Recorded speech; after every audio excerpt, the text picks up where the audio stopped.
normalize men pumping gas, because I think that's the greatest thing that has been lost in this society is women having to pump their own gas. 100%. I never have to pump my own gas, honey. You must be in Jersey. No, I'm in California. My goodness. I only get out of it when I heard Don has a superior gas pumper. I only pump my own gas. It could be a pride thing. Some people stop at the first pump, but some people know that you could fit a little more gas in there if you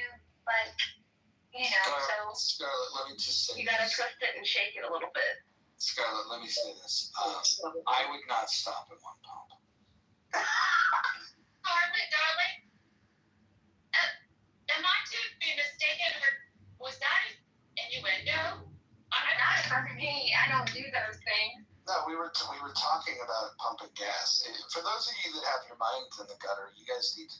That's a you problem. I'm gonna go take a cold bath. Sorry. Mojo gets around, apparently. Some people wake up with a full tank every morning. Oh, damn. And others with an empty tank.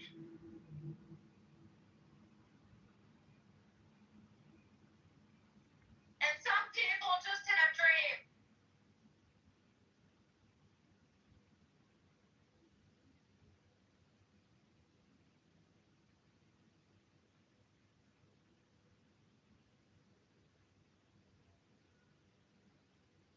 Bima, do you know how to keep Bill alive? Because mine always dies. Then do you have the Delta? Bill and no, I don't have any experience with that. Okay. I wish I did, but Chef very well will. Scarlett, do you have a large tank? What is the average tank? I don't know. I just know that some tanks are a little smaller and it requires less to fill them up. And then others have larger tanks and it requires more to fill them up. I drive a Highlander, so. Can I please direct everyone to my PTR to check out the larvae stage of the golden tortoise beetle? And you can see the umbrella, that umbrella of crap, he curls it over himself like an umbrella. Isn't that crazy? It's fanned out right now. I waited for him to open up, but isn't that crazy? It's so cool.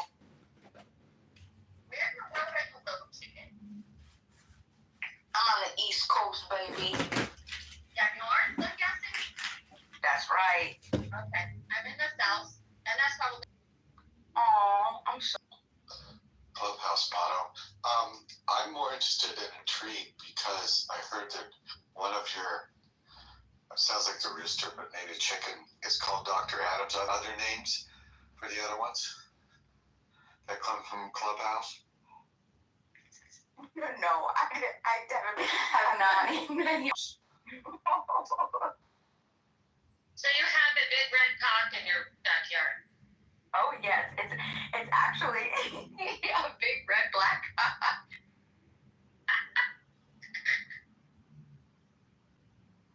Because he's a black copper maroon.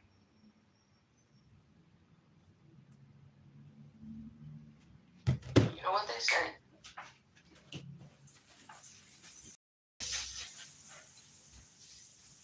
If anyone wants to exchange eggs, I would like to, put this forth as an Agora type-esque opportunity. If anyone wants to exchange chicken eggs, I'd be happy to do that. Hey, it's Italian Rick. What's going on, Rick? What are you doing? Oh, God. Hey, what's up? What's up with you? Bada bing, bada boom. Everything's fine today. It's Ferragosto, no? And it's a home. Nobody's working, not even the hospitals. How did this happen? Why are we here? What's going on? What's the matter? Why are you complaining?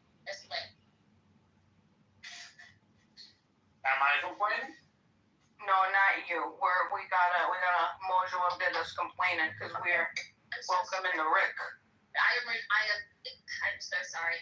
Mojo, oh my God. I've been waiting all day to talk to you. I have missed you so much. Stroke. Happy thing. He's incredible What's happening? everything. And What's he going on here? always fine.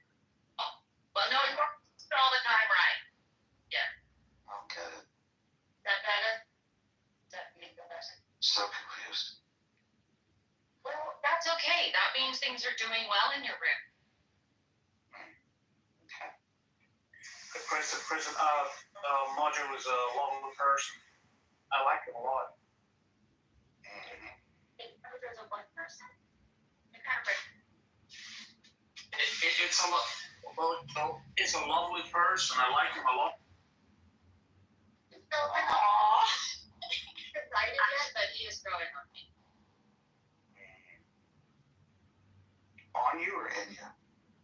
Oh. Currently on me, because that has yet to be dealt. Yeah, somebody told Kristen yesterday how to use her voice isolation, and her voice isolation sucks. Oh shit! I'm sorry. I'll take it off.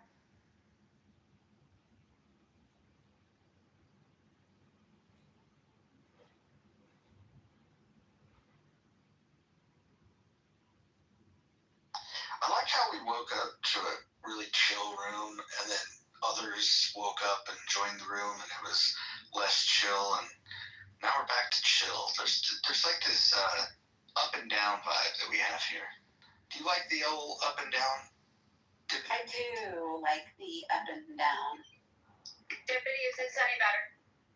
So much better. All right, cool. So back to flirting with Mojo because he needs some today, and it is Friday, and so he needs more.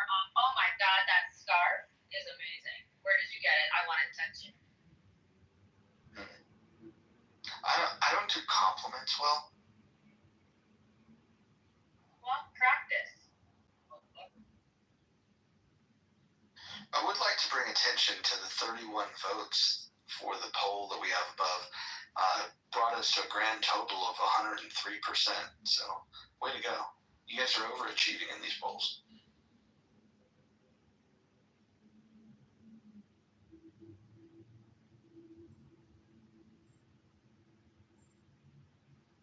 Anybody else, Gabe? It's a good weekend. I'm happy today. Yes, me too. Roger, do you think you should burn in hell? Or what? I definitely think Mojo can burn in hell.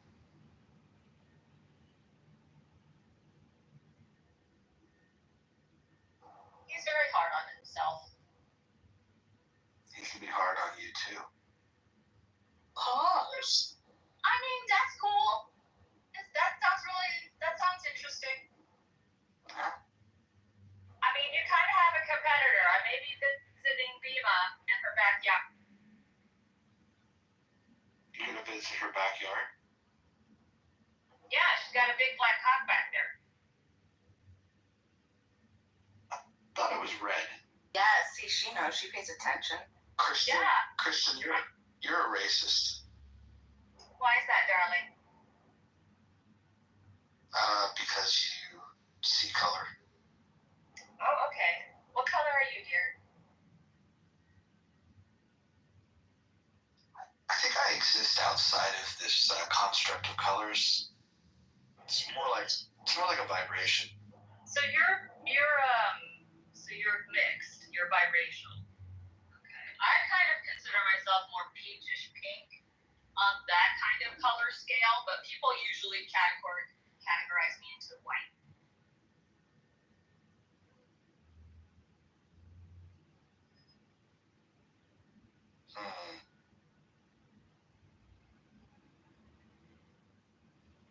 Nye, how are you doing today?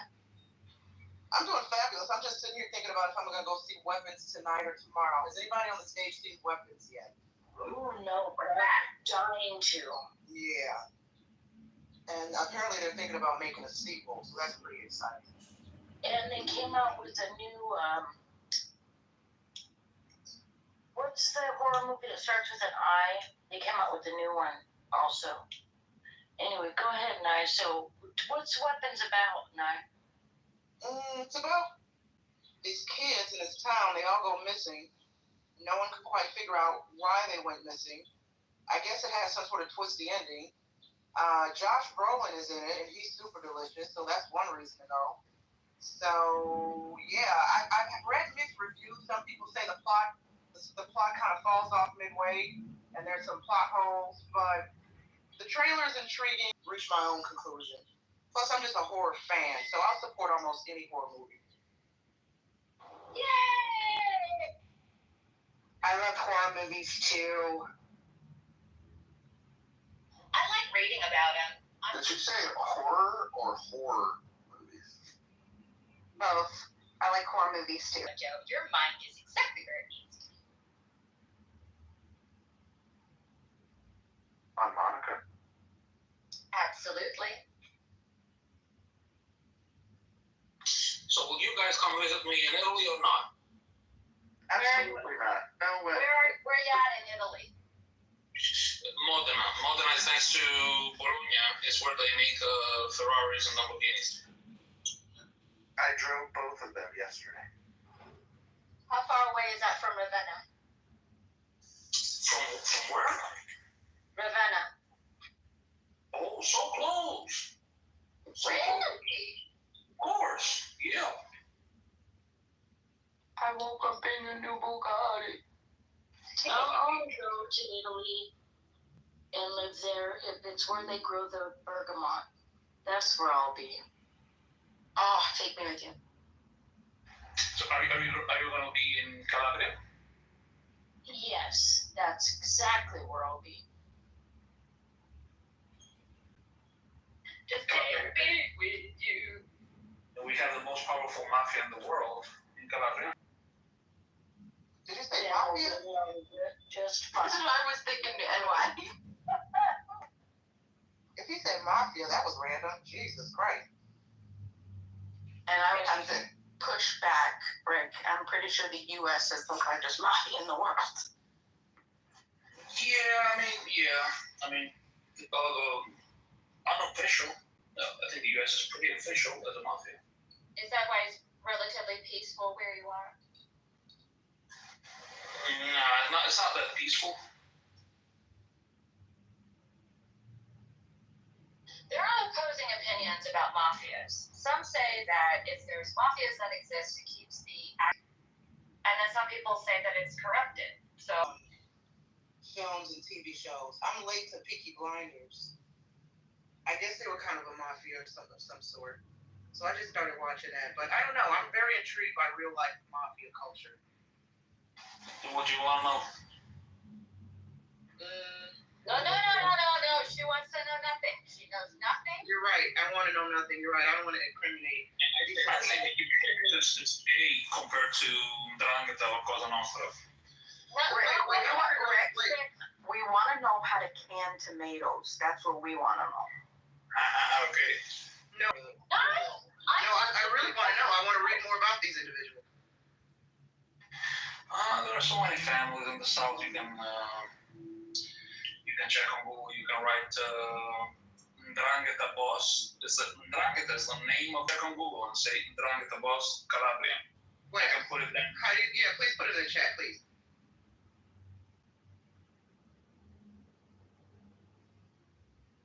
That's where I'll be.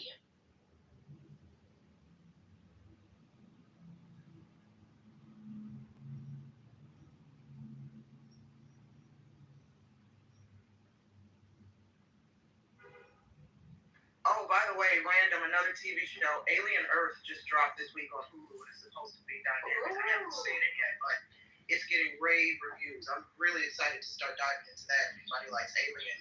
It's part of the Alien franchise. No, like Sigourney Weaver, the Alien movies. Oh shit! No, thank you. I'll read about it though. It's awesome.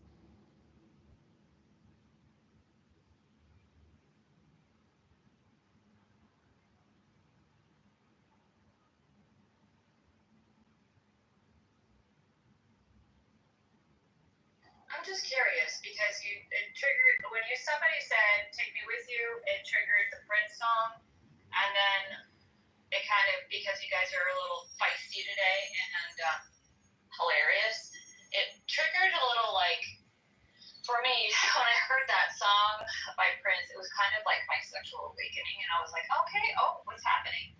And Pop That Pussy by 2 Live Crew. That's when the innocence was lost. that was a rough awakening, man.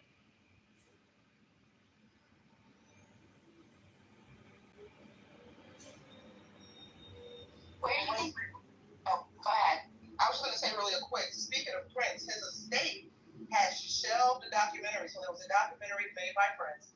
The filmmaker has done some interviews this year about, his frustration with getting the documentary released, because apparently in the documentary, several of Prince's colleagues, I don't know if this is true or not, but those who were closest to him apparently in the documentary spilled the tea, and the state was like, nope, we're not going to ruin this man's legacy by putting that out there. So they have shelved the documentary, and the filmmaker has been fighting to get it released. So I don't know. I would be interested in seeing using women as this man had a dark side when he presented himself as this petite, musical fairy.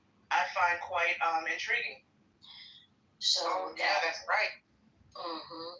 I don't think he was very nice to his wife. It's kind of creepy how young grooming tactics were. And then I also understood from a lot of accounts that he was very controlling in her diet, and I don't know if he was physically abusive, but it was not pleasant to listen to.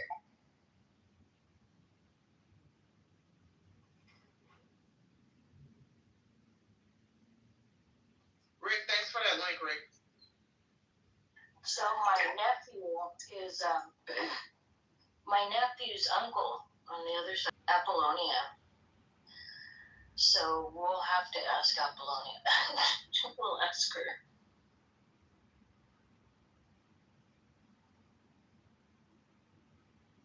Yeah, she was certainly a hottie back in her head. She's beautiful. Any prick sticking out of her she's had stuck in her, she looked like a porcupine. Oh, are you virgin shaming? Nope. Quite the opposite. But I'm only allowed to talk like this when there's certain somebody's not. Okay, I have an off-topic question. Yes. I'm taking my daughter on a trip. We want to go out of the country for her graduation. Where's a safe place for 2 women to? That's why I brought it up. But I don't know. I heard a bunch of people the other day say that we shouldn't go to Italy. Well, we were going to do like 10 to 14 days out there, so we were going to try and use the train to see as much of Italy as we could. You like the train? I like the train.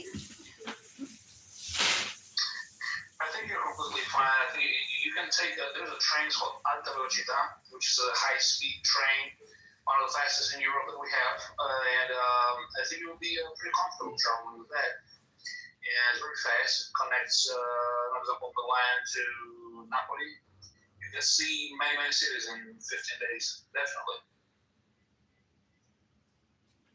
But Why do you want to go to Europe? There's so many places that you can go here. Like you can build a trip around, visiting like a Howard Johnson or a Grey Wolf Lodge.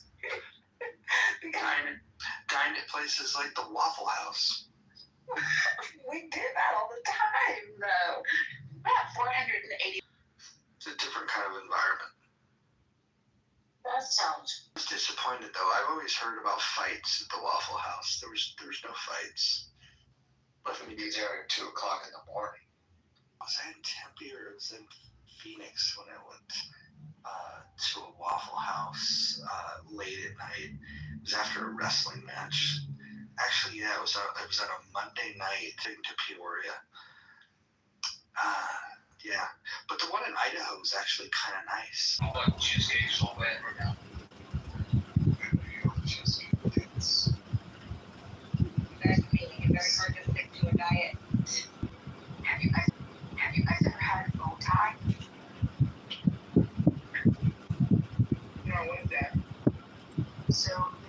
Tongan drink, and they mix watermelon, like mashed watermelon, apple, and coconut water, and it gets like they ice it up. Oh, let me tell you. The coconut and that tequila, that is what I drink in December. That's watermelon. Oh, look at you. And sometimes pictures.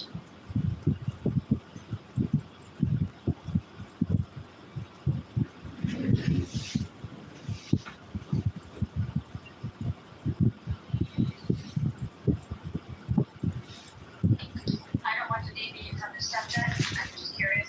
If I don't ask now, I'll forget. Friday, ADHD brain, what coffee?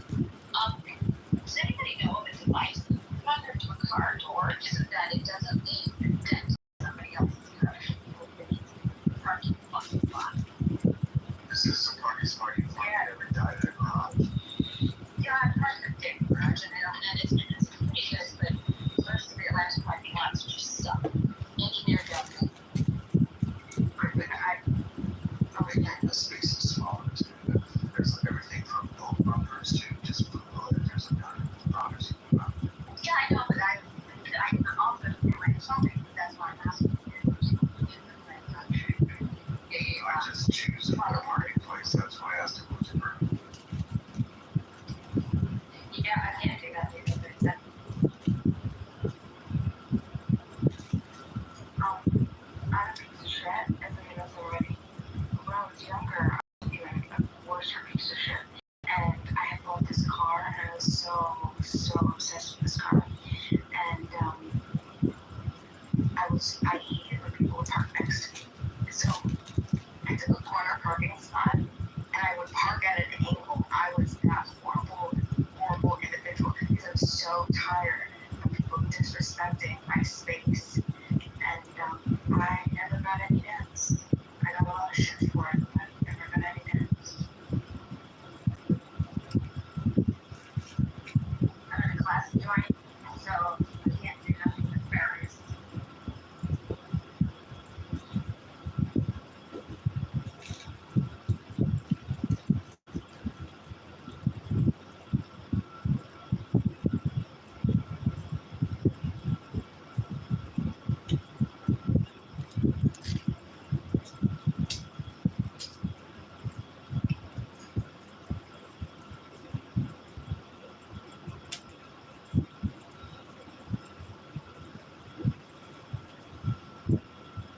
Hey, good morning, everybody. This is John. So we had one respondent from Craigslist that wants to gather signatures. And he asked, hello, regarding your Craigslist ad, my name is Ned Matthews. How many signatures do you need, and what are you paying for sig/board? I told him 15 an hour, which is not a lot. A lot of people want $15 a signature, but we'll see what we can organize and convince them to work as experience with this matters. When I ran for committee person, I met a professional signature gatherer who for 20 years has been getting judges on the bench. He charges $15 to $35 a signature. But we are live, and we're live on X, we're live on Clubhouse. Welcome to the Mojo Experience, a super positive vibration. And we're live.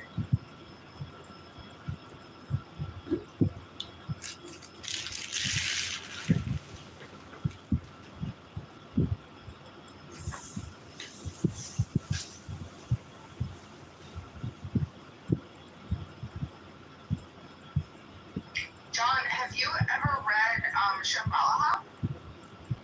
No. I love you so much. What is John?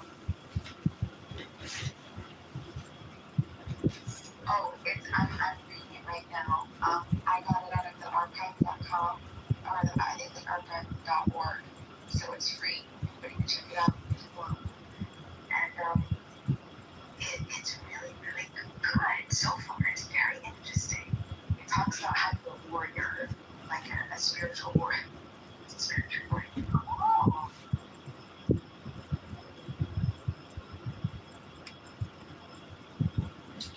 I feel like this campaign needs more strength. So I just want to quickly read something about strength with everybody being concur or agree that they want to hear something about strength.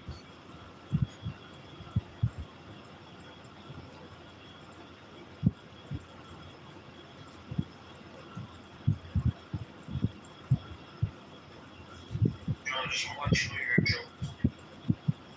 Oh, that's okay. As long as you realize that it takes a comedian to know a comedian. So what does that make you? I will be a perfect politician.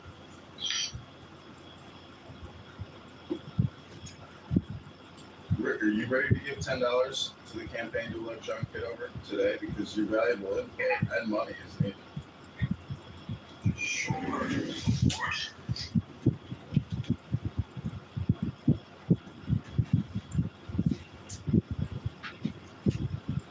Well, thanks, Rick. I hope together we can change the world and make it a more peaceful place for everyone, with no terrorism, no hate speech, and absolutely no trolling on the internet. John, how can you even say that you can spam an Italian? That's our job. How can you think that?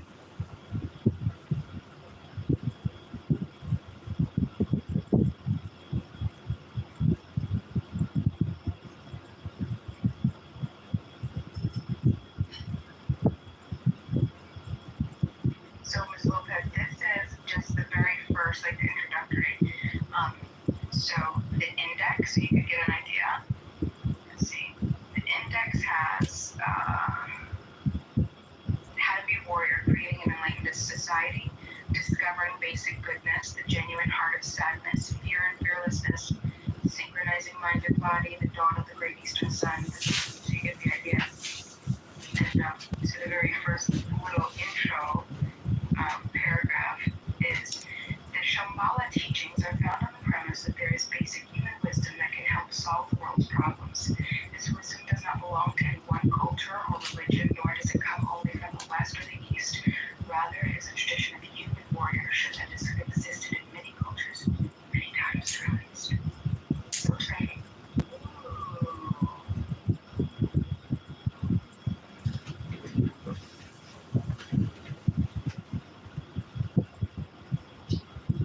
Well, if there's no objections to hearing a little bit about strength, or do you want to hear about the lovers? I hear about the lovers. Okay. Be careful what you ask for, or I should say ask for. No, This, you're right the first time. Go ahead. this is called Zion, Z, value 7 means sword or weapon, suggesting the antithesis of the nail because a sword cleaves, cuts, divides, and separates. Diversity, contrast, antithesis, distinction, and therefore discrimination are some of the related ideas. Discrimination implies nice perception, cuteness, sharpness like sword's edge, sagacity, and so on. Smelling is the sense attributed to Zion in the Book of Formation. The sense of smell has always been associated with keen perception and sagacity.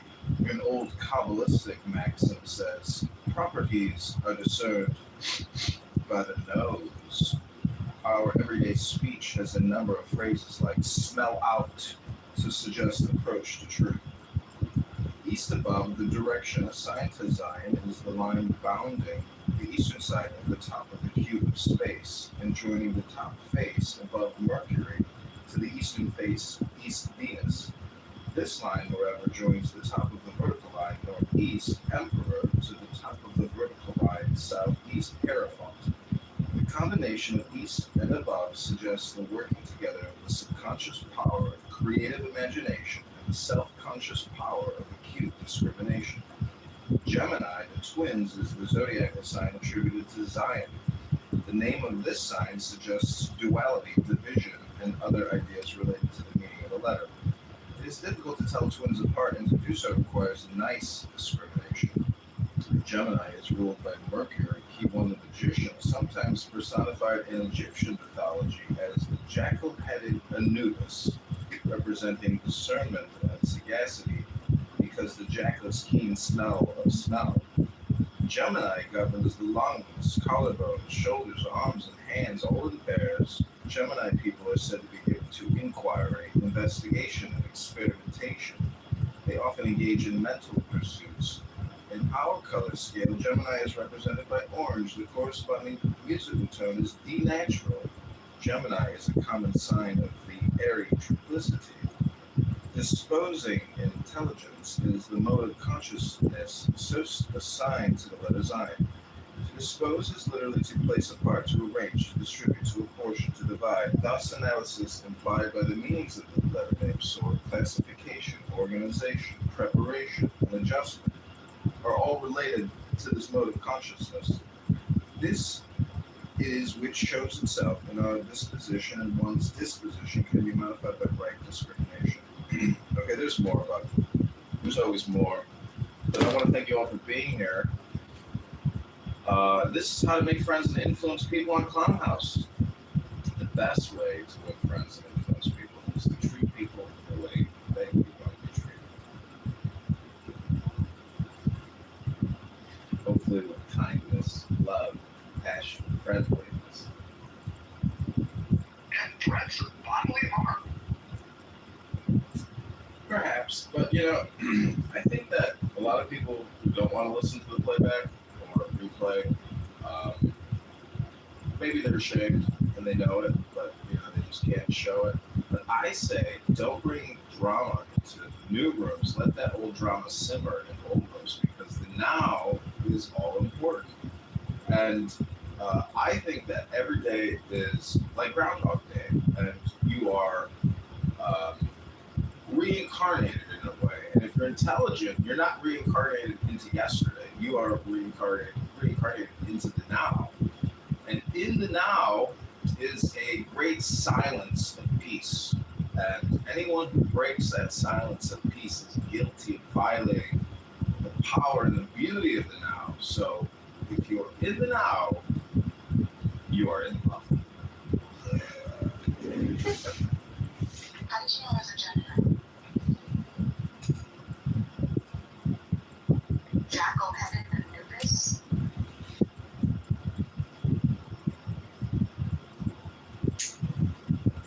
John, did you hear or did you see the thing I tweeted to Darren?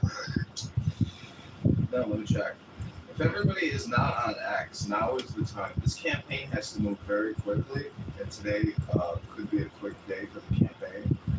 But every day is so important that your participation here in Clubhouse, your active participation. I know everybody wants to sue the podcast drama, but real social media activity on this campaign can have and will lasting effect on any and all future political aspirations. But gathering these signatures is a big to do, and it's a lot of work because it's real.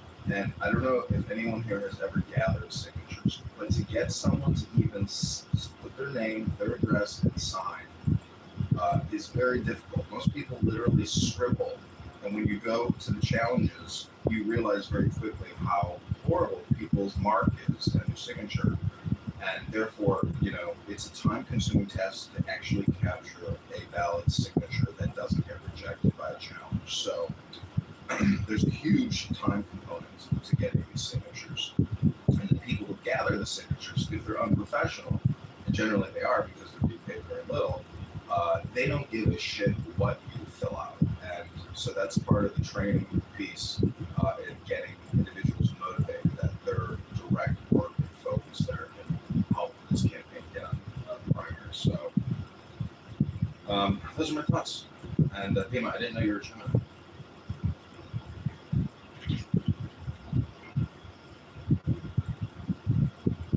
Yeah, you taught me my color is orange and D, what was it? D natural. Roger's aura is orange today. That is crazy. What is it usually? I don't know usually. I just see orange today. Yeah, that's great. If everybody could go to Mojo X Experience right now, and you can go to his replies tab. I'm not sure why it doesn't show up in the posts tab. But you may want to post something to the actual profile as opposed to just reply at Mojo, and then maybe even do a Grok query. Say, hey, ask Grok, say, hey Grok, why should I vote for candidate Congressman John Kitover versus Rhino vaccinologist gun grabber, something like that. And that type of content with Grok gets a lot of views, and if everybody in the room has an X account, you can retweet it and tag or. The link up there for the Mojo experience. Sure. Mojo, do you wanna pin your X account to the top of it?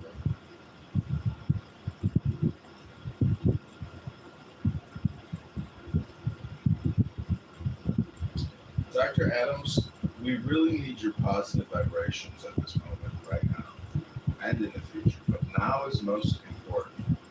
Dr. Adams, we want you and we need you and we love you.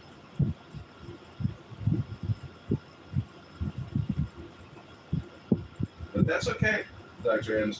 By playing the opposition when the opposition won't even talk to me, you're still one of the best solutions to this quagmire, which is how do we get press and how do we get signatures. So Dr. Adams, even though I'm roasting you, I want you to know it's true. You actually do love you, and we actually do need you.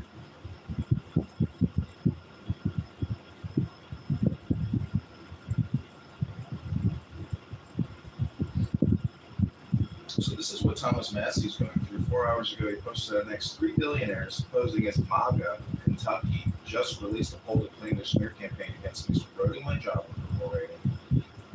The pollster is notoriously inaccurate, but this helps in advance of pollster. Will you help fight back? Secure.thomasmassey.com/donate.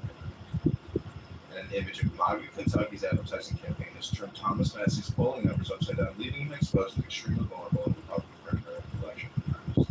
So, see how negative publicity, negative press, you can turn it around upside down and use it in your media to generate contributions. Well, I may be trying to do the same thing here at Clownhouse. For example, Abby, well, actually, we can't talk about the photos that we take out of the house. So let's just learn how to make friends and influence people here at Clownhouse right now.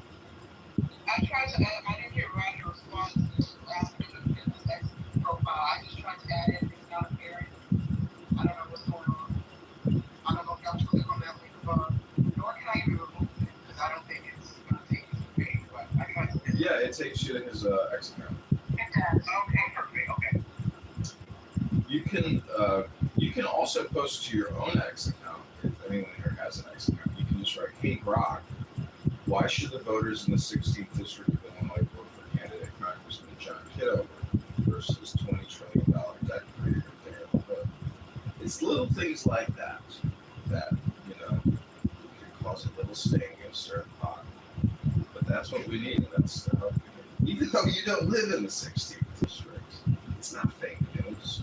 It's just patriotic activity here at Congress, trying to pay off the debt, reduce the deficit. Willis Kitover stands at big back since that's some common ground here. Yeah. Dr. Adams, do we have any common ground on that comment? Wow. What did he say? What's your stance on Big Back Adam? I effing love you. You are so damn funny. Oh my God. That is, John, what is your stance on Big Back? Inquiring mind. There are big bags everywhere. I walked through the park last night and there was a big bag just laying on the grass, like, with the head up off the ground and just looking at like some little kids walking by. And I was like, that is a beached whale at the park. How did that beached whale? But it wasn't a woman, FYI. This was a man, and he was huge.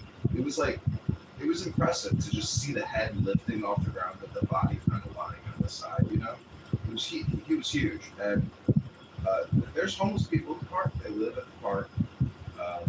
I can't believe the police let them, just set up tent. But I think that everyone needs to go to the gym, get some sunshine, and eat less. I think eating less is one of the bigger components because I find myself personally when I pack on the pounds, it's because I'm eating a lot, having huge meals or eating all day long. I mean, fasting, intermittent fasting and eating less is more. And they say that in these monkey experiments that they can prolong monkey lives like 60%, 80% by doing a caloric restriction diet.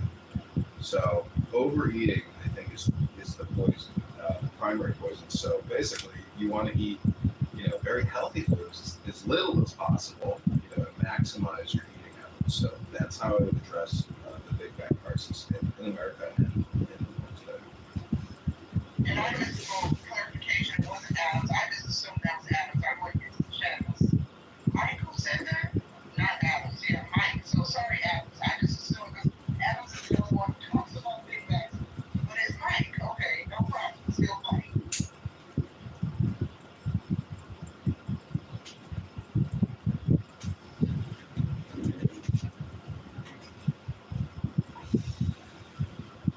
And bro, it's good to see you back in the room. And I just want to remind you of the house rules about not breaking in prior drama for other rooms. So in that way, being in the now, all of my recordings are actually compressed in the now, but exterior on YouTube, if that makes any sense. Or history.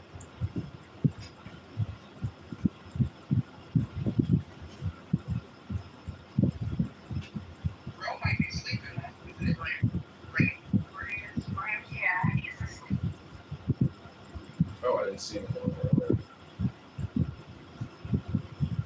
So Bima, I would consider you the anarchist liberal contingent of this campaign to elect candidate Congressman John Kitover. You are far out on the spectrum. I'm just wondering, you couldn't offer solid explanations on many of your neo-anarchian positions. So I'm just wondering, what would your priorities be, if your government was to take? Well, first of all, I reject anarchist liberal. And,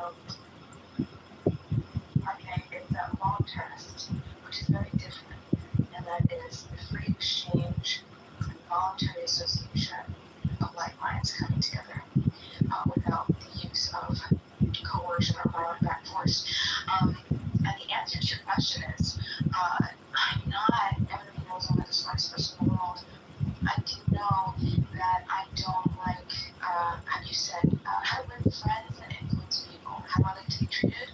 I like to consent, like explicitly, to things outside of my private property. And I like people to exchange peacefully. I'm a peaceful human being. I've never harmed another peaceful person in my life. So, with that being said,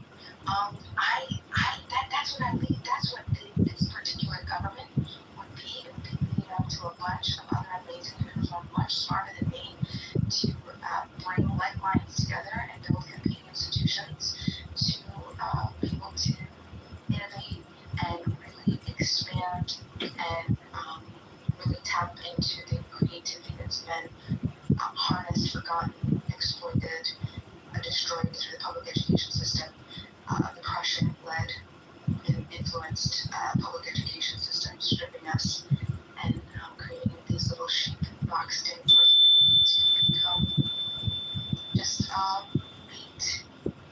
meat machines for the meat grinder. So yeah, somebody that's smart, that's the type of person that has a particular passion for something in society, whatever it might be. Yeah, we're gonna look to that person. We're gonna say, hey,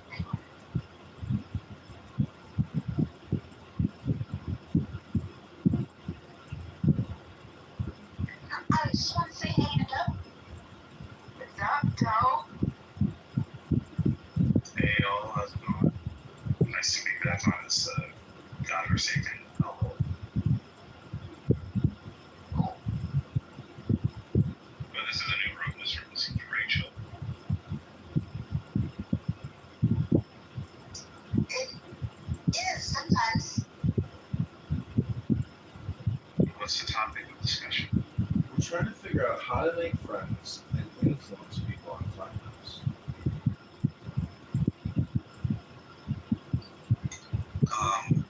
Why exactly do we need to do that? because I'm running for Congress and we need as much social media digital support as possible for campaign strategists to AI strategists like Dr. Adams there posing as an aide to the Darren Cook campaign. What are you prepared to do for freedom today? How are you going to make a change right now, Bill? Oh boy. Well, are you serious? You're running for Congress? That's right. We're running for Congress, and today we have our first campaign signature vote gatherer to put together positions and ballots so we can get a marching record. Which district are you? 16th Congressional District of Illinois. Rockford, Peoria, Bloomington, Normal, Illinois. And I'm assuming GOP. That's right. Abraham Lincoln's Liberty Party of Freedom for the African American people of the United States of America. I mean, that's cool, yeah. I don't think Clubhouse is the most efficient way to do this, though. Well, we're taking the message to the masses on X and YouTube right now. Some of the comments on YouTube for the day. Why all the phones? Look, everyone, it's a homosexual. That was an actual comment today. That account's called Staying Off the Grid. So I remember for absolutely room. Have you seen the new Battlefield 6? It looks so good. Go watch the trailer on YouTube. Go watch the trailer on YouTube right now too. It looks sick. I'm literally in the process of buying a PC this weekend just so I can get Battlefield. And then we're watching some Call of Duty Zombies together. Yeah, 100%. That's warfare, obviously, but you gotta watch the trailer for Battlefield 6 after you're gonna see yourself. That shit looks amazing. Oh, I'm gonna go watch it right now. Yeah, right now. You know, Pockets, yesterday you thanked me for my service, and I said, don't thank me, thank all the dead soldiers who died in Iraq and Afghanistan to give you that liberty to get that video game and get that PC so you could make a salary from Medicare, Medicaid, so you could buy the latest technology out of South Korea, Taiwan, and China. So all I'm asking to you, Pockets, is if you want to increase the economy, it's inversely related to cutting, borrowing, and spending. And therefore, you need to stop the spending, Pockets. We're in a state of austerity. This is Americans for Austerity. We've got a super PAC going, Pockets, called Americans for Austerity. Are you ready to donate to the super PAC today, or are you ready to donate to the campaign to elect candidate Congressman John Kitover? Thanks, Pockets. I will when you get rid of that iPhone. 100%. I'm gonna sign up for the free beta right now. Yeah, do it. I'll stream it as a Discord, even though I'm not pretty sure it's gonna get me as flyers. I will be watching. It's literally gonna ruin camping for all campers. That game, if you get little cool up on those videos. Also, if any of you know any great Discords from people here on Clubhouse, if you could put the antidote link in my profile, or I'll put it in the chat, or we can put it in the room. But if you can spam chillism, or with messaging on behalf of the campaign to John Kitover, I'd appreciate it. Or if we're going to do a chatter rollout, if you don't have chatter, download the app now. Live stream this room onto Chatter. Live stream this room onto X. Live stream this room onto YouTube. I do all the heavy lifting, but we need your digital media support more now than ever, unless you're willing to give $1 to $10, 10 not 11, 10 not 9, in the campaign to elect candidate Congressman John Kitover.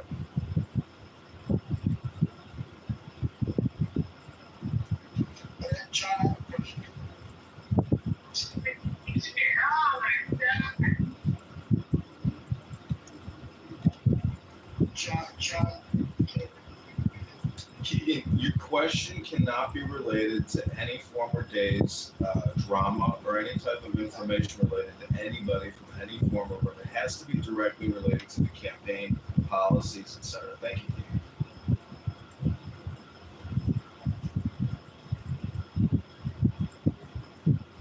okay.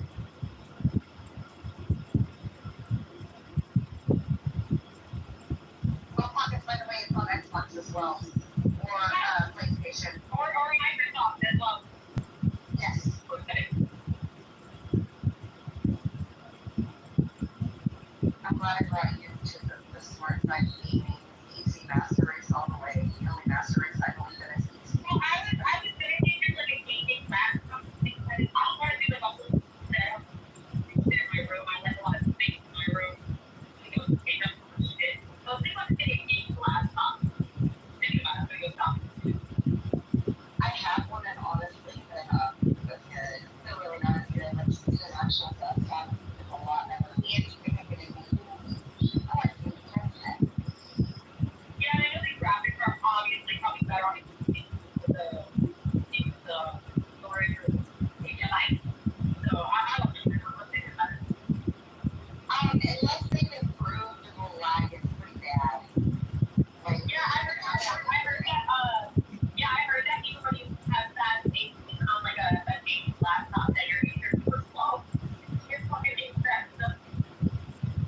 mean, I'm happy to be here. It's very lucky to do that. How old are you? I'm 26. 29. What? Whoa. So, John, my question is, do you support state funding to LGBTQ programs? This is before I can be publicly an advocate towards your campaign. No, absolutely not. And I also don't support local municipalities or counties giving millions of dollars to abortion care providers. Period.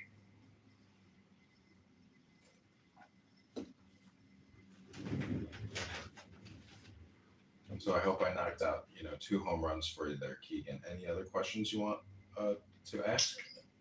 As of right now, no. As of right now, you have my full support. See, it's wonderful when principles are aligned. So Keegan just let us know his particular position. See, what's unfortunate is sometimes the state and politicians will take your tax dollars and then put it towards things that are against your moral compass. And that's not nice, and that's not fair.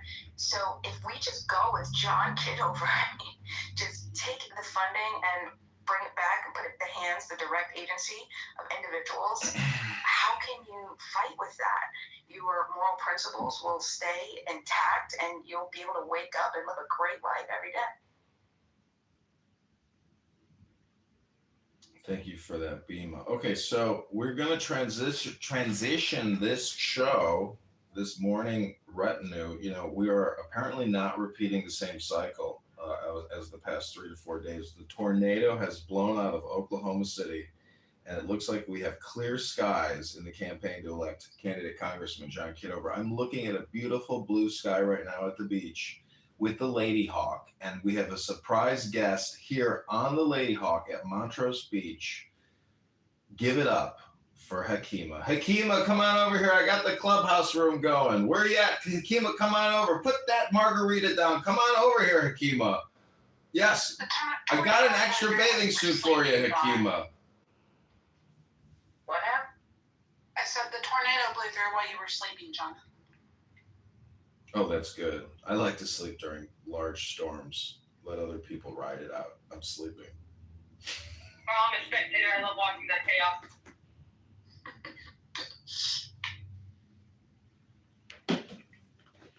We need a topic. Definitely needed a topic. Yes. Can I ask some questions for John? Actually, can I ask some questions for John? Oh, yeah.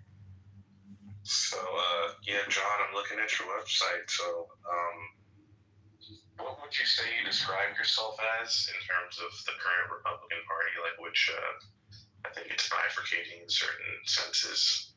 Not even bifurcating, like, there's like 4 separate categories. But would you describe yourself as more aligned with Trump and MAGA? Is that how you identify? Well, I do not identify fiscally or economically with the big, beautiful bill supporters. But I do support Trump's strength, his courage, his mercurial political, capabilities. He is, to me, an American hero. And, he resisted what I would consider like a deep state Democrat attack, which is contradictory, to essentially our good sensibilities, our American way of doing things, fair, truthfully, transparently. So, but to me, the biggest issue that I have with the Republicans having, trying to get into Congress now and working in trying to become a committee person, is it's definitely the debt, borrowing and spending, and especially the 100 trillion in unfunded liabilities, but the 37 trillion of funded liabilities and spending 2 trillion more a year that we don't collect if we're collecting 5 trillion. If the Republicans aren't actually trying to set up a way to permanently cut our spending and our borrowing by having a balanced budget and that amendment or act, we won't just keep kicking the can down the road, and it doesn't matter who's in charge, whether it's Republicans or Democrats, because the debt is what's all important. But from a cultural perspective, the liberals and the Democrats and transgender mutilation and abortions and vaccines at large for a Wuhan virus made and funded by Dr. Fauci, we are living in clown world. And I got to say, if you want to continue living in clown world, that's up to you. But in the campaign to elect candidate Congressman John Kitover, we are letting all the constituents in the 16th district know that Darren LaHood is a rhino vaccinologist, super debt creator who poses as a Republican, but he's not a Republican. His daddy's a Democrat and he's a Democrat. And if you want to say the swamp or the deep state, he has a lot of seniority in Congress, and he supervises a lot of spending. And you can just do a comparison on Grok. If everybody here wants to do an exercise on how to determine how people vote, just ask Grok to do a comparison of Darren LaHood's open secrets and the HR acts and determine what percentage of his votes are attributable to his donors at Open Secrets. So we need you to take direct action today. And this is the hardest, most unbelievable thing is people will sit here and listen to me for hours, but like 1% of people will actually do any digital physical footprint, activity. So follow Darren LaHood on X right now. Follow John Kitover IL on X right now, and please help do some digital marketing operations for the campaign today. I hope that answers your question. Thanks, Doug. Well, yeah, that kind of gives a perspective. Just one more. Would you say you're more like economic protectionist in terms of like foreign economies? Like, are you in support of Trump's tariffs? I think the following election with the GOP will be interesting because there's still the economic protection side that's been, kind of originated with Trump. And I think J.D. Vance would probably be the type of person to carry that on in the GOP when 10 years ago this would not be the norm at all. So would you say that's what you align with, or you're more, you're not as strict on that? It's a very simple answer. It's a variable solution or a smart contract. If it's smart to do it. If it's reciprocal and strategic to get new business markets open for U.S. corporations, we'll do it. But we don't want to get taken advantage of. And if we can't compete in their marketplace and they're dominating our marketplace, well, then maybe it makes sense to use some strategic, smart contracts to force an issue and come to some type of solution with, foreign governments and foreign manufacturers. I mean, that you do everything smartly and in a business way. Does that make sense? I get it. So you're just more pragmatic about it. That's what I got from that, at least. Okay, that's cool.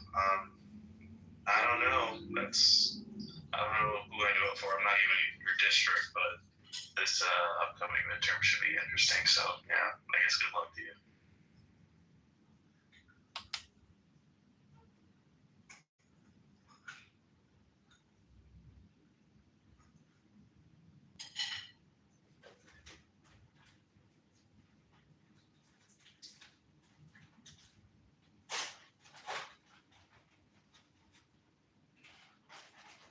It's so funny, John. My dad and I were talking last night. I called him and I was like, dude, let's do a political ideology test together. And we're literally almost 96% the same with political ideology. But I asked him, one of the questions was, what is a good attribute that you want to have in a president? And my dad literally said, I want our president to be feared. He's like, I want people to be scared as fuck of our president. He's like, that's the type of president I want, is one that people fear. And so I thought that was interesting when you were saying, you like Trump's courage and his, boldness and, type of stuff was, my father was saying that he wants someone to be feared by people. I thought that was amazing.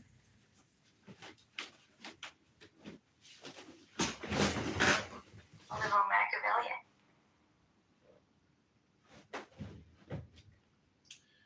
Big shout out to Mike as well. Thanks, Mike, for donating to the campaign to elect candidate Congressman Kitover. I know you and I have been talking on this app for many years now, and I've critiqued your public speaking. We've talked about communication, theory.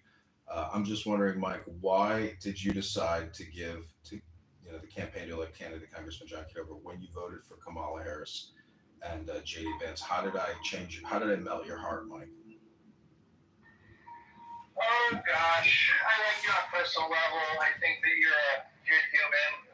I think you're smart, and I don't necessarily have to agree with everything that you believe.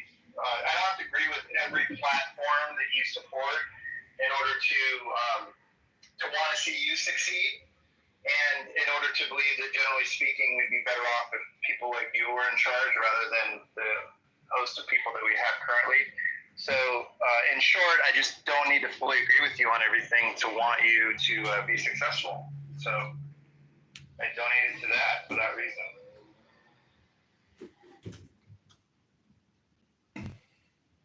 But in general, as for why I support you after I voted for Kamala, because I've remained open-minded about Trump, and I'm giving him the benefit of the doubt, and I like your obsession with fiscal responsibility, which brings you in line with a lot of the way I am. I'm probably more rhino for sure than MAGA, and I think that you kind of take the best of both sides of it in many respects. And I appreciate the fiscal responsibility and a focus on that, so that brings you more to the rhino side for me, which makes me like you more. Thanks. I think obsession with fiscal responsibility is what everybody does in their own personal life. And I hear that, I hear that sentiment in you and your life, and talking about taxation and income and mortgages and all these things with you over these years. So the way you live your life, the way I live my life, the way everybody here lives their life, fiscally responsible, trying to maximize their investment opportunities, save, protect your assets. That type of attitude is not the sentiment in the government. At $7 trillion a year and $5 trillion collected in taxes, it is spend, spend, spend, and you can't spend enough. And it's utter madness. And the Republicans pulled a bait and switch with the big, beautiful bill. They're not fiscal conservatives, but that's the game in Washington, D.C. And that's what Darren LaHood has been doing for the past 10 years. And if the patriots of the 16th district can get this message and they can rise up, help me get signatures. This is the most amazing thing, is this is basically a parallel society here on Clown House, that we have raised money on this sentiment. Now we have to actually get people on the ground with the voter list and the addresses to knock on the doors, stand at grocery stores, go into downtown areas of Peoria and Rockford, get the signatures, and we can get on this ballot. And there is a third Republican candidate now running, and there's also 3 more Democrats running. So the field of people running in the 16th district has tripled from where it was just a couple weeks ago. So more people are running in this race, and we'll see if they can get the signatures, to get on the ballot. The big beautiful bill, I never spent a long time looking at it. That is the annual budget bill, right? That has to be passed for the government to continue running, or no?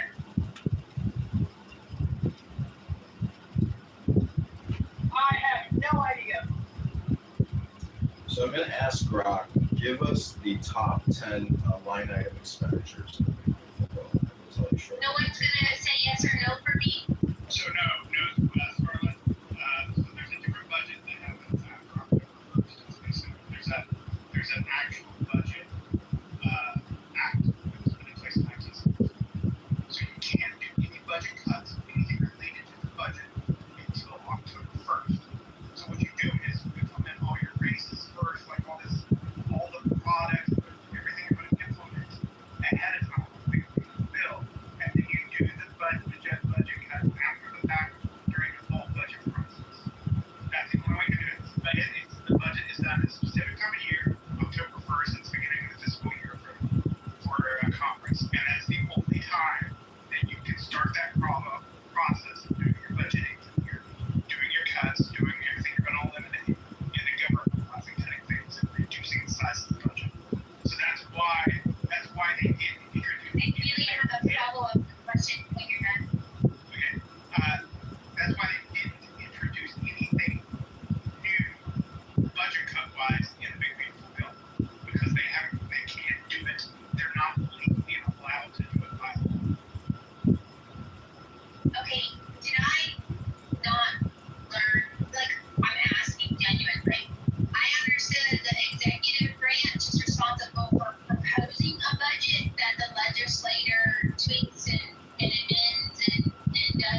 goes to the president. And if the president likes it, they'll sign it. And a lot of times presidents sign bills they're not crazy about certain aspects of it because they can't touch certain areas. Or if the president disapproves and sends it back, they're going to fight again. So a lot of times, everybody's not happy with the budget. There are things that people don't like, even in government, because they have to compromise. When you have the majority in the House, you have some strength, and you have the majority in the Senate, you also have strength. But there has to be a compromise, most of the time. So as for the big beautiful bill, I'm not crazy about it. There are things I don't like about it, but for instance, we go further in debt. But really, we're so far in debt, we can't have a balanced budget, which I think is really the goal of the whole thing, to balance the budget.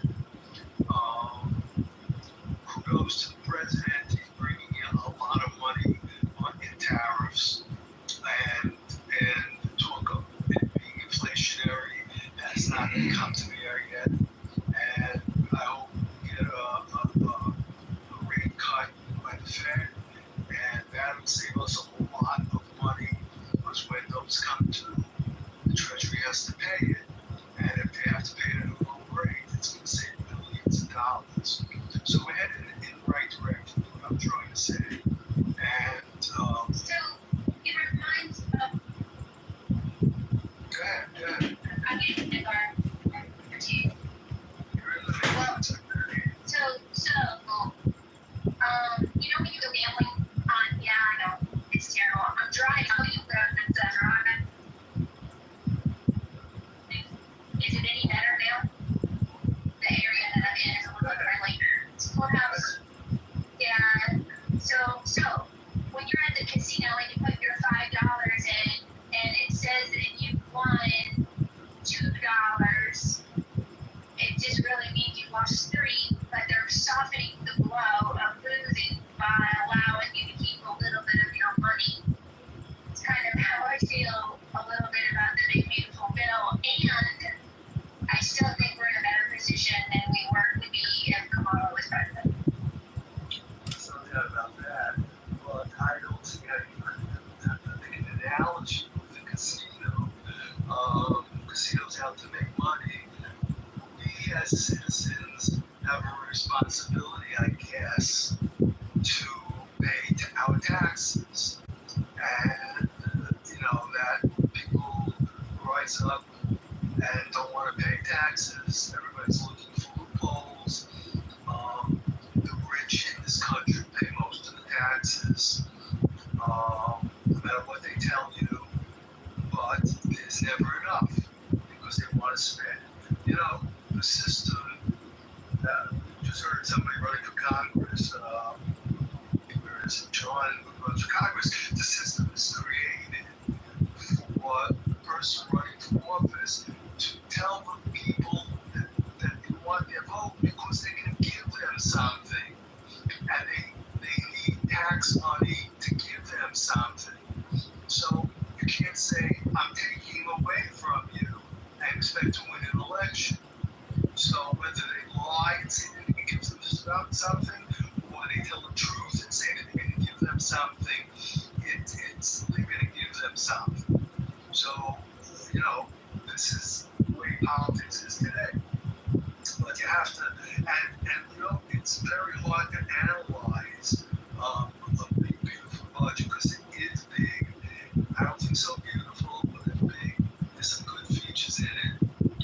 And, I'm just talking because I look at certain things that affect me. And, a lot of things don't affect me per se, but so I look at what affects me and analyze whether it's big and beautiful. That's all I got to say.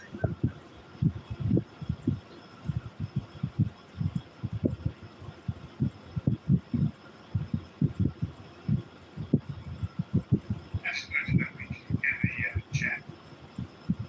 So, Jules, I actually think my gambling analogy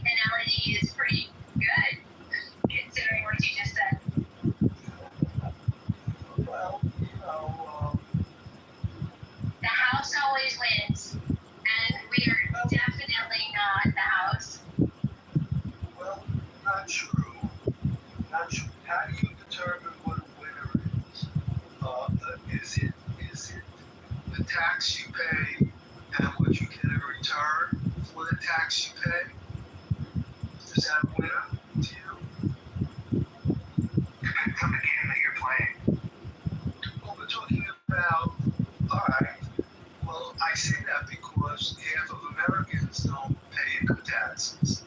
So they're getting. Well, let's get more specific. The bottom 50% of Americans, bottom 50% of income earners, pay a total of 2.3% of all of the federal income taxes. Where the top 50% pay 97.7% of all federal income taxes. I would say that we need to stop saying that we need to tax the rich more, and we need to open up an honest dialogue about taxing the poor more. We've gone through this before, and what I agree with you is that everybody should have some skin in the game, and that's why I agree with you. I think I prefer having my skin in the game, for sure. right. So I think everybody should pay taxes, or maybe like you said, not the bottom 50%, make it the bottom 10% should pay no taxes. What's the argument for paying no taxes? Well, you gotta live. You're gonna get back in here. Well, here's the thing, right? If you're putting in tax dollars and putting in a minimal amount and then taking out a maximum benefit, I don't see how that's equitable. I think what we need to realize is that the wealthiest people, they do pay a large number in tax, but it becomes a smaller portion of their wealth, which I'm totally okay with that. I'm pro wealth inequality. I'm absolutely in favor of wealth inequality because where you have wealth inequality is where you have large concentrations of wealth, and so if you wanted to shrink the gap between the wealthy and those that are not as well off, then typically you find that in societies where there's not a huge accumulation of wealth. This is a good sign. It's a positive sign when you see wealth inequality, quote unquote, what they would call inequality. And by the way, the things that you would ask the government to do to make things more equal would be completely unfair. Okay, we're just talking income taxes, it's sales taxes, property taxes. So, and the rich are paying much more of that too. So, I kind of agree with you on income taxes. We've gone through this before. I like your analysis. Having skin in the game. Nobody likes to pay taxes. So there's I'm sorry, Jules, go ahead. Go ahead. The people that earn less than like the poverty line, people underneath the poverty line, you still think they should pay taxes? Well, the answer should be yes, because they're receiving benefits regardless. They have a fire department, they have a police department, they have whatever, sanitation department. They should chip in for that. They're getting the benefits from that too. Maybe definitely a small number, but I agree they should have some skin in the game. They're gonna vote, and when people vote to have in the lower bracket, they're gonna vote for someone who says, no, you don't have to pay taxes. In fact, we're refundable credit. So the rich can pay, and that's just the talking point that Mojo and I spoke about before. We both don't like it. It's not fair. But lower income earning people should get benefits too. And of course, the benefits are going to exceed what taxes they do pay, but they should pay taxes. Does that make sense? I mean, everybody's this society that's benefiting from money government spends that we contribute to. So everybody should pay their fair share of taxes. Okay. I'd like to see us implement guilt-free negative income tax. I think that would be beneficial for the country entirely. Because what it does is it shifts off the non-working people. You're eliminating the entitlements, and it's working, but you're making less than that marketing line to get more a certain level of wage. I will say that, right? If you make less than that, then you get back in the income tax at the end of the year up to that amount, right? We're paying this. We're incentivizing people to work, but you have to work. You have to do 40 hours, and if your job is paying you too little to make up to that point, the government subsidizes that, but no entitlements. They're all gone, right? And if you get a promotion, it just, that gap closes as you promote. So you're not being incentivized to stay in a welfare program like you are now, where if you make too much, you lose benefits, and then there's a gap there. It just slowly phases out until you make over that amount, and then you're just slowly moving up the food chain as you normally would. It incentivizes people to work. It incentivizes people to do better for themselves instead of staying under this poverty chain that we have right now. Now, there's one downside to it that needs to be worked out, and I'm going to say it. The only criticism I have of it is you need to make sure that you have some method in place to make sure that these companies are not abusing that system and just paying everybody just the poverty line so that the government supplements that. I never liked the piece either. And governments, we say government subsidize, we subsidize. I never liked the term government pays. Government doesn't, nothing to pay. Right. Yeah, right. Government, all right. So that's support. But you talk about incentives to work. My God, we have to give incentive to work and the government and make money for yourself so you can live a certain lifestyle.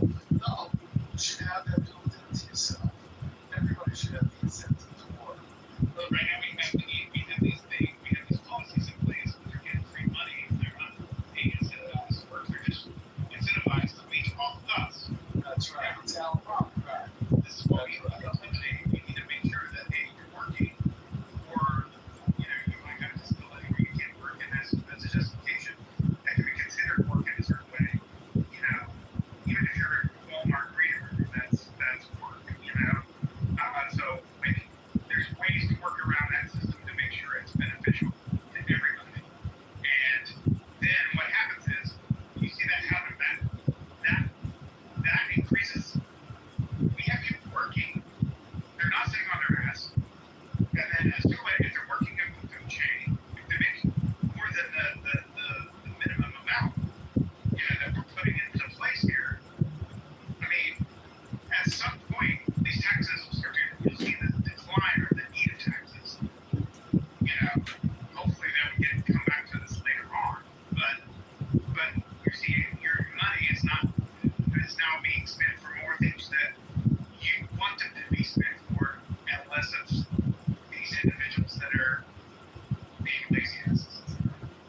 Well, I think people support work. One thing I like and love about those tariffs, if you don't get tariffs, you have companies in the United States producing a product in another country. So to me, that is unbelievably great. It's creating tons of jobs in the United States, and we're going to have people working, contributing to society, contributing to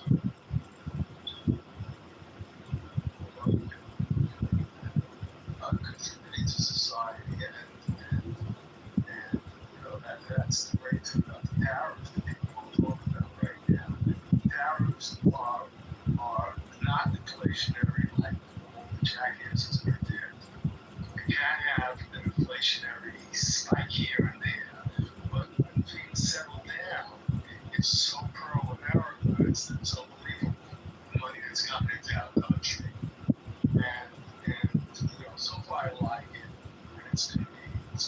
jobs. It's going to allow us to compete in other countries. It's going to benefit. It's really going to benefit the world. They can get the benefits of American production, American factories, whatever. God bless Trump. I mean, he able to things economically. And today, I think if Trump's going to try to pull off, I'm surprised you guys aren't talking about today what Trump's trying to pull off. He will become one of the greatest presidents in our history, undeniable, if he can get a peace agreement between these two crazy countries, these two crazy people who label war. And well, maybe it's just one. But if Trump can get an agreement there, and he's so smart, his agreement is not going to only be stop fighting, it's going to be how to divvy up the profits. That's what Trump does. He's going to give a sweetener to Putin, which in a way I'm not crazy about, but I want peace because that's like rewarding the person who's a maniac. But in the long run, it's going to have to stop. He can't keep this up. So Trump, in short, I won't talk a lot. He's really an economic president. He has economic genius in him. He's a brilliant guy. People hate him, say he's not. But, I was involved in international taxes. There was some very complex areas I dealt in. I'm not going to get to it. But I heard Trump making a speech about it one day. I thought, how the fuck did he know this? How did he, he just knew certain things that nobody knows. Certainly Biden did. Obama had intelligence, but he didn't. And Bush's. Trump is really an unbelievable economic genius. And when you globally get involved globally, he looks for deals that other people come out saying, hey, we gained also. And, getting peace, getting economic prosperity in the world, not only in the United States, is what he's shooting. And I don't think there's any other planet that can do peace. And I hope he just gets through his peace. All right, I think I spoke enough. Hey, Marshall, how you doing, buddy? Good to see you, man. Good to see you, too. What do you say? Signs of agreement or agrees with the ceasefire today? What do you think?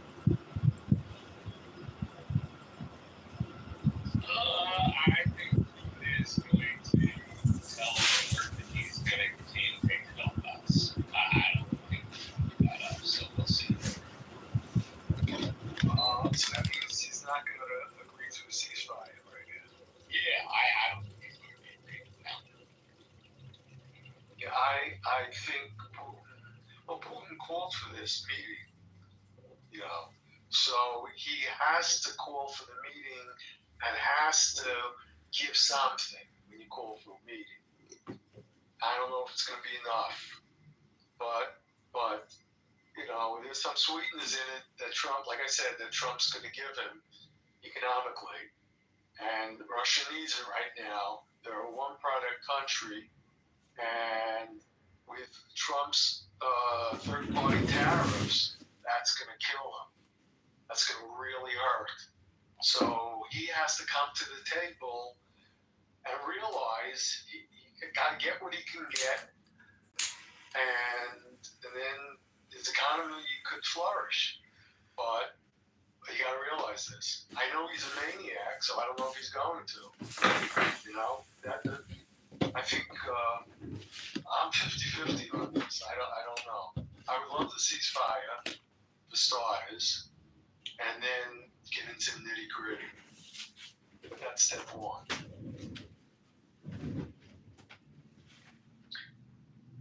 How did I get from income taxes to the war in Ukraine? But well, I don't know. I would like Mojo's answer about the poorest among us paying income taxes. I I agree. Like, I really did like the item in the Big Beautiful Bill that able-bodied adults from this age to this age who didn't have children should have 80 hours a month of some kind of work. Charity work, volunteer work. I liked that. I thought that was good. Can someone tell me why an able-bodied person couldn't or shouldn't be required to do that? That they want to work. I don't like the government forcing someone to work, but then again, I don't like the government paying someone not to work. So I have to lean on the side that you're saying that they should work if they're capable. Yes. They're not saying they have to work in a coal mine. They're not saying they have to work picking up trash or cleaning out sewers. They're not they have incredible flexibility about where and when they work during the month. Who are living on government assistance can't give back to the community in some form or function. The way you put it, you're 100% right. You can't be wrong the way you put it. Oh, that's scary, Joe. You know? You not only have a good voice, you have a common sense good voice. You're right. You contribute to society. We are a society. We are. Nobody dies. They're actually like, I know women who are, both parents are in the household, 4 or 5 kids, right? And these moms, man, it's what they do. When your kids are at school, you're cleaning the house, you're making dinner, you're doing the laundry. So sometimes it is a little difficult for, both people when that comes to, people with bigger families or more kids. Wait, I'm going to ask Monica something really quickly. Sorry, Jules, I'll make this really quick. Monica, you're asking about... They cut Medicare, they cut. And from what I understood is they added requirements for those. And I didn't do a deep dive. I was busy. I was distracted with a myriad of other things, likely Sydney Sweeney and blue jeans, but so irrelevant, fluffy things. But but here's my thing though, really quick, just to kind of, vibe with you on this. Here's my take on it. If they're able-bodied, meaning they're able to work, right? They have no medical reason or disability that prevents them from working. So they're able to work, yet they're collecting benefits from the government. And you're asking, why don't they give back to the community? And I'm thinking to myself, if these people don't even want, if they're unwilling to do for themselves, meaning just go out and one, that's how I look at it. I shouldn't say they can't. They're unwilling to do for themselves. They would rather have somebody take care of them, i.e. daddy government. And so I'm not sure that these people have the mindset to be motivated or inspired to give back or help their community. You see what I'm saying? I feel like there might be a little selfishness there. Like they feel they're entitled to the government. I think. Yeah. Let me just jump in quickly. Pockets was talking about a married woman with children or a woman working with children. Either way, the woman working with children filing a tax return. I'm not married couples either. Okay. So all right. So I'm talking about a woman who's working, you say. So at least to qualify for Medicaid if you're willing and able-bodied. So that's where I got to the point where women with multiple kids, mothers, who are stay-at-home mothers, their Medicaid is going to get cut because they're not putting in those 20 hours of volunteer or work, but they're spending most of their days taking care of the household and the kids. So it gets, to me, that's where I'm like, this is going to be a little difficult, or it's going to have to be, the red tape's going to have to be cut for certain households. But they live in the same household, so they're just not married. But you do not have to be married to be claiming each other's kids and to be getting Medicaid for your claiming each other's kids and to be getting Medicaid for your kids. You do not. Yeah. So you're suggesting or you're questioning why we should make them do that because there's a group of people who have kids who are not married, who live in households with men already working, and it might not be okay to force them to work. That's what you're suggesting, right? Well, yeah, when it comes to stay-at-home moms who are not married or filing jointly, their Medicaid is going to be cut as well. I mean, part of me wants to say it's a decision. Part of me wants to say it's a decision to have 5 kids, and if you can't work, if you don't have the energy to work in the first place, you shouldn't talk about 5 kids when you're not married. I mean, part of me, like at some point, we have to hold everybody individually responsible for their decisions and say, if you're going to accept money from the government, then you're going to put it into the system in a form of manual labor that equals your ability to do so, regardless of how much time you have on your hands or whether or not you have on a second job, i.e., the 20 hours a week in addition to your full-time job, which is taking care of your 5 kids that you chose to pop out without getting married to a guy that's in the house with you. Does that make sense? Like, I don't have much sympathy for that. I think that if they're able-bodied and they have 5 kids, that they should maybe be forced to do what everybody else has to do to survive, especially if they're taking money. First of all, why are they taking money from the government if they're in a house with a guy that's working anyway and they have 5 kids? Why is that happening? Mike, what do you think about a proposal that adjusts federal income tax based on obesity? Damn. I'm not saying this to be joking, but like you're clearly like if somebody is obese, they're going to have higher risk for heart disease or diabetes or any other of these types of comorbidities. And my question would be, if they're going to be the biggest drains on the system, not to mention living a shorter life, which means being productive for a shorter period of time, wouldn't it make sense for us to consider establishing income tax rates based on your health? Well, they should have to pay more in there. That reminds me of my idea about like airplanes. Like an airplane expends fuel to move a pound a certain amount of miles. So if you weigh 600 pounds, you instead of buying 2 seats, you should just get charged by the pound. So you just step on a scale and they see how much you weigh, and then they calculate that based on the fuel, and then that's what you pay for your flight. I mean, let's put them up against that too.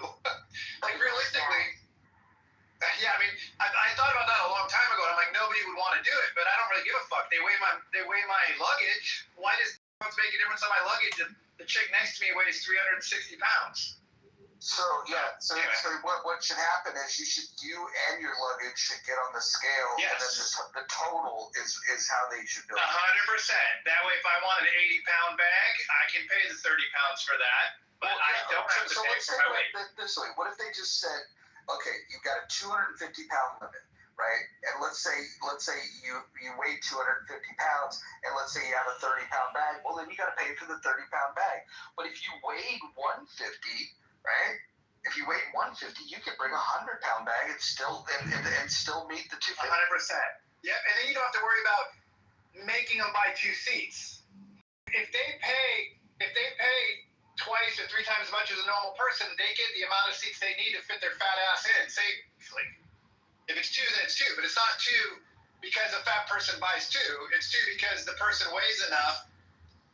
Because the shape of the person requires the 2, but they're going to pay for it anyway because they're being charged what they weigh. You know what I would do? I would come out of retirement and work at the airport and just be the person at the line that, like, where you could just make a visual observation, where you could just say, okay, you guys are fine, you could go in through this entrance. And then if the people that look like them and their bag might be more than 250, then you put them through the scale line. Exactly, yeah. Like, it's basically it'll basically be a fat line and a regular line, but women.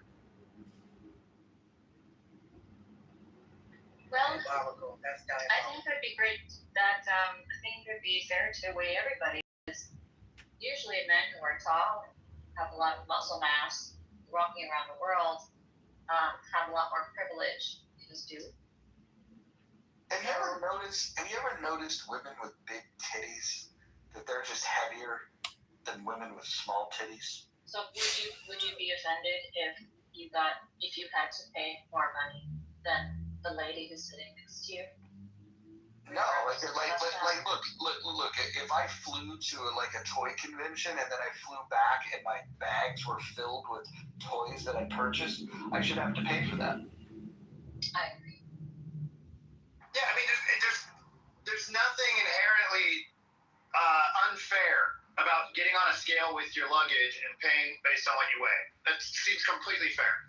To be honest, yeah, and the reason, Mike, you already said it. The reason is because the airline itself has to adjust fuel costs based on the weight, which is the reason they charge you for the bags. Right, but they try to, yes, exactly. And there's this whole, and they've already tried to make two fat people buy 2 seats, and that always becomes an issue. They always resist, or they say it's prejudice or whatever. This would solve it. It's like, yeah, I mean, you're wide, you need 2 seats, but you also weigh 600 pounds, and your ticket is 3 times more than the 200-pound guy. So you get 2 seats. Can I just point out they'd actually benefit. They'd actually make out on that. Hold on. In the chat, Regan Michelle says, brain rot conversation. The only reason why somebody would say this, hey, why are you know where you're going with this? The only reason somebody would not like this conversation or believe that it's reasonable is if they suspect that they might be over the 250-pound limit. Listen, nobody got offended that weighs 100 pounds. Nobody got offended by that. Most people are just saying, that seems reasonable. It only seems unreasonable to the fatties. The other solution is to just say, hey, look, you're going to be too much of a drain on this particular plane ride, and so no, we can't do it. We can't put you on this plane. Maybe you'll get an Amtrak ticket. So if I weigh 150 pounds and my bag is 30 pounds, can I bring my 125-pound llama? It's an emotional support llama, mind you, but can I bring that along and just pay the difference? If you have a 25-pound llama, the problem with that becomes storage, because there is a space component to this. Where would it be? I would say that if you have an alpaca or a llama, you probably could bring them, but I would recommend that you'd have to pay for a second seat just because of the space that it would take up, not about the weight. What about a koala? I'm an ambassador of the big back community, and I propose that us as bigger people, we get our own airline. Or our own section, because if we're going to have to pay more to fly, then obviously, we need more space. So therefore, we get more room, we get the space we need, and y'all can be cramped up in the little seats. That sounds like glorious to me. Well, you already get that. You just flip up the armrest and you take 2 seats like you already do. I'm not going to give you more leg space. I mean, I'm 6'3", I want more leg space, and I'm not fat.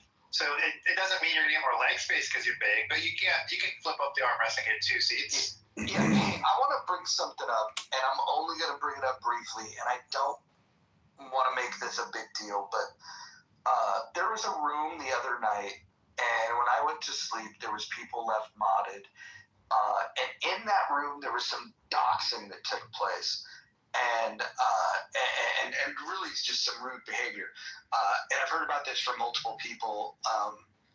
I'm not even going to call out the people by name, but let me just say that should you find yourself at the end of a long day getting a mod badge in a particular room, whether it's this room or anywhere else, it's probably not a wise thing to participate in a conversation about doxing other people.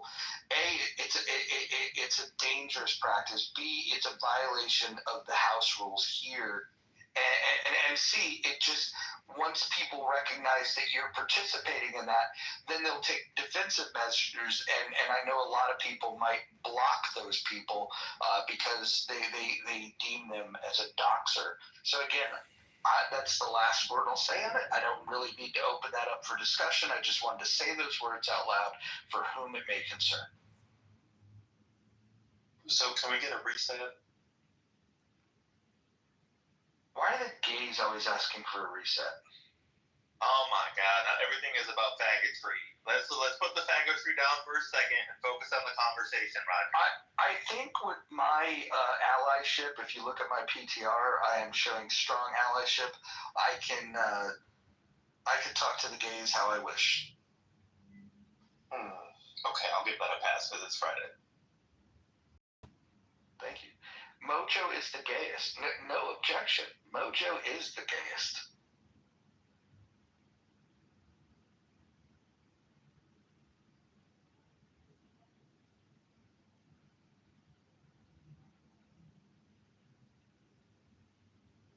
So I got a little campaign update. This is kind of an interesting exercise. If you ask Grok to identify the top 25 profiles in, say, Rockford and Peoria, Illinois, that are politically conservative or active or might be interested in supporting the campaign to elect candidate Congressman John Kitover, so it identifies all the profiles. Now I'm following up in the Grok reply, tagging them and asking all these individuals who are geographically located if they'd be interested in signing a petition to elect fiscal conservative John Kitover. So this is one quick way how to find voters in the 16th district.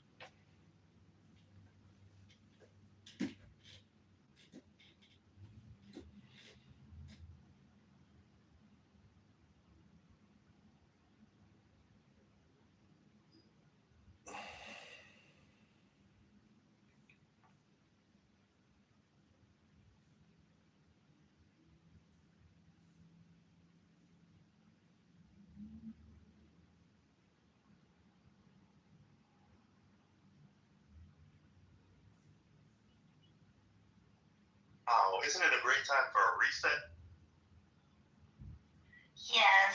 They were just discussing how when you go and fly on airplanes, they should be charging people based on the weight of themselves and their luggage instead of, the whole 1 seat, 2 seat thing. Thank you, Sarah. Did you that? And Mojo suggested that all women be weighed, and women with big tits tend to be bigger than women with smaller tits. So all women should be weighed for tax purposes. What if we taxed women based on bra and panty size?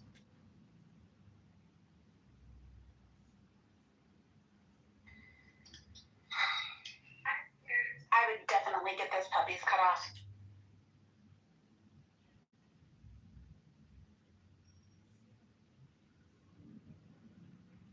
Go into a surgeon and ask them for a tax reduction?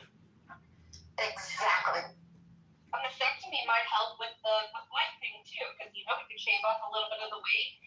All the women will go get mastectomies and none of us will have boobs anymore. It'll be great. I ain't cutting my titties off, ladies. Do you for them tax deductions? But yeah, we'll just go ahead and pay them taxes. Well, maybe you could get a tax sponsor. If you could get with a guy that likes them big old titties and just have him sponsor your tax. I was thinking that, but I didn't want to say it to sound whorish, but that's exactly what I was thinking. Mm-hmm. Maybe I cut out, but I like how everyone assumes smaller titties means less tax. I think it should be more. Well, no, we're trying to tax by the pound, and I think the easiest way to assess that would be on boob size. I mean, it's unnecessary fat kept in the upper region. Anything more than a mouthful is a waste.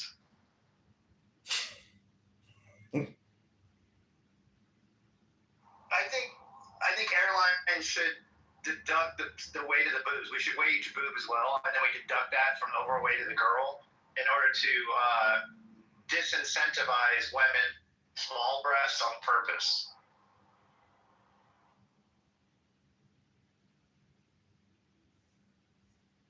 Like, we don't want breast reductions just so they get cheap fights. Like, maybe it's almost like a write-off. Like, we should write their boob off. Or what if you're a big girl and you get a special where you can bring your flat-chested friend and flat-chested women fly free, kind of like the bags. Yes. Yeah, I like that.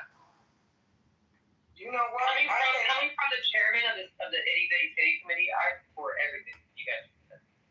I think this might be cultural because I feel like men of color want some titties in their life, And no disrespect to the white dudes, but yeah, y'all tend to like them real slim and no titties, no ass, no thighs. So yeah, I guess it makes sense. So now I'm going to a room with some black dudes. They would disagree.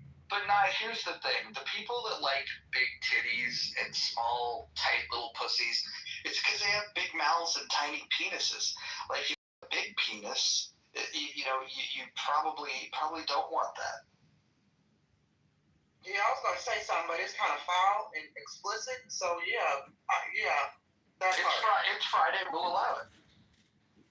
Yeah, I can't even say it because it's okay.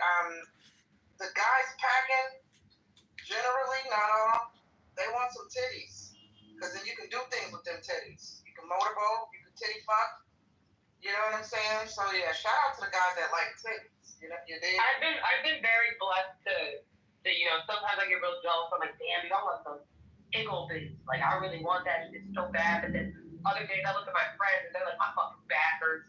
When they run, that shit hurts. I'm like, okay. There's some like positives and shit and negatives to both sides, but I wish for tickle bitties all the time. My mom got hers done as well. We just come from a little itty bitty kitty community there. Well, what about us mid-tier cocks? Like, where do we fit into this whole thing? Like, we're not like, like Asian deficient cock size, and we don't have the brother man two buku problems. Like, what about those that are just, we're like the Goldilocks of cocks. We're just right. Listen, as long as a man knows what to do with his cock, it's all good. The size really doesn't matter. As long as he just knows how to work it out and he's creative with it, yeah, that's all that really matters. But if some titties, if a little extra titty meat scares him, I don't know. That sounds like, he might have to work on that. And I would encourage that guy to stay with the itty bitty titty committee. Don't deal with the big titty girls. So we need to have this conversation, right? So, because there's fat girls and then there's thick girls. And some people get confused on what a fat girl and what a thick girl are. And we could describe what a thick girl is, but just understand, you will not get called thick if you have an ugly face.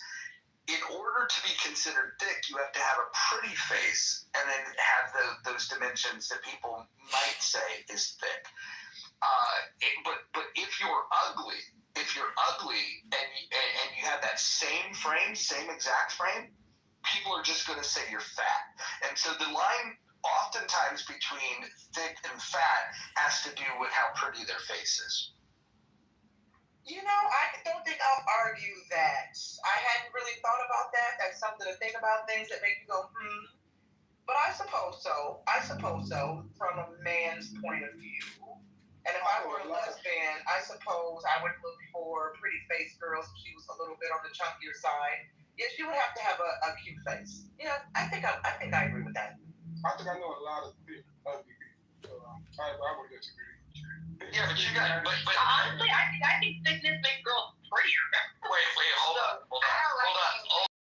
Hey, Kima, your vote really doesn't matter here because you are not very picky when it comes to women. You've had 11 children with 17 women. Like, this is like, it's a feat. That math isn't math. How does that mean I'm not picky? I'm not confused. You'll fuck anything, is my point. No, every one of my baby mothers are beautiful women. Favorite blacks on the entire planet, on the entire app. Trillian, tell me what your thoughts are. Well, thank you, and you're one of my faves too. Blacks, it depends on the photo, and then other. I guess now you're in the other face. To medium-sized dicks, absolutely. I like the story that I read, Goldilocks and the Three Dicks. One was just right, absolutely. Why do I need a huge monster cock pounding me? I feel like the only women who like that have been abused as children, and I hope they heal.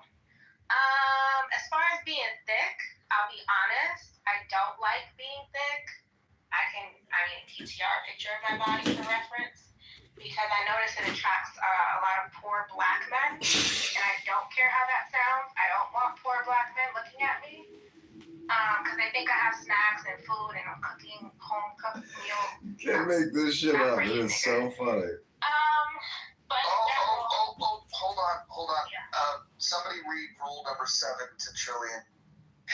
No use of the N or K word. I don't know what the K one is, but there's still time for me to figure it out. That's fine. But anyway, okay, I've been working out though, I will say. So I've lost 30 pounds. I feel like I want to lose 60 more. Yeah, girl. You know, one of the best ways to lose weight is to shake that thing. So I also second Trillian. I think that there is a certain point in penis size where it's just too much. Like I had this guy come over, he had a 10-inch dick, and I was trying to suck his 10-inch dick, and my jaw for 3 days hurt like a bitch. Like that was not a fun experience for me. I'm never doing that shit again. If I see another 10-inch dick, I'm sending it home because this not going anywhere near me. And like, just really quick, I just want one more thing. Because I like anal sex, so I'm not putting that dick in my ass.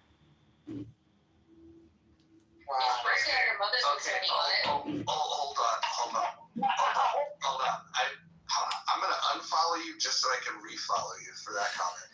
That's amazing. I also want to just give a warning. If Scarlett returns to the room, we have to change the subject immediately. No, we don't. Yes, we do. There's no fucking way we have this conversation in her presence. Oh, dude, we gotta bring the freak out of her, man. Come on. Nope. I know she's weird, dude. I know. Pockets had the same feeling underneath it all. Yeah, Like it's a quiet one. Listen. I know women don't like listening, but I'm telling you, this is one that I'm fucking 100% right on. Listen, there are not a lot of classy women on this app, right? There's not a lot of them. She's the classiest. So we don't talk like this in front of her. No, I'm gonna message her right now. Are you like anal? I'm gonna message her right now. Don't do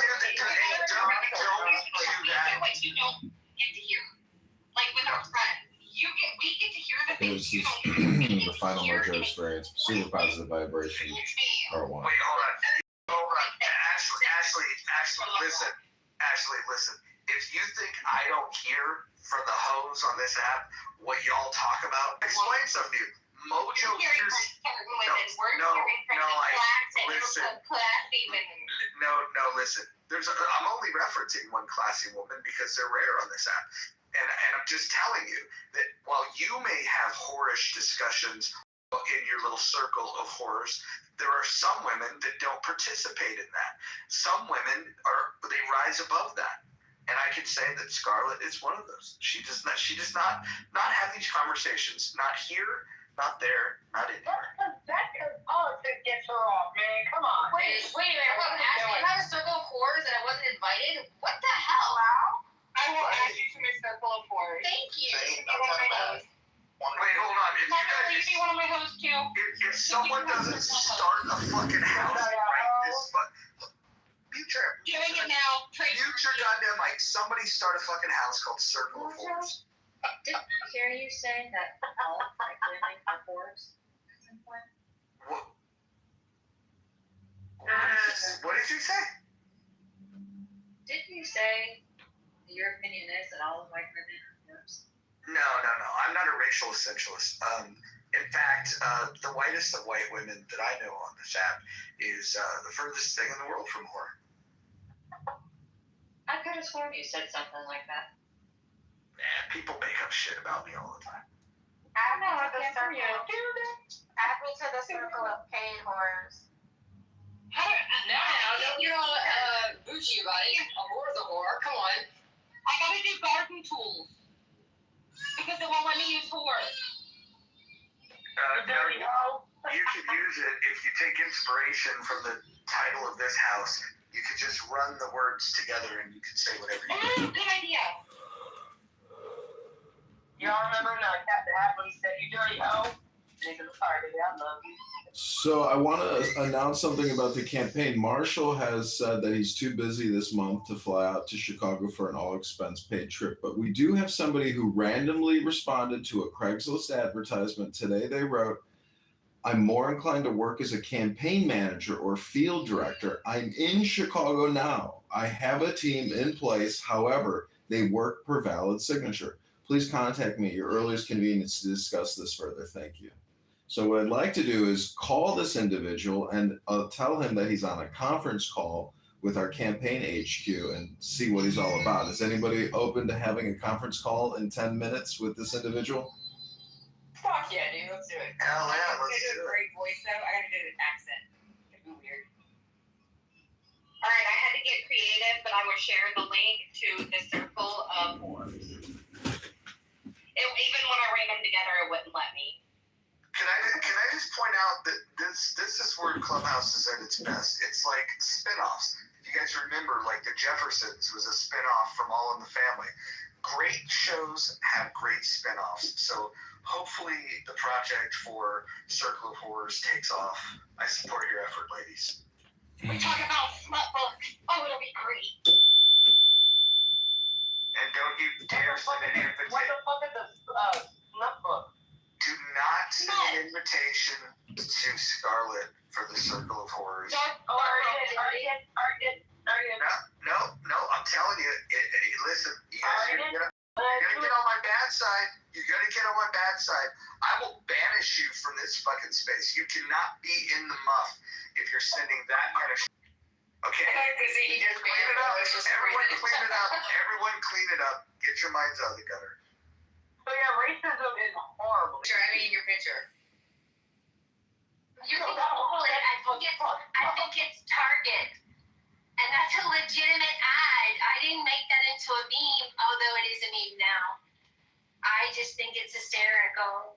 And, my sense of humor is not the sense of humor of everyone. But I think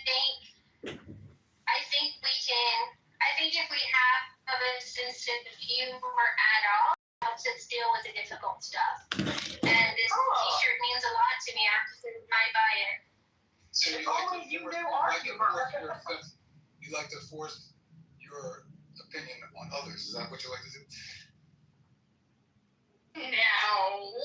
Wait, so what? So apparently, time out, this shirt means even more to you than it does to me. So you tell me what this shirt means to you. No. It's common sense.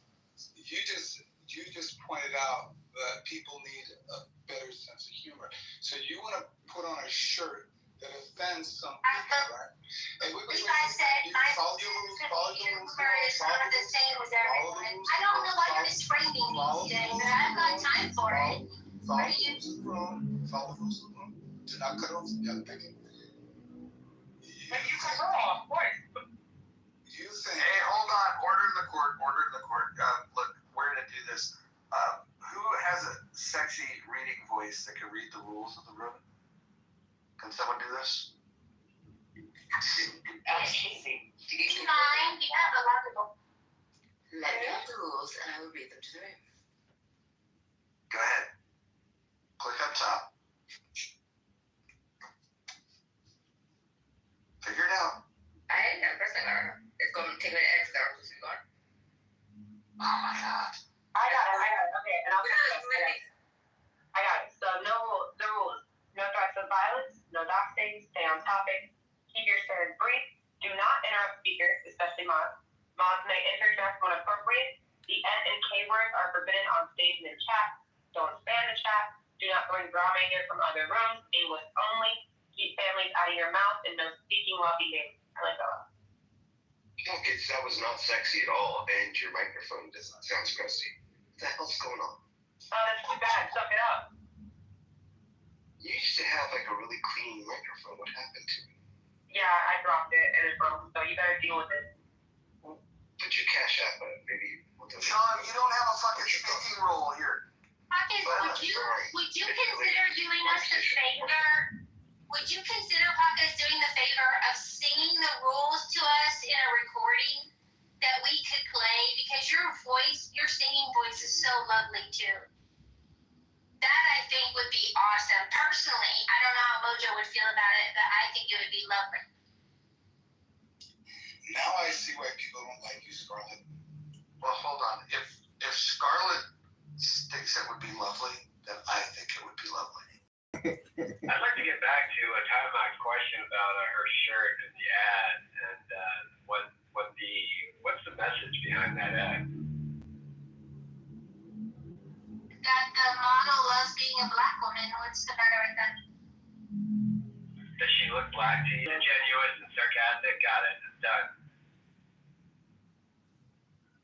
It's very small of you, Scarlett, to find joy in, well, a lot of people do that, right? But most of the people do that are very small, tiny people. And if that's okay, Just hate black women. That's all.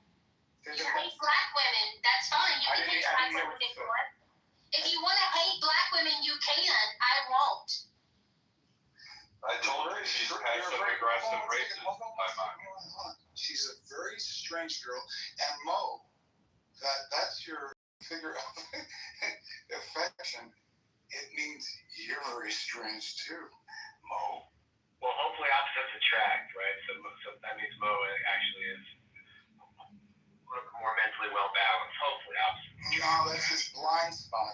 Wait, hold on. Listen.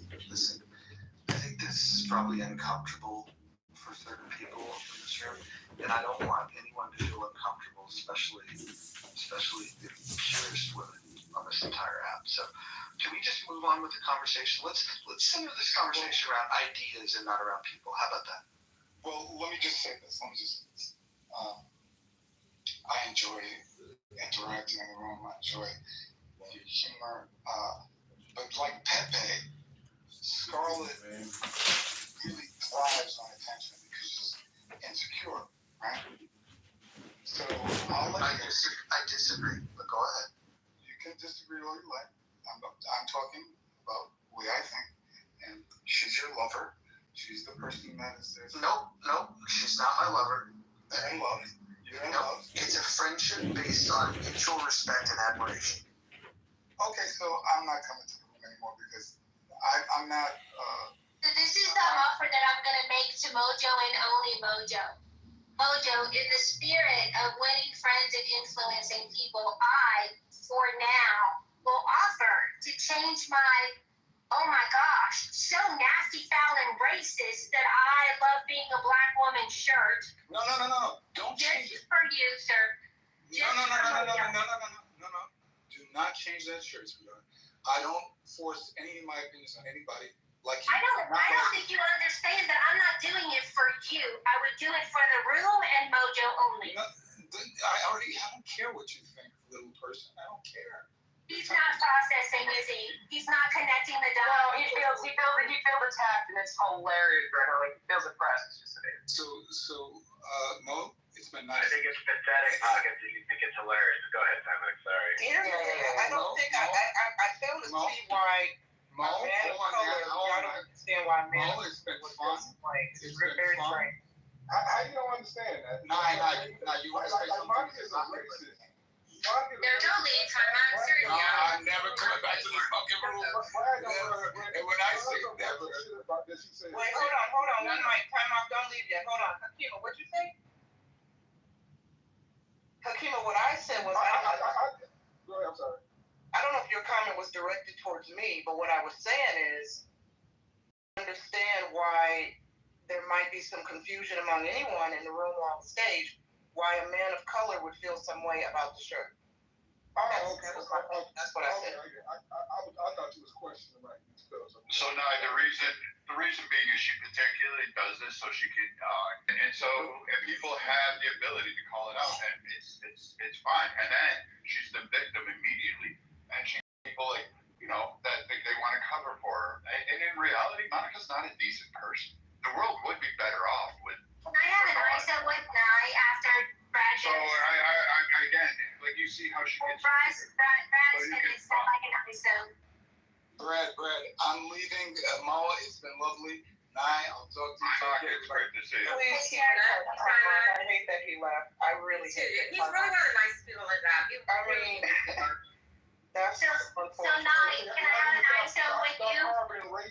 Shout out to Hillary. What's up, girl? Hey, who's ISO to that? But hey, I'm asking for an ISO conversation with Nye. Do y'all know the clubhouse lingo what ISO means? I don't. So I was like listening to it. At first I said eyesore.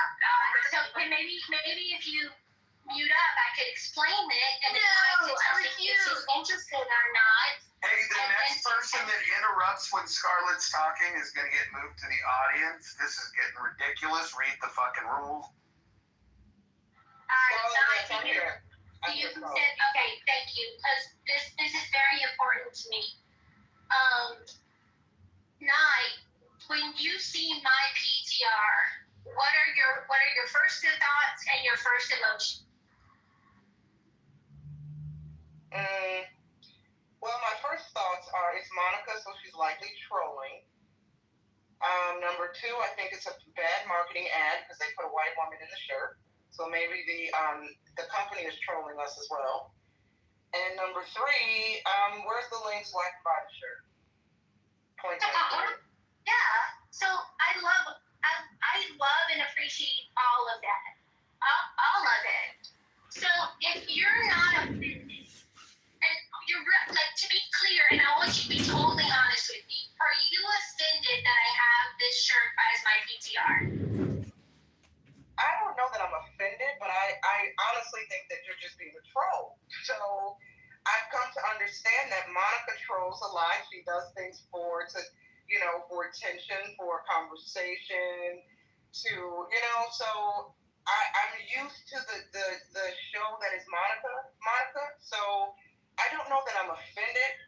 If I didn't know you, perhaps, and I don't know you personally, but if I didn't know your clubhouse antics, I probably would be like, she's up to it again, maybe trying to bait black folks into being outraged and, causing some division with blacks. But I just think you're trolling. So tell me.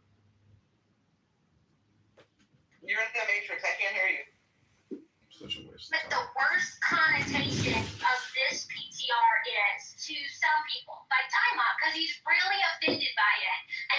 And I'm having, I think it was humorous. And I'm remembering the little boy in the H&M commercial, the ad, cutest monkey in the jungle. And because he was I have that green sweater, by the way. People were very angry about that ad. And so I'm like, you can be mad thinking that H&M, whose market plan is to sell Monkey in the Jungle shirt, could be worn by any child of any race or ethnicity. So they chose a black boy, and we know the racial stereotypes and connotations associating blacks with monkeys. That was casting director could have done a better job with that ad. The director, the PR firm, the ad agency, but that's calculated. That wasn't an accident that they just selected a black boy to wear the cutest monkey in the jungle. What I remember that ad, and so they don't get a pass for that. Okay, fair enough. And I'm almost done with the ISO, and then we can open it up for discussion. When the ISO is complete, I would like to wait. Almost done. So comparing that faux pas, that either nasty troll or a stupid oversight, where does this shirt rank in that spectrum of being offended and offensive? Well, I think it's really an individual case, right? I can see why people who are not black or not from the BIPOC community, I can see if you're not from that community why you don't think that a white woman in this ad with that shirt is offensive. While members of the black community or the BIPOC community look at it with the side eye because why is there a white model wearing the shirt? It's very strange.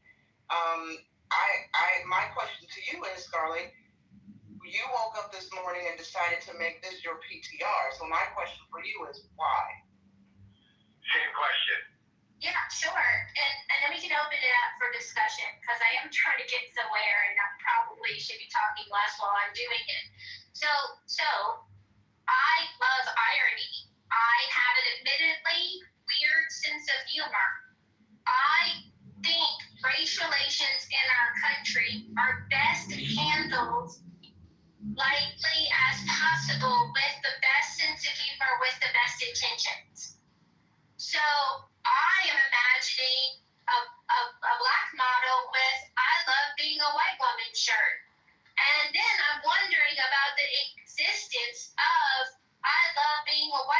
shirt to our culture, and if that might not end up with some bruises and beatings, because I don't think people can love being white women in our society today.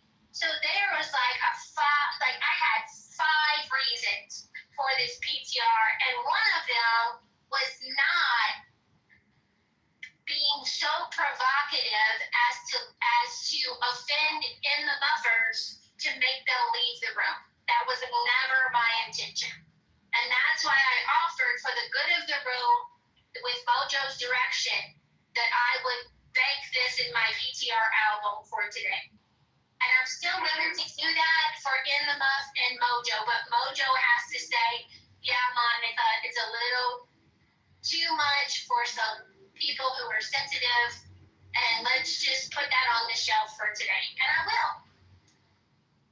Do you think you would have changed your PTR if Target chose to do, I don't know, I love being an Asian woman, I love being an Indian woman, I love being a Ukrainian woman?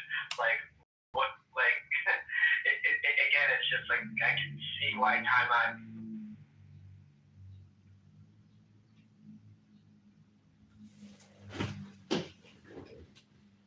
Did he go into the Matrix? Because honestly, sounds like it. You know, I can't hear him. I just want to say that. Like, Monica, are you walking around, like, are you going to, like, in real life, are you going to walk into a black community and put on that shirt?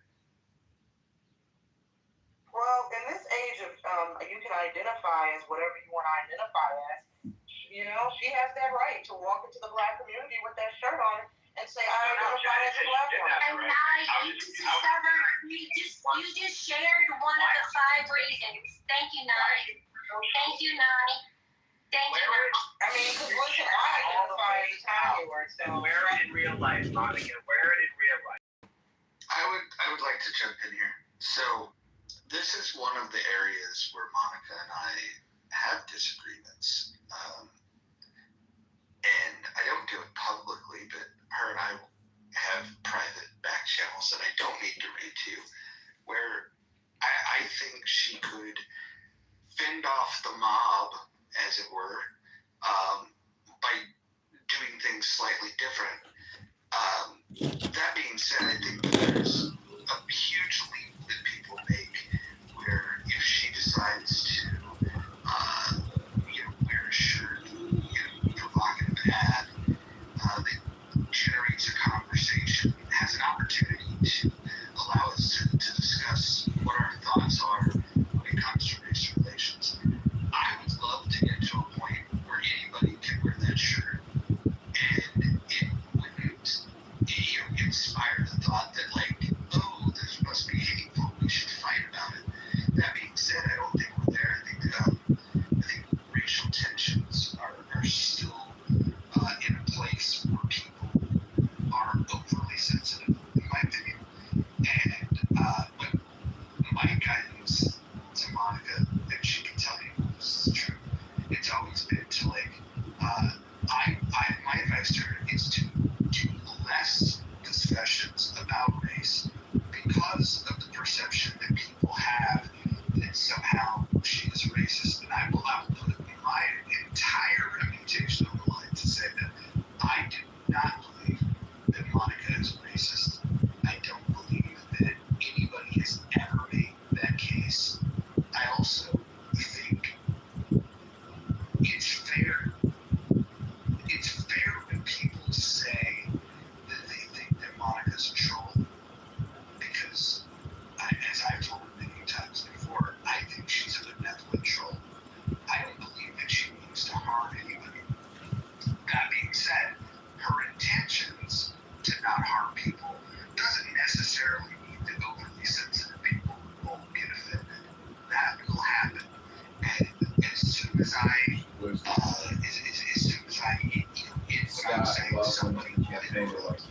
You're listening to Mojo content.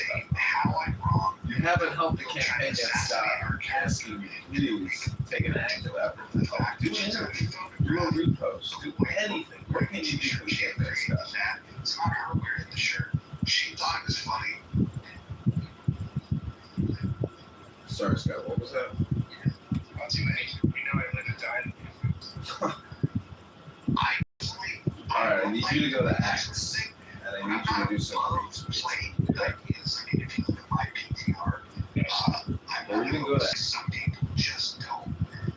They don't want to get along. They want to catastrophize everything, and they want to vilify everybody. They can't be a good guy in their story if they don't find a bad guy. And so I don't think Monica's a bad person. I don't think Monica is out to hurt anybody. I certainly don't think she's a fucking racist. What I do think is that she's a fucking incredible troll, and I think that when people do get offended, that's working. And again, and for what it's worth, I cautioned her to troll in certain directions. She doesn't listen. She's a real woman. It's one of the things I respect about her. I'm sorry. So just to be give an example of the double standards on how white women are treated with greater scrutiny than any other population. Darrow had this PTR and another one of an obese baby on his profile, and he had a little discussion about it, but not the pressure and not the censorship and not the moral conviction of righteous indignation, despite literally having a lumberjack monkey as his PTR. Now I'm going to change it right now. Hey, moderators, could you put me in the queue, please? This is John. Thank you. Hey John, you get the mic right now because I'm gonna change my PTR again. So the campaign does have a response from a Craigslist job applicant who claims he's a field director with a team set up in Chicago who can get signatures. I'm asking if in 12 minutes we do a hard stop, a room reset, a title reset, and we call this gentleman at 2:00 who claims he's willing and able to help the campaign. Also, Antidote just made the first wire transfer into the bank account today. It takes 2 to 3 days, and it was for $500. So thank you all who contributed, and thank you very little anyone else who has claimed and done libel and slander about stolen valor and made death threats on the app. Thank you so much, everyone. I think that everyone remain quiet for that call. If you can't do that, if you can't fight that temptation, move yourself down, we remove you. So when we have that call, I hope everybody can hear it, and it'll only be effective if everyone remains quiet. Ashley, you were saying something? I think like the campaign on the shirt is rage bait. I think it's obvious, but I went and looked it up because I wanted to see if Target, if they had gotten any blowback, had removed it, and I see Walmart actually has that same shirt, but it's a white. Yeah, I don't know if you saw my Instagram, Scott, but go to John Kitover, and I basically outed Brad for making death threats against people on this app. Looking out for Jane, beautiful Jane, poor woman, horrible things. Horrible things. Insane things. Yeah. So I'm sticking up for Jane. That doesn't cross the threshold. Jane is a Kitover fan. For using it in their PTR. I wouldn't go as far as saying it makes them a racist for using that PTR, but it's hard to ignore the bizarre magnetism and feeling so compelled, feeling so called to immediately, hours after the ad comes out, to rock that PTR, because if Target says it's okay, then I'm not a racist. Look, just an observation, and again, for what it's worth, and the last comment I'll make. I'm not a fan of the shirt. I'm not a fan of Monica choosing this as her PTR. That being said, I think the overreaction from some of you it helps me to understand why Monica might want to do it. Maybe what she cares about most is exposing overreactions. I still, Kima, can you tell me why love being a black woman is bad?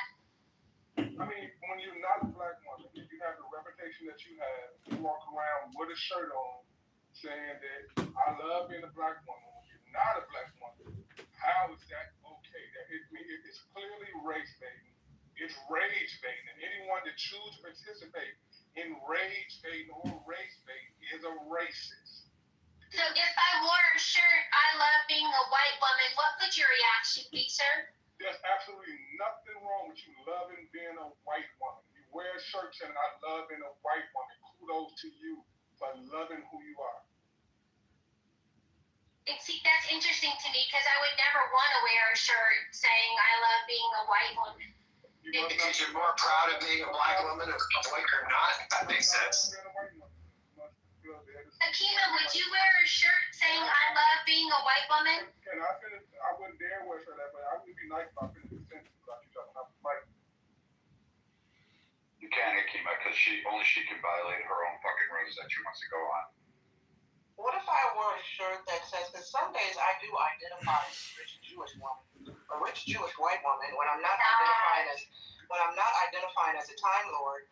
So can I wear a shirt that says, I love being a rich white Jewish woman? Would that offend anyone? I'm just curious. Yeah, That would be epic. Hold on, I'll go to Cafe Press right now and have it printed and shipped to you if you want one. And I'll wear it in my PTR. I would love that. It's not going to go over well. Why, Hakima? Hakima, it'd be an interesting case study to see what the reaction will be when a black woman wears a similar shirt. It'll be an interesting case study. Social media experiments. I love social media experiments. They're going to call you a black. Me too. They're going to call you a black people. You know what would have been more clever by Target in this non-binary, I identify as this, I identify as a toaster. If they actually just flat out said, I love being a woman. I love being a man. Hakima, Scarlett, you did read a book. Walmart has an ad of a white man wearing this shirt and rocking it. I think that's hilarious. Scarlett, you did read a book with Hakima the other day, didn't you? Wasn't it called The Tao Te Ching? You both read a book together. What was that book about exactly, Scarlett? You read a little bit, and Hakima read a little bit. Do either of you remember what you read? There's a phrase in there that caught my attention about that good men being models for bad men and bad men being the work of good men. Did I get that right? Scarlett, I have a better idea. Why don't I wear a shirt that says, I love being Monica? What the hell? But I have one, I love being nice. Oh, man. I want to grow up to be nice. Hey, Michael, why did you make that phrase to race? We're talking about race, and you actually remember something. And you said that phrase that somehow good man and bad man is somehow racial. I don't know what you're talking about, Akima. John asked if we remembered what we read from the Tao Te Ching, and that was the one line that I remembered that I was paying attention to because I had questions about it. Did you make it racial, sir, or did I? Okay, No, I don't think I did, Akima. Ladies and gentlemen, let me interrupt your discourse here because in 5 minutes we're going to call our field director, and I'm going to inform him that he is on our HQ conference call, and there's about 30 people listening. But you have to remember, if anybody comes off mic, he probably will not be able to hear you, and it will just sound garbled to him. So anything you think he can hear, he's not going to hear. So don't waste your time trying to interrupt a quick and short, pleasant conversation. So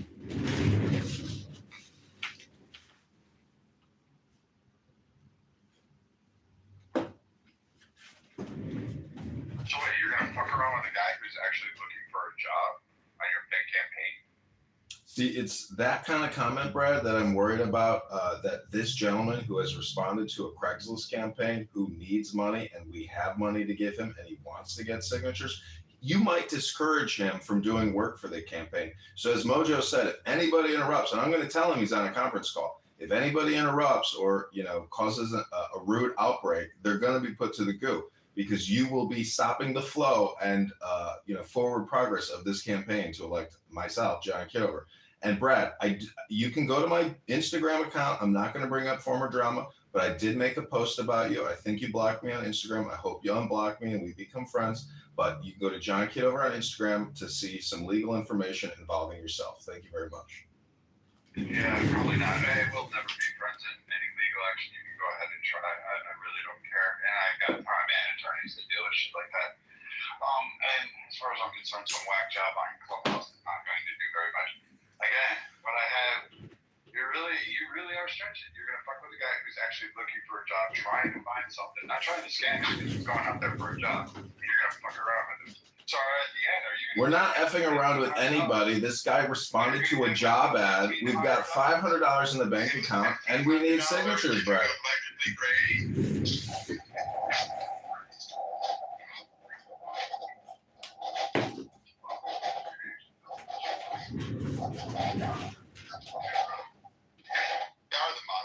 Yeah, I expect this out of Monica. I expect this out of a bunch of people. But holy fucking shit, Roger. You're gonna fuck a man over and toy with him about a job? Fucking new levels of bullshit these guys had. Monica, you're a fucking piece of shit. Where did you all of a sudden get your empathy from, Brad? Like, because listening to you the last couple of days, you don't seem to care about people at all. I don't give a fuck about you or Canadian cunts like you, but fucking A, you're gonna fuck with some guy in the real world that wants to fucking get a job? You're wasting his time. Where did this empathy come from all of a sudden? Fuck you, dude. Shut the fuck up. Go gag on a dick. Go make potions or whatever it is you do in Canada. You guys are gonna really fuck with some guy and think it fucking hits up. You guys are gonna have a good time with it? Holy fuck. Nah, I expect better out of you. Holy shit. Well, I didn't expect empathy. I expect better out of you. You guys always brag about your moral authority over and over, and you guys think this is a fucking joke. I didn't expect to hear one empathetic statement from your mouth, but you really surprised us here. Hold on. He said he expects better out of me. Brad, sir, this has nothing to do with me. This is all John's work, John's campaign. I am just chilling in the mouth, co-moderating in a space with people that I really enjoy sharing conversation with. This has nothing to do with me. What am I supposed to do? I don't control John. I don't know John. I don't know these people. I don't give a damn. Like, 1 minute. All right, everybody, just updated my PTR. That is Darren LaHood with Speaker Johnson. Mess with some poor guy off of fucking Craigslist who's probably out there job pounding. Because I know this. I got candidates that are lined up that are asking for work, that are sitting out there, and I have like 400 fucking candidates to go through a position that I may have two. Like, I hear their complaints. They're telling me it's rough. Scott, you see how hard it is to organize people? This guy who's fucking out there beating a pavement, who's actually looking for work and trying to find something. This is completely insane with him. I know, it's like dealing with people on the cycle who are John or whatever fucking name he goes by. What the fuck? Are you like into little fucking kids? Do you want to watch a pedophile fucking do a child? Are you guys like that desperate for fucking contact? That's what you're akin to doing here. Okay, I updated my PTR to Darren LaHood, shaking hands with Speaker Johnson, and Darren LaHood is on the left. That's who we are going to defeat and remove from Congress in the 16th district. Now, you know, Brad, your negative criticism is taken and noted. Everything is live streamed on YouTube and in other rooms. So please refrain from speaking as we call our new field director from Craigslist. And everyone in the room who thinks that this is a joke, well, that's okay. Get your dopamine, but go to John for Congress. And also, Mojo, if we could do a room title reset and pin the link for donations, because I think it's moments like this where people are going to go into their heart, dig deep, and know that road raging on Clubhouse, screaming and shouting everybody down and constantly coming into rooms every single day to repeat yourself is the definition of madness and lunacy. And that's exactly what I'm fighting against in Congress and the Senate. And I think the big, beautiful bill, which adds $2.4 trillion to the deficit and that Darren LaHood voted for, is a complete travesty, and it's theft and it's fraud, it's waste and abuse. And I want to encourage everyone to repeat the mantra: stop borrowing, stop spending. Say it with me, everybody.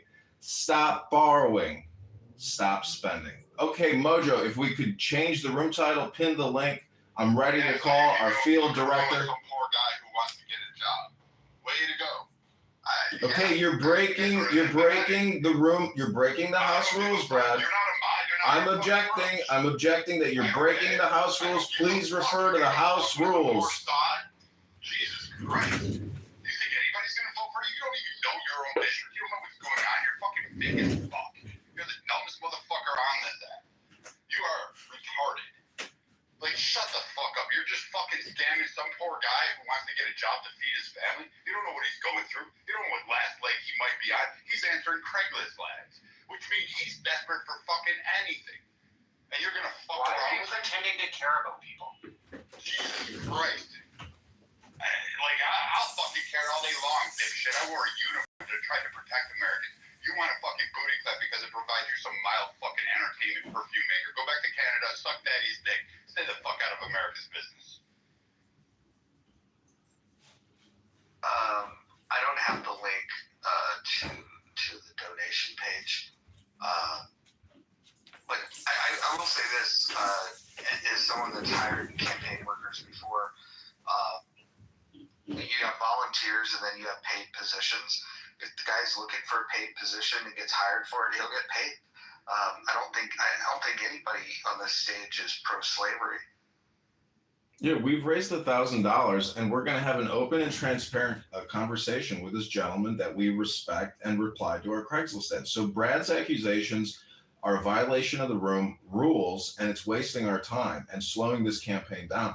I'm willing to sit here and be patient and take our sweet time to come together to, donate to this campaign and call this field director and see what he's all about, because a lot of people really like this work. And I've worked with very enthusiastic people who love politics and being on the ground, and the marshals of the world that love shaking hands, meeting people, and organizing for politics.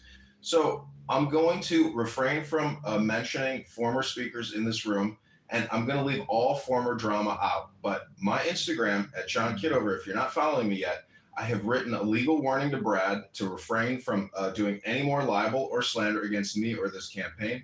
And if everybody's ready, we can call the field director and see how he responds. And I'm going to inform him that we have some heated people in the campaign HQ. And, if they do break the rules, as Mojo has stated previously, if anybody speaks up and interrupts this call, they will be immediately kicked to the goo. And I'm going to tell our field director, the rules of the campaign HQ conference call.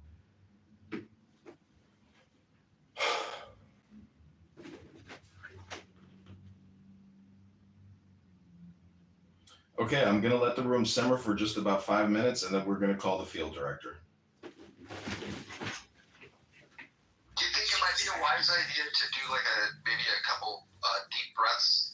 If somebody can lead us to a breathing exercise, I think that might help. Mojo, can I just say I've been on this app for a while. This is great content. This is fantastic. I just want to affirm everything about this. Was it great contact when you needed financial help and people had to pitch in and people were begging for you online? That was great contact, wasn't it? So you're so quick and easy to jump on that one. I'm just saying, I'm enjoying what's going on. What did I do, Brad? I'm just saying, I think this is interesting. Yeah, at least some fucking poor guy who's looking for a job. Yeah, it's great. Says the fucking Christian minister, take your holy roller ass and fucking move it on. Brad, what did I do tonight? What's the Nothing, Scott. Good to see you, Scott. I'm glad that you're here. Sick. We got Scott in the house. Nice, good Scott, guy. can you do a Trump impersonation for Mojo, please? We got some Moose. We got William. We got Hakima. We got Mike. Bima. Great gentleman in the area as number one. Go ahead, Mojo. Yes, sir. Can you please walk us through a breathing exercise? Just instruct people to take a deep breath and breathe in, breathe out. Can you do that for us? Can someone just stop her when she's breathing in, and then we can just see how long it takes before her evaporation? Yes, let's close our eyes. Closing eyes and take a deep breath in. Hold. And a deep breath out. 2 more. Deep breath in. Hold. Deep breath out. Just wrap the plastic bag around your head, and then we can just be done with this and hearing your voice. And the last. Deep breath in. Hold. Deep breath out.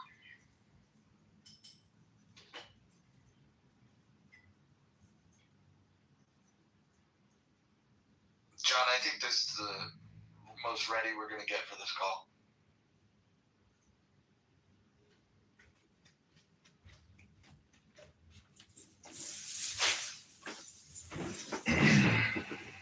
Okay, let's do the call. Remember that since somebody's so fucking happy about it, the next time you guys want fundraisers, the next time your kid needs fucking surgery, or you can't pay the lights, you need mechanics, you come to me and you ask for money, you've asked for kidney transplants, you've asked for wheelchairs, you've asked for fundraisers. I'm gonna remember this, literally all of you, because you do this shit. You guys run into problems, and then you come to someone like me, hey, can you pay my fucking bills? Oh, hey, my kid needs this. Oh, hey, can I have that? And a number of you have done that. And you know what? I'm really fucking disgusted that a bunch of you would actually toy with this guy off the street who's looking for a job. A poor kid that's fucking looking for a job. You're gonna toy with him. And get your kicks out of it? The fuck, man? Now I know why. You spare me your fucking political rhetoric. It ain't for change. It's just for fucking people over. You're sick fucking purveyors. You guys are just as bad as the people you try to condemn. You're no different. Well, what does the application, what does the job post on Craigslist actually say? Yeah, I'd be happy to share it with you if you'd like. I can put it in the chat. Maybe that's a good idea before we call him. Let me get you the Craigslist link. Please hold. Is he waiting right now for you to call him? No, he said call me at your convenience. I don't even know if he's going to pick up. I'm just saying, we're going to have to get past these road bumps before we can actually successfully conduct a campaign conference call.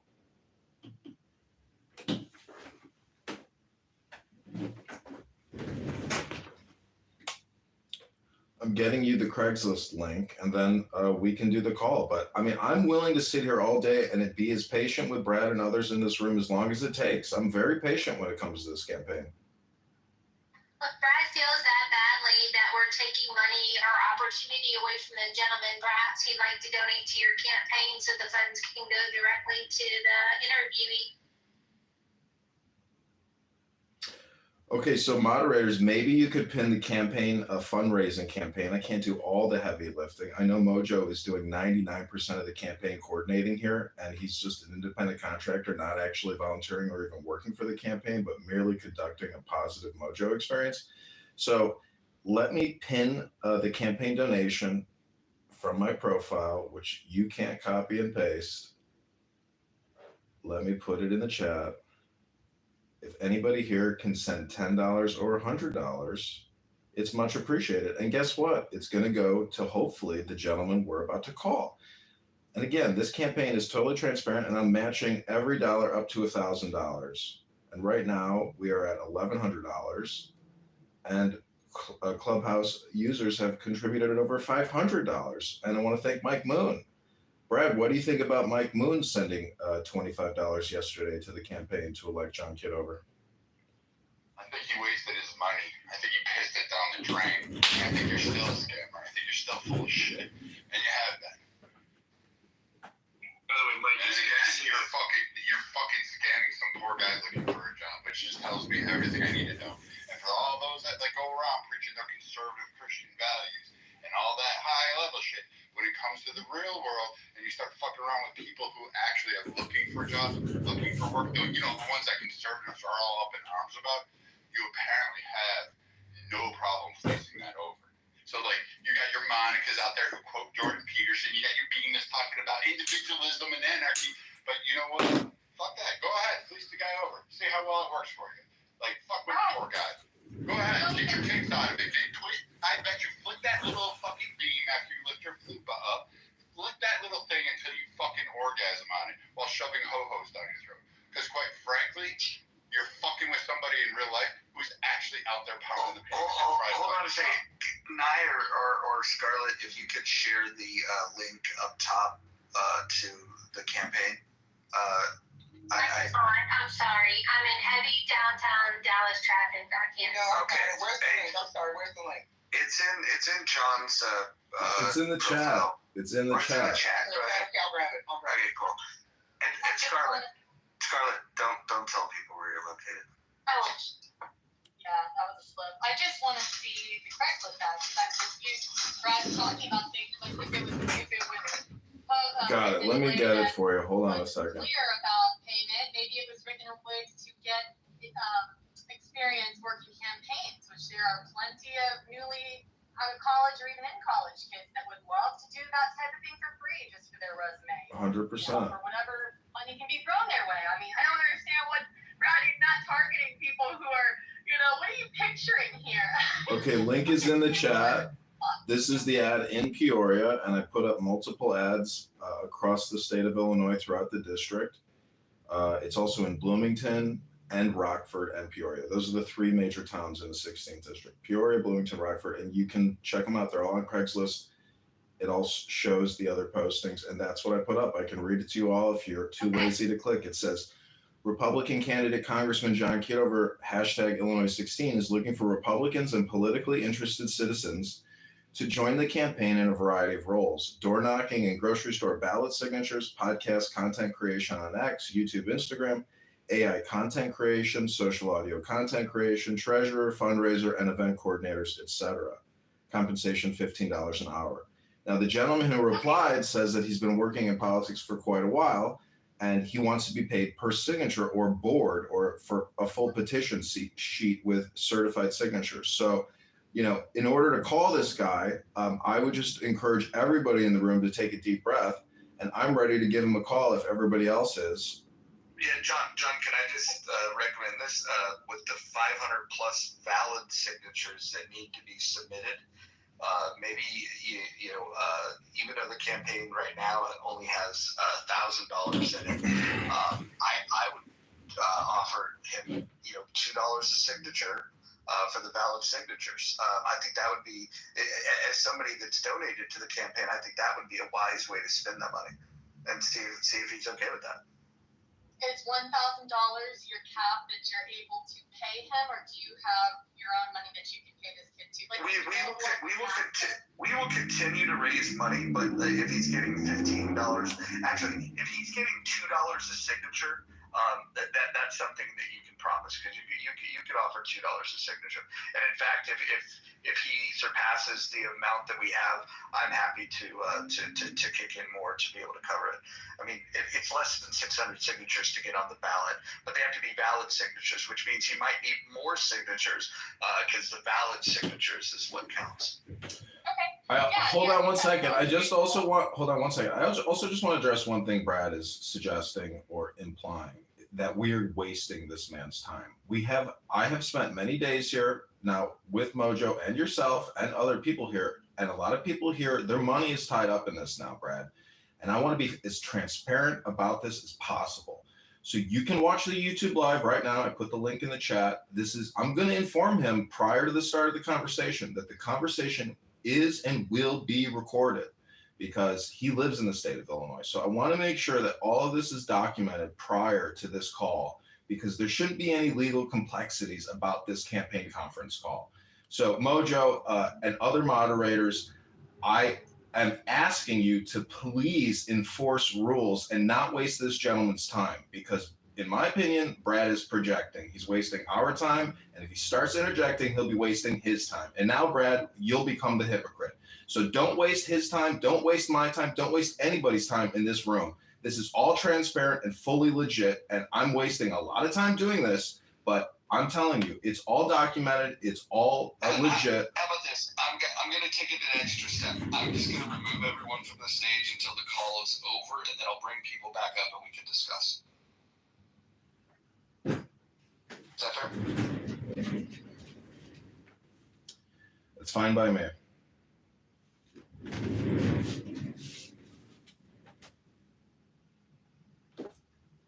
People can move themselves down too. That would help.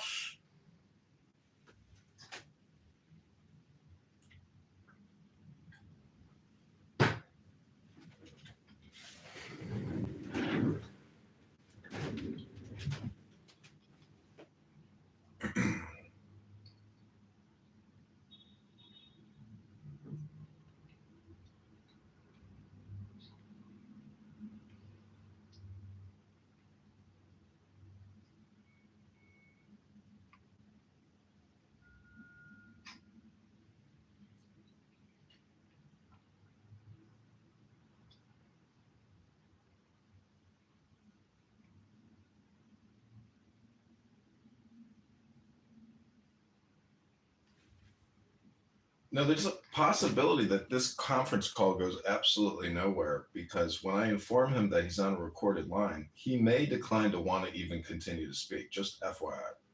You may also want to tell him, it's a good idea to not share his name.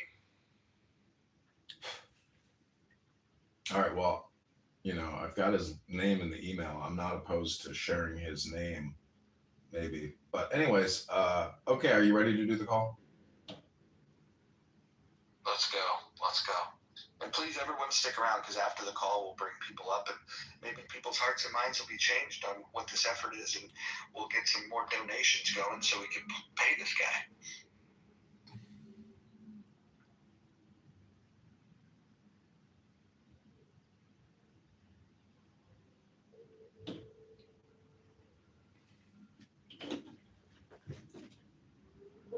We'll see. He's got a New York number. Hello. Hey, Ed, it's John Kitover in Chicago calling you about the field director, campaign manager position. How are you doing?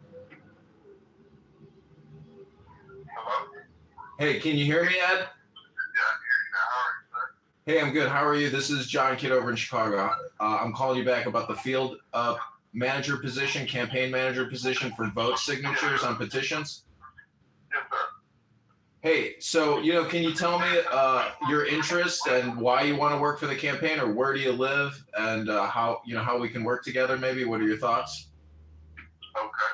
Yeah, I'm from Memphis, but I'm up here working on some state rep petitions with my group, and finishing up here. And so I'm totally open to working with you. Like I was saying, most of my guys, they work for Seed, they're pros, and so just want to see like what was your business scale model, how did you, what were you trying to do? We usually get a budget and come in, we knock them out, validate them through our app or your app, however you'd like to do it, and get them on in, notarized, and move from there. We've got demographics, whatever you're trying to reach, and then we go out there, boots on the ground, and get it done. Okay, that sounds good. Listen, I'm gonna let you know that I'm gonna put you through to a conference call with our HQ, who's helping me do a lot of the marketing and campaign strategy, digital strategy, so they can listen into the call. And the call is going to be live streamed onto YouTube. Are you okay being on a recorded line for the rest of the conversation? No problem. Okay, so Mojo here, is our campaign director, and he can listen and he can speak as well. I just wanted to, see, like, how much are you asking per signature? You said to me 1,200 signatures. Correct. And what time frame you trying to do it by? September, March? What is it, Mojo? End of October? It has to be submitted by October the 27th. October 27th, everything's going to be notarized and submitted. And is this a statewide or just a district? It's District 16. The major towns are Rockford, Peoria, Bloomington, Normal. District 16. So you're looking at probably like what, 50-mile radius? Yeah, at least. And it's, top of the state to bottom center of the state, Peoria. So there'd be some travel. It would be two cities, really, Rockford and Peoria. Rockford and Peoria, okay. So would you be handling lodging for the guys as well? Yeah, we can do, on a Friday, Saturday.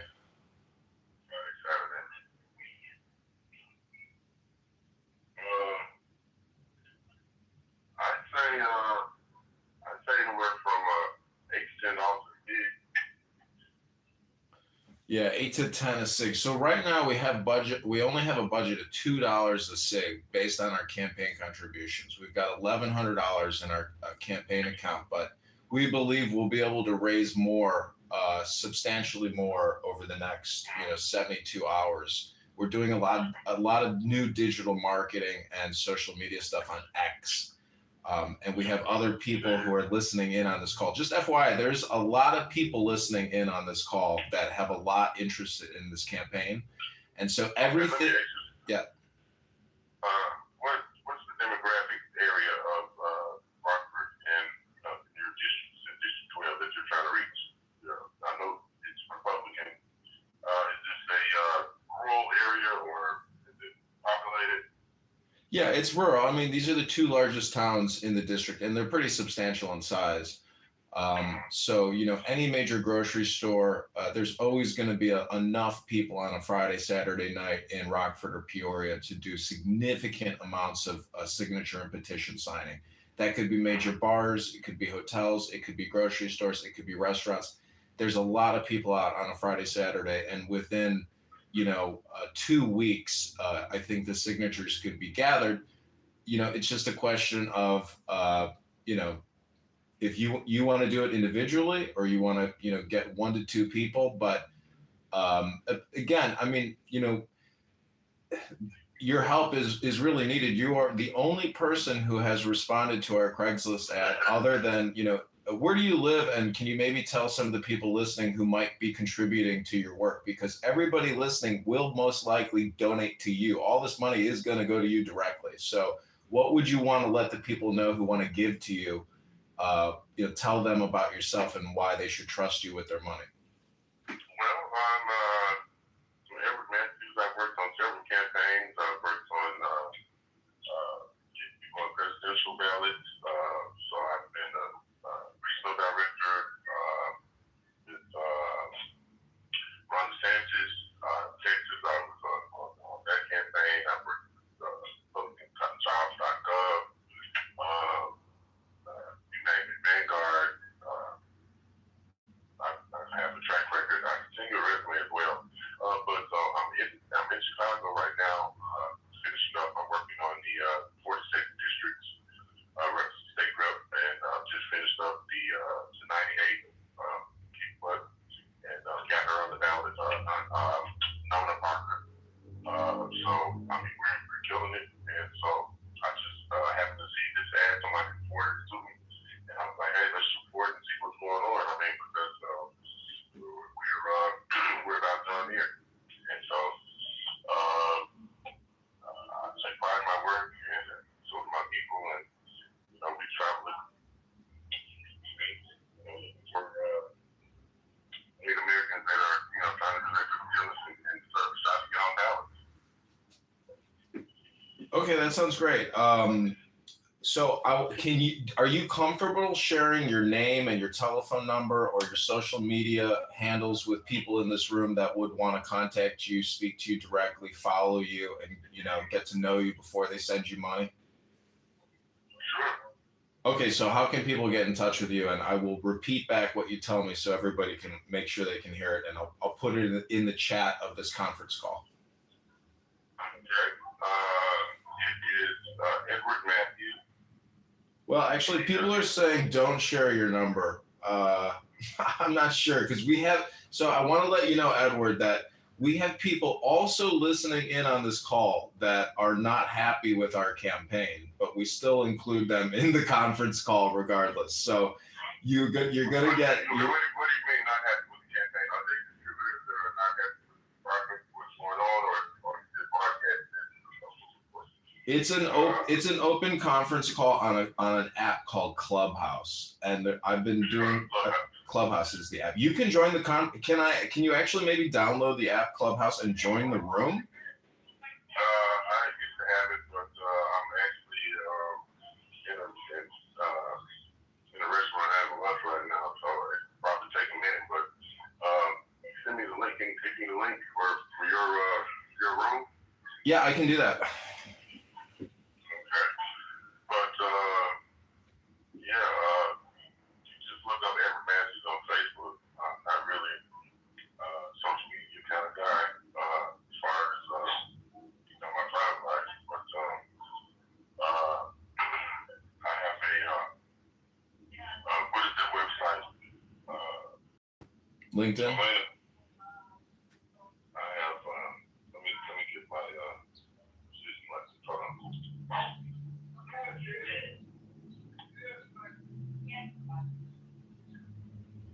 by the way, do you have a vehicle? Do you have transportation?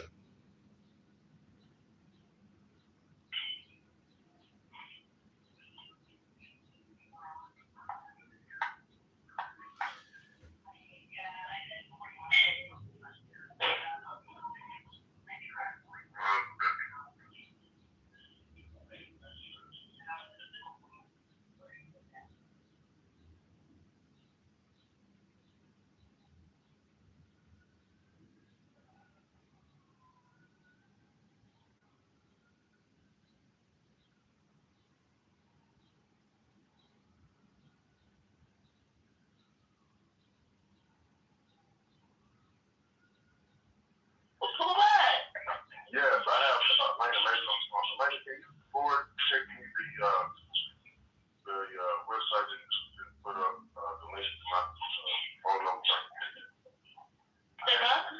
Can you text the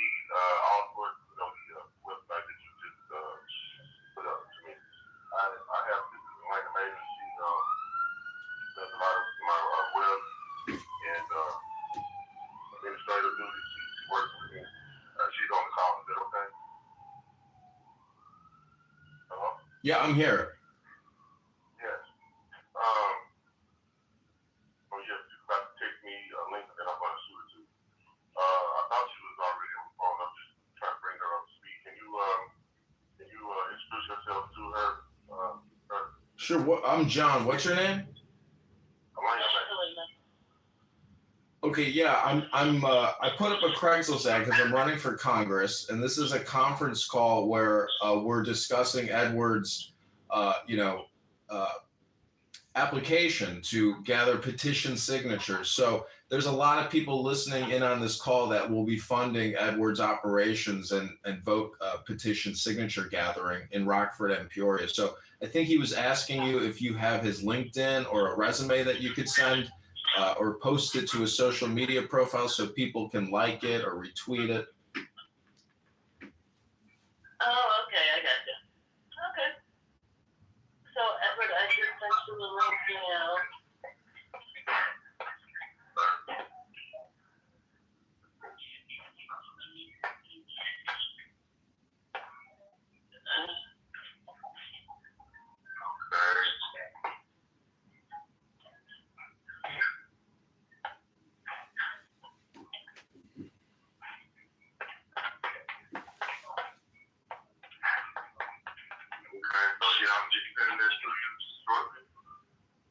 Okay, cool. So I wanted to ask you, do you have transportation? Do you have a car? Do you have a car? Oh, yes. Okay. All right, well, send me that resume, and I'm going to send you the link to the Clubhouse room, and if you download the app, I'll send you the room, and you can come in here and talk to individuals who are going to be contributors to, funding your vote petition signature gathering. So again, you feel you're confident, you're the right man for the job, that you can gather these signatures. You've done this before, and you're motivated to do it, correct? Yes. I wouldn't have called if I couldn't have did it. That's why I was asking. Yeah, 1,200 signatures, not a lot. Still have to look at the terrain. Everything sounds good until you get out there on the field. You know what I'm saying? Yeah. But so I probably would need 5 or 6 people. I probably just come out there and bang that out with a couple sides. So when you said $2 a signature, that's it's like $2,000. And that is the most that you can do. Right now the campaign has $1,100 in it. I would personally bring it up to $900 to the $2,000, but I'm 100% confident that based on the number of people we have listening in on this conversation right now, we will easily surpass the $2,000 mark. And if you really show results, and if you come and join the conference calls and speak with other campaign organizers and donors, I think you'll self-fund yourself, and you could maybe generate thousands of dollars doing this work, and it could be a very profitable experience for you. Okay. Sure. Have you sent me the Clubhouse link? I will in a second. Just go into the App Store. Are you on Android or Apple? Just download the app, Clubhouse, reinstall it on your phone, because if you don't have the app, the room URL won't work anyways. Okay, one second.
And besides what other areas of business are you looking for?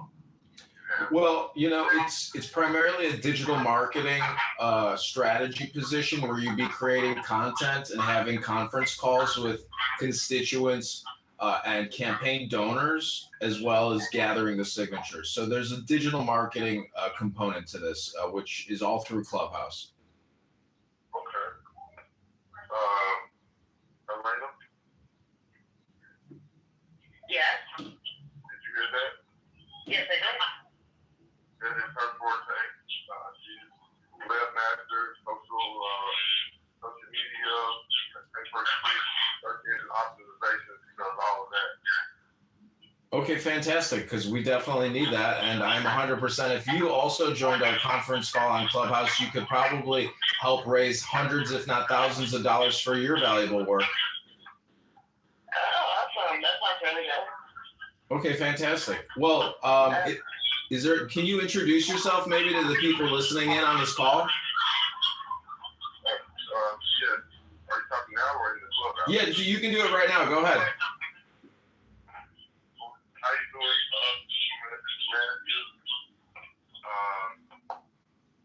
From Memphis, Tennessee.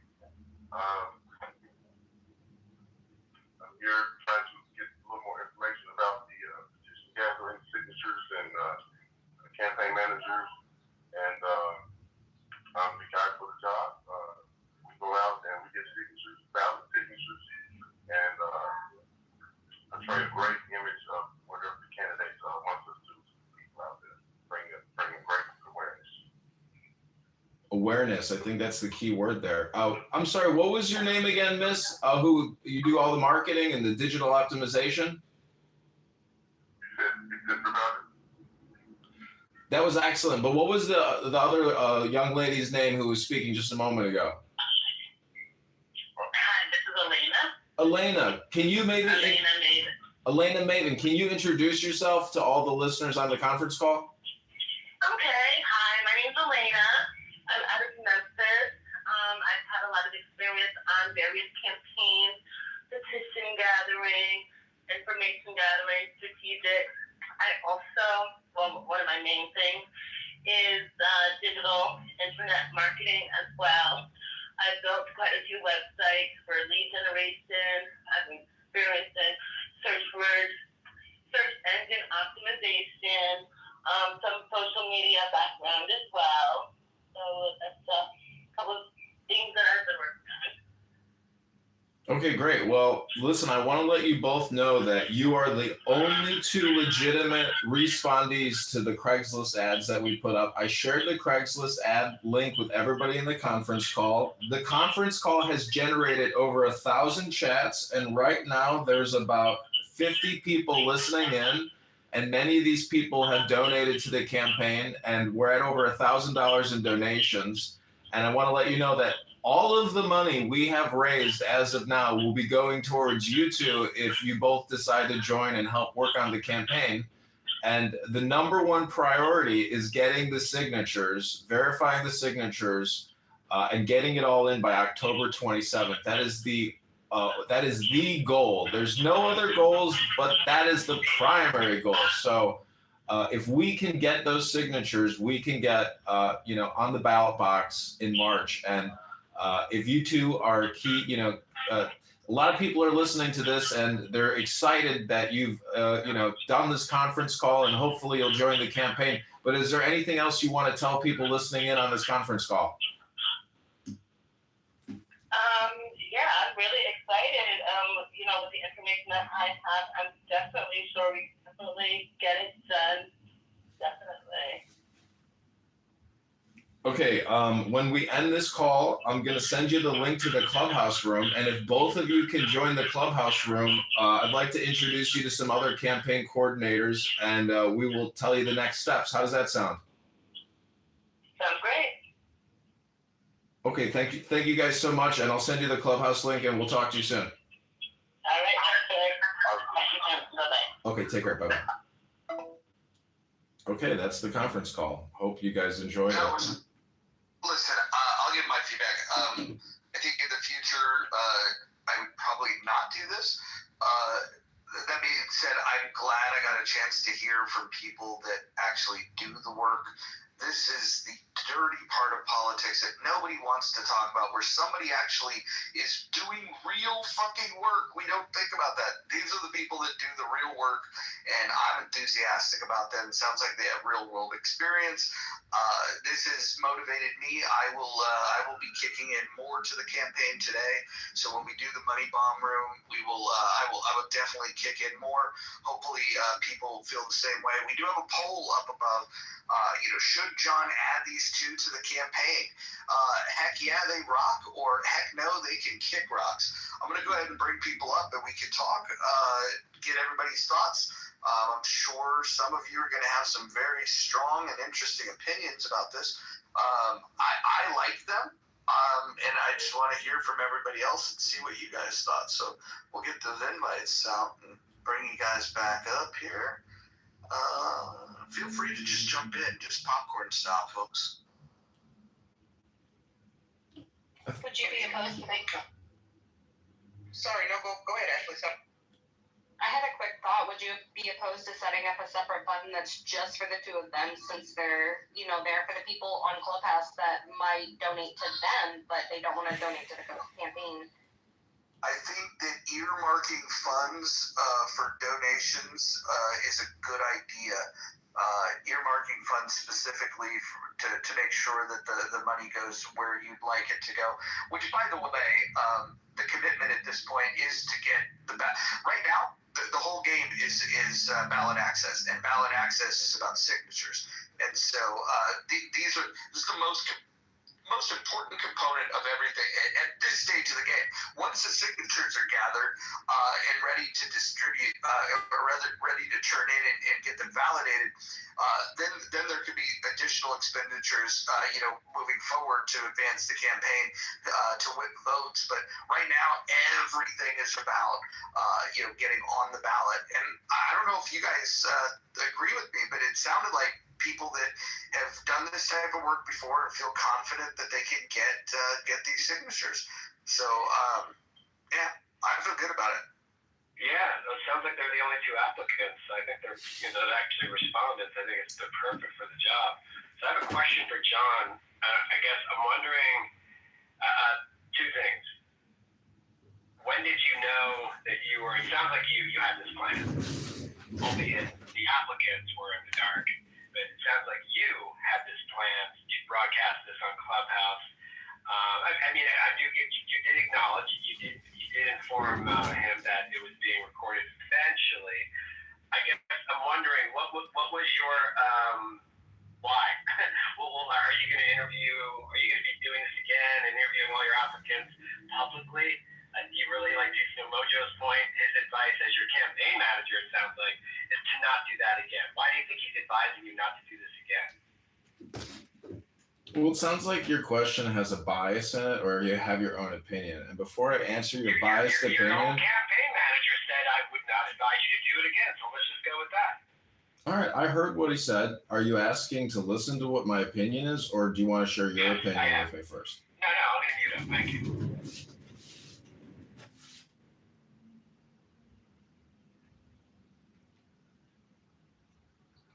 I don't know if you're talking, John, but you're muted.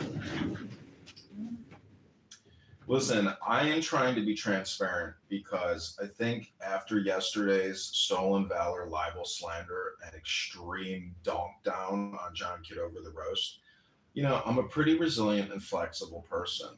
But I just want to say that, politics is not what you think it is. It's pretty insane, nasty, clicky, despicable, and just it's like an OCD, experiment in anger management.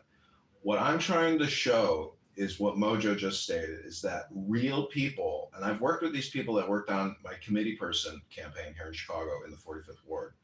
And I worked with real people. I worked with people so real that as I received the clipboard with the signatures back, guess what was crawling on the clipboard? A bed bug. So we're talking about people that are sleeping in churches, gathering signatures at train stops here in Chicago. So Moose, if you're ready to kick in $10 to this campaign instead of complaining, and I'll tell this to any other complainers in the room, I'll address your complaints and we can put it in the clubhouse complaint box for you, so you can retrieve them later.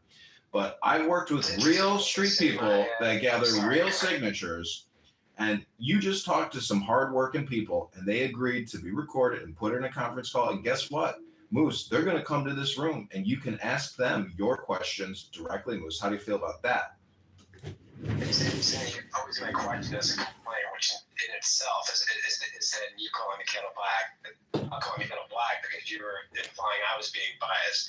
But you're receiving my questions as a complaint. They were pure questions out of curiosity, which, by the way, you didn't answer. In the guise of being a real politician, if you want to manifest this thing for real, then yeah, by all means, deflect, as all politicians do. And I agree. Politics is a very dirty game, extremely. Both sides of the aisle are dirty. It's by any means necessary. But again, I was just wondering if you wanted to answer the particular point that your own campaign manager put out to you was advising you not to do this again in this format. Do you think that's? I heard him say it. Why don't you let Mojo answer? Mojo, can you address the question? Yeah, no, I'll address it. Look, I think that those conversations can be done private. I think that the exercise of exposing a little bit of transparency of just showing people that, look, we're having real conversations with people that want to go out and do this type of work. They have experience in doing this kind of work. Maybe it'll help people to understand that there are people that apply for these types of jobs and they want to do this kind of work. I just don't think that the vetting process requires a listening audience moving forward. But I do think it was a good exercise in transparency, and hopefully it'll motivate people to to think about the people that were on the other end of that call and think about the work that they're going to have to do. They're going to have to put some miles on their feet, and it's not easy work. When Marshall gets in here, ask him what it's like to go knock doors. He'll let you know it's there you go, Marshall. It's not easy. It's easy work, is it? No, it's not. And if you don't have the right attitude, it can be highly discouraging. For that job, attitude is everything, as in most jobs anyway. Yeah, I think for me, I wouldn't need to hear another one of those, but it was good to it's good for everybody to kind of be able to be a fly on the wall and hear what that was all about. And I also like the fact that when they realize okay, I'll talk to the people that are listening. They're even willing to jump on this app and continue the conversation. I think these folks are great. I think anybody that's involved in politics should say, okay, this is cool.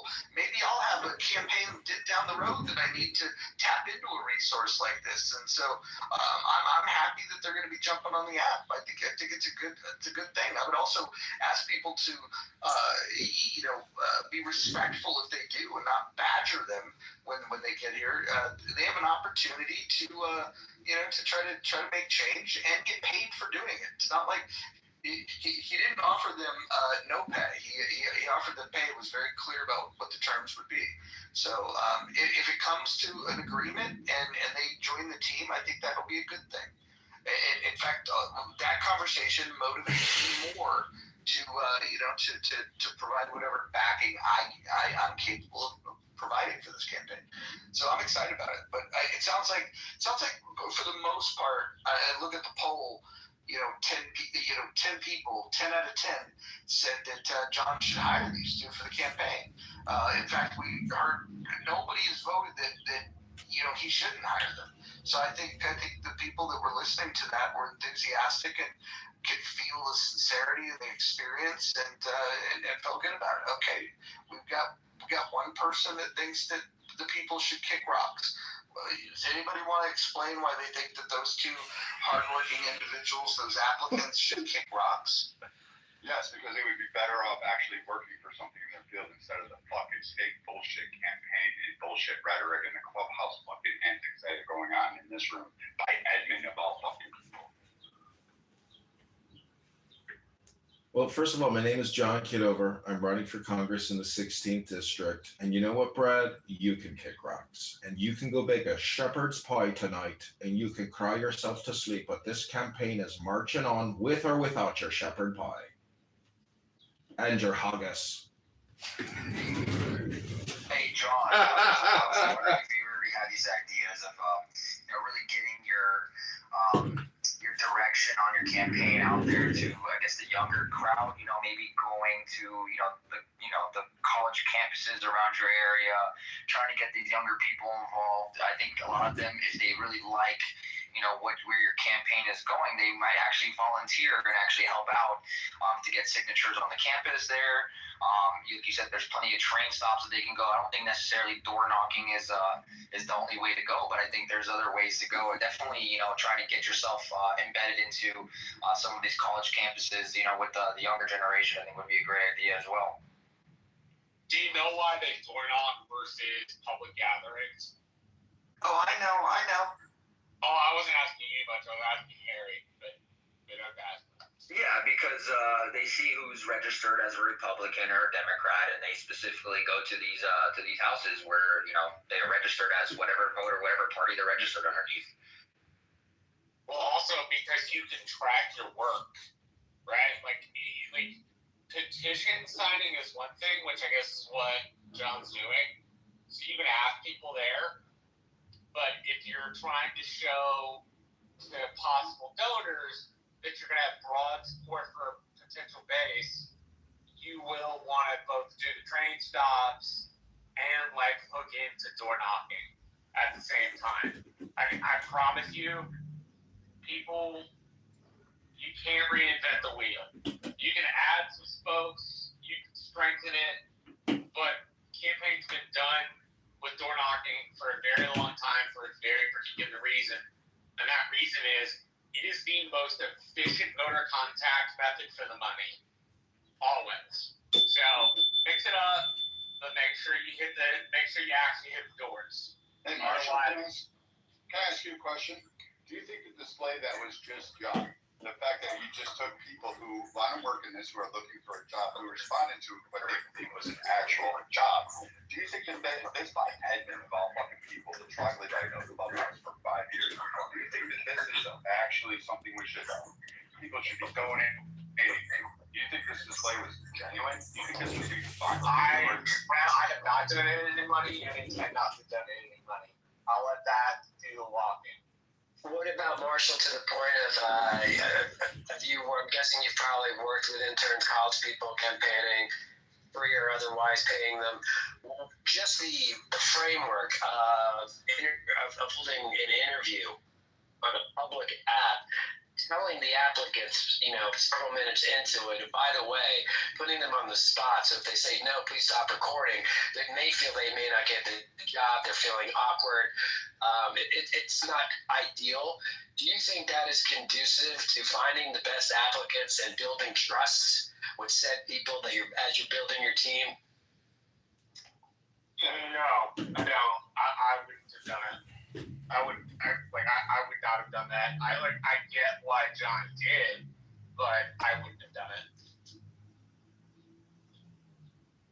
I think the record will reflect that in hindsight, this is a learning lesson. But I think that if they get the job and they get paid and people in this room are paying them, that was your introduction to the people you are paying. And I want to be fully transparent about this campaign. And you just heard the two first people who responded to our Craigslist ads. So all the complaints, all the words, which are like photons and disappear the next day, these are two people who are now in the record, and if they get the money and they get the signatures, well, they earned it. And you're all witness to that. So you complainers who like to complain, you witnessed capitalism and politics and social behavior real time, live in this Clownhouse Act, in this app right now.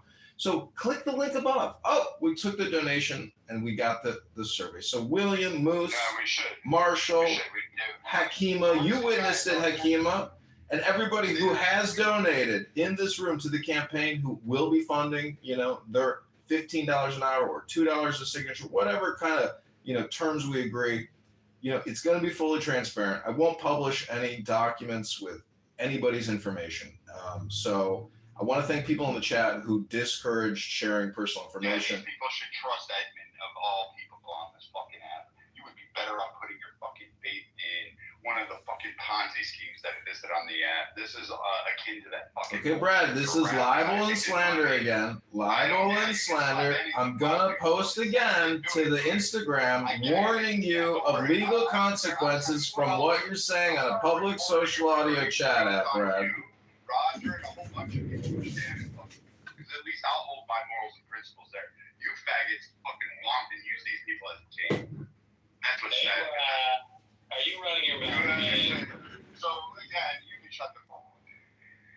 So the YouTube. I could shut the talk up. Shut the talk up. I don't give a fuck. Whatever you got to say, go back to fucking stealing kids, dude. That's all you're good at.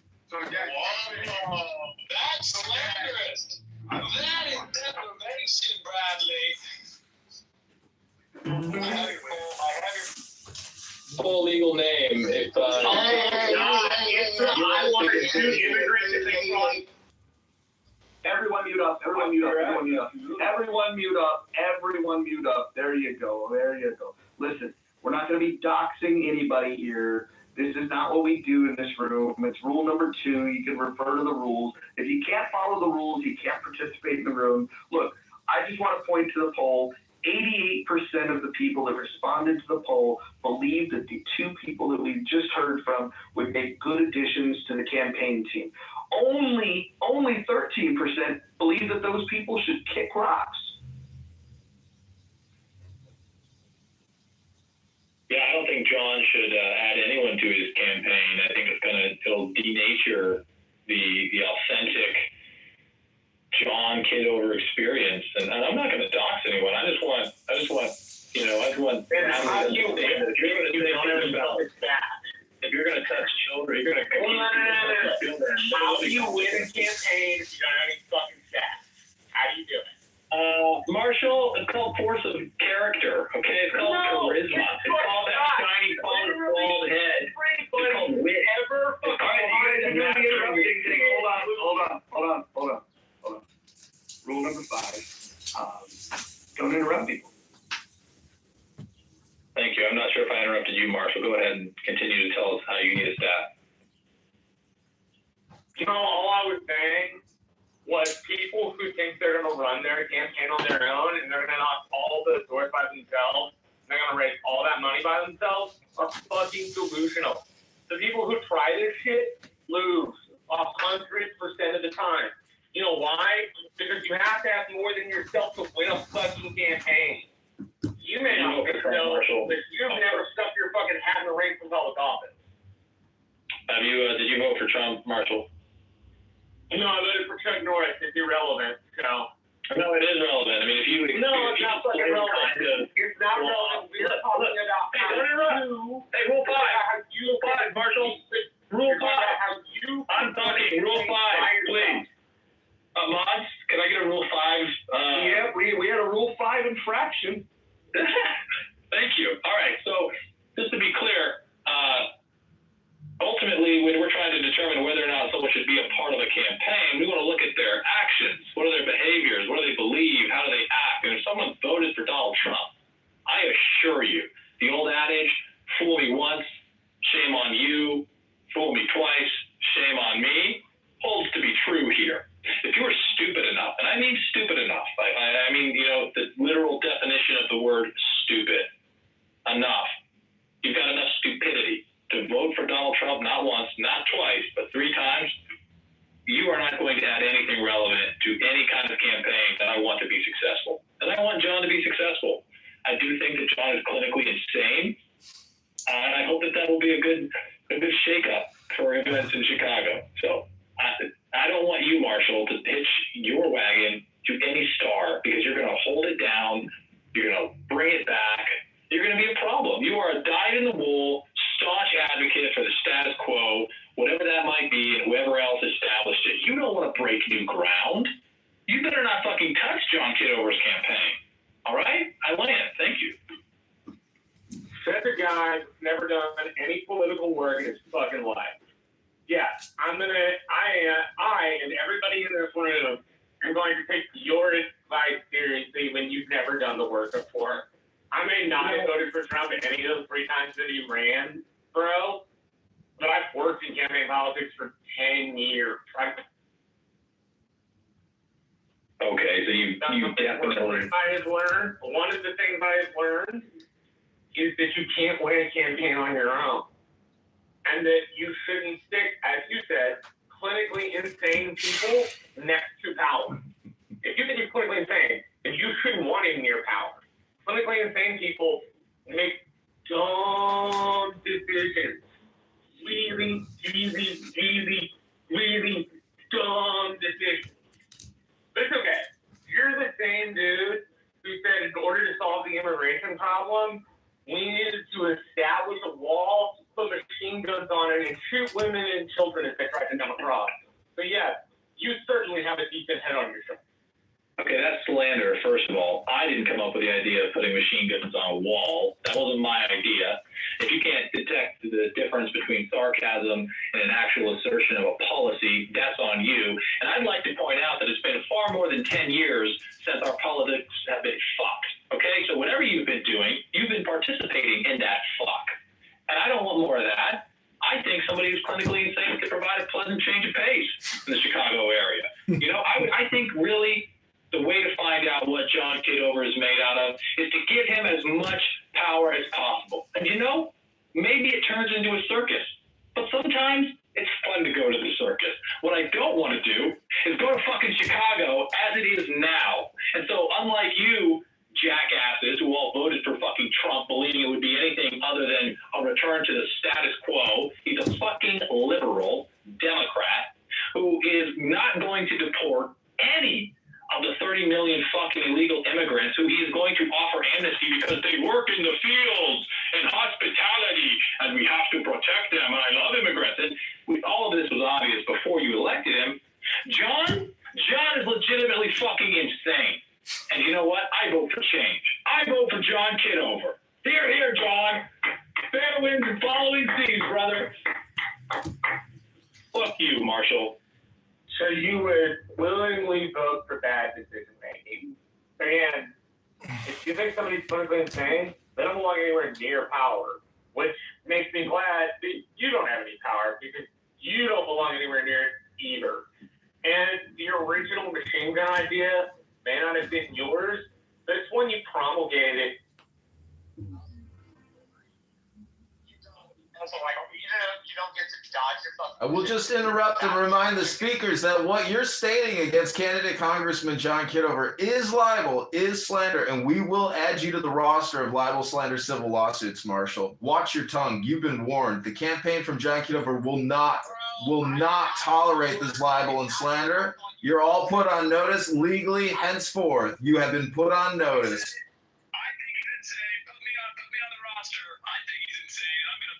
Sometimes the thing that we need to deploy is a tactical nuclear strike, and that's John Kitover. You don't like the way political things have been progressing in your city? Okay, Vote for John. And I'd like to address these accusations, these allegations made by Marshall, as if it's some kind of shock to anyone on Clubhouse that the idea would come up that a border would be defended with lethal force. Because, see, that's what Marshall is recoiling at. Marshall was shocked to his soft little core, his little pudding cup center, when he heard that Diogenes was hosting rooms where the idea was not only asserted, but confidently seconded that the border should be secured with lethal force, as all borders must be. And again, Marshall doesn't have the imaginative capacity to recognize that a border can be both secured with lethal force and permeable to those who are following the legal processes. Hey, Moo Moo, Momo, whatever the fuck your name is, I'm trying to perform right now. If you could back the fuck off, I'd appreciate it. It's not shocking. It shouldn't be shocking to propose securing a border with lethal force. If that is machine guns on walls, or if that is men with machine guns patrolling the wall. It is performative. Are you not here to be entertained? Are you here to be miserable? Yes, it's performative. You vote for performative. You love performative. You watch Netflix for performative. At least I'm not sucking Jew cock. At least I'm not being paid to do it. So it's a lot more authentic. Roll okay? number 4, keep your chairs, please. Hey, all right, fair enough. Consider it briefly done. Marshall, fuck you. Hey, John, when you're a public figure, the standard of slander is much, much higher. I have an ongoing civil action against someone for defamation by slander. John, if you'd like any advice, I don't know if you're planning on taking people to the magistrates or if you're trying to go to a higher court. At least in Georgia, there's several cases where defamation is per se. You don't even need to prove damages to collect. So, let me know if I can help you. I'd love to take Marshall down. Stupid fucking cocksucker. Why, Marshall? I've been in politics for 10 years, and I can tell you how it works. Yeah, it doesn't work. Okay? Well, I never said I thought you was crazy. I was repeating what you said. You said you thought he was crazy. Big fucking difference, and I'm not some soft little person that thinks defending the border is a bad thing. The thing I drew a line at was your.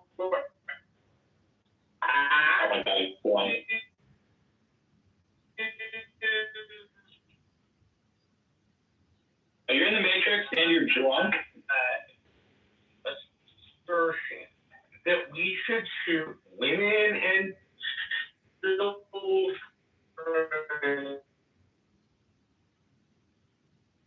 All right, he's in the Matrix. So, in case anyone's wondering what Marshall's going on about, Diogenes was the head of the deportation depot program. You're in the Matrix, Marshall. Don't torture us. Yeah, Marshall, you're in the Matrix. So Marshall, you're in the Matrix. Yeah, this is God's punishment for your stupidity, okay? And I'd like to clarify, John, I don't think you're clinically insane. I don't think you're crazy. I know you're crazy. I know you're clinically insane. And that's a breath of fresh air. I really, truly appreciate that about you, sir. And again, I wish you fair winds and following seas and promise support to the fullest extent that I can provide it. Anyone curious about Marshall haranguing me about this border thing has to understand, it's never a decision to shoot women and children. It's a decision to secure your border with lethal force.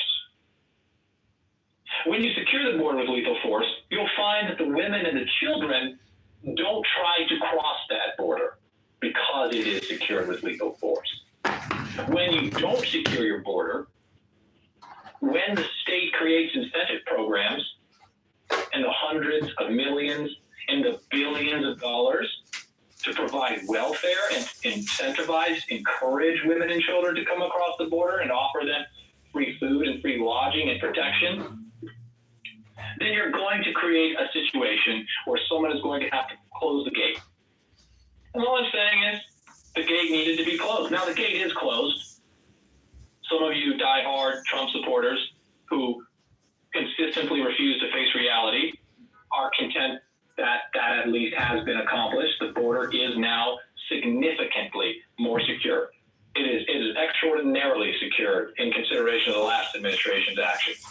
But what you're not seeing, what you will never see, what Diogenes Spooner told you years ago when he guaranteed you that Donald Trump would be president in 2025, is the deportation of the 25 to 50 million illegal aliens who were allowed, not just allowed, who were encouraged to come into this country to substitute the labor, to drive down wages, to drive up asset prices, and to help Donald Trump preside over the bankruptcy of the United States of America.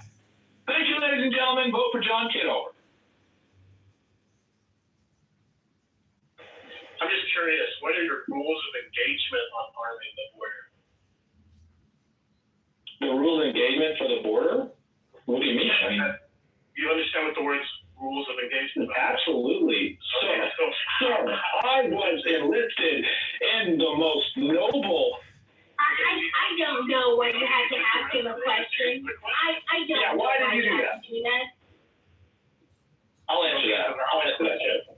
That is a valid question. He just doesn't want to hear me talk. With the left woke moralist women who want to police everyone like little school marms in the hall, they hate it when I speak because I say things that make the little Marshall quake in his boots and piss his little underwears.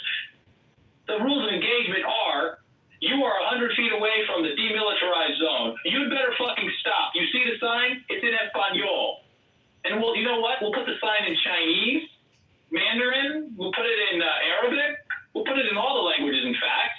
You get near that wall, things are going to start going boom. And just like the rules of engagement that I had in Afghanistan, you're going to get an escalation. And the closer you get to the wall without responding, the closer you get to bad, bang, bang.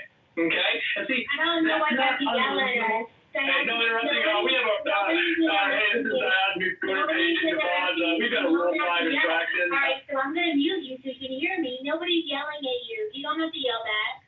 You can complete your statement, sir, without screaming at us, please. I'm not screaming at anyone. It's a speech fashion. You don't have to ramble on forever. Just make your point. You know what the point is. The point is you need to vote for John Kitover. Everything else is just gravy on mashed potatoes, delicious mashed potatoes. Okay, William? Thanks for the question. Next question. Thank you for the question. Somebody gets near the wall and you shoot them. The rules of engagement are that a nation is a sovereign and sacred thing. The most important law in a nation is that which delineates its border. There could not be. It was a pretty straight question. Just answer it. And it's a pretty straightforward answer. If you can't listen to it, don't ask the question. Okay? The answer is absolutely. The answer must be deployed to secure the border of the United States and any nation. And where that integrity is at risk, lethal force must be swiftly and efficiently dispatched to address the threat. See, I vote. Okay, so Marshall was not slandered by Marshall. You just reiterated You're missing the point. If you were confused, I will happily say that. I don't have a problem with building a wall. I'm talking. You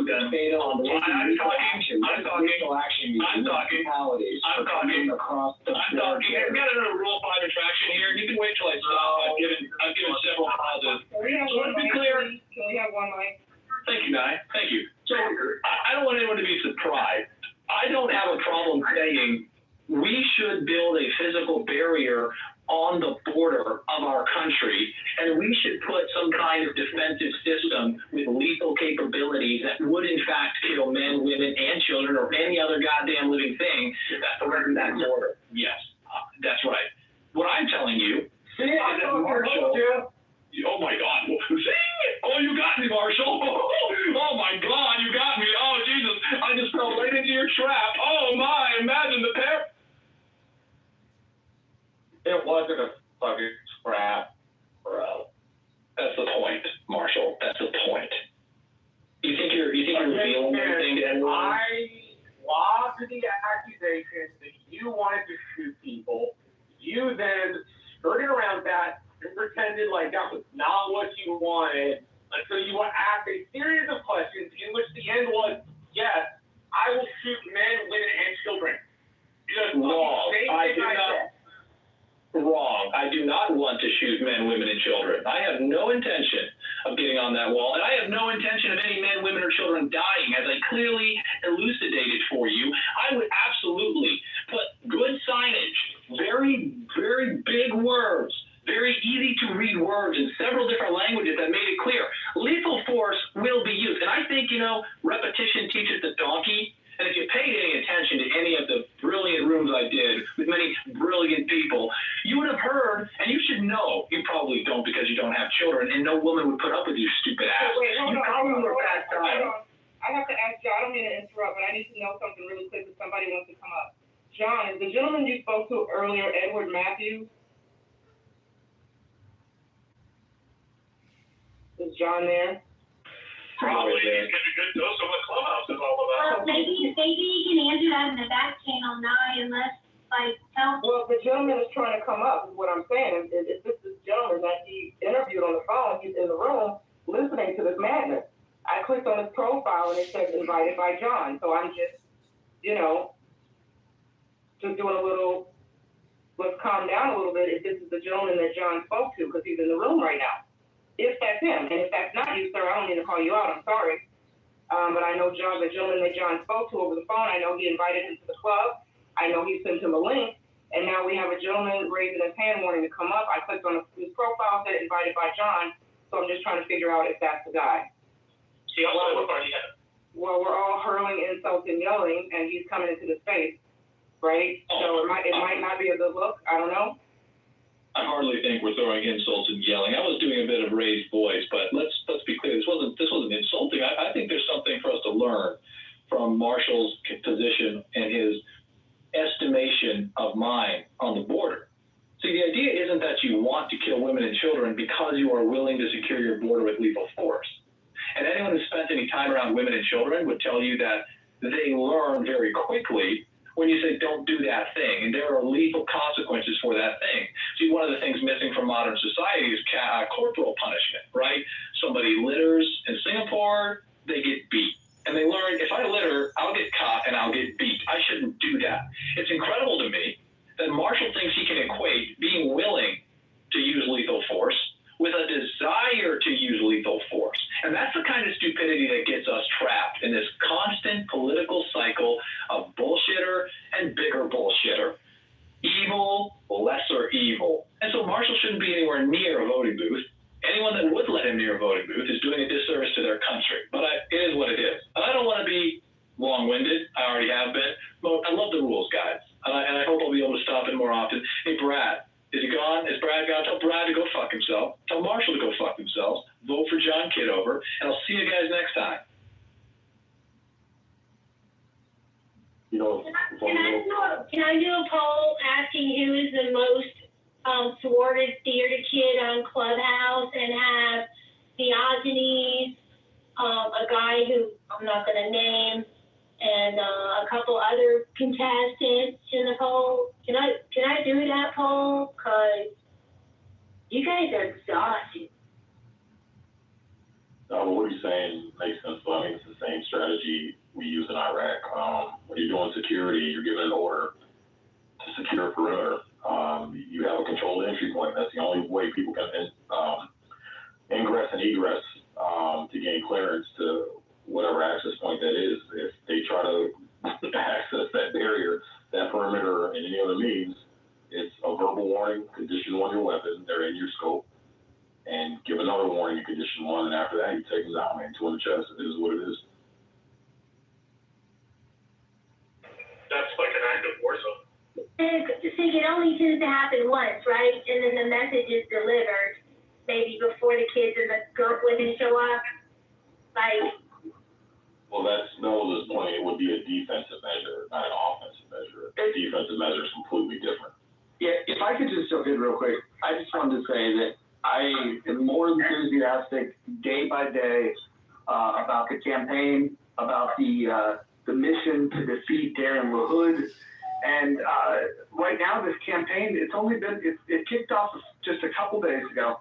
We're starting to really kick into doing fundraisers. We really did one fundraiser, and now we're gonna start doing that again today.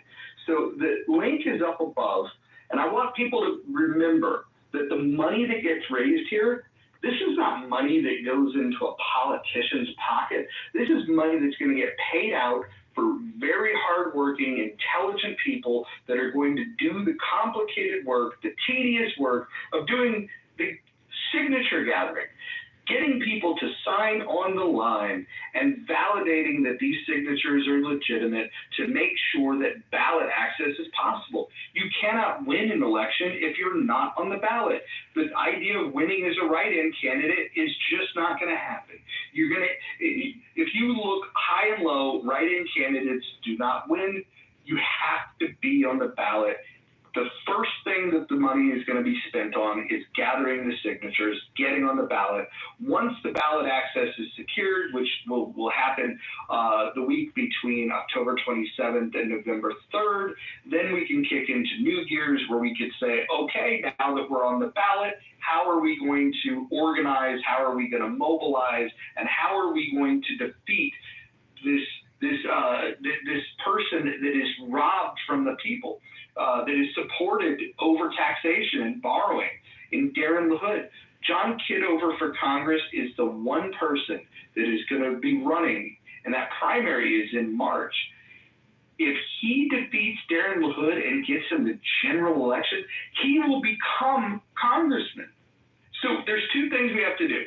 A few things. We have to raise the money to pay the volunteers, to get the signatures, to get on the ballot. Once on the ballot, we have to drive the vote. If we win the primary, we win the general. Let me repeat. If we win the primary, we win the general. So in order for this to happen, we have to get on the ballot. I just wanted to welcome Edward to the stage. Hopefully you'll find this a hospitable place for you, and just welcome.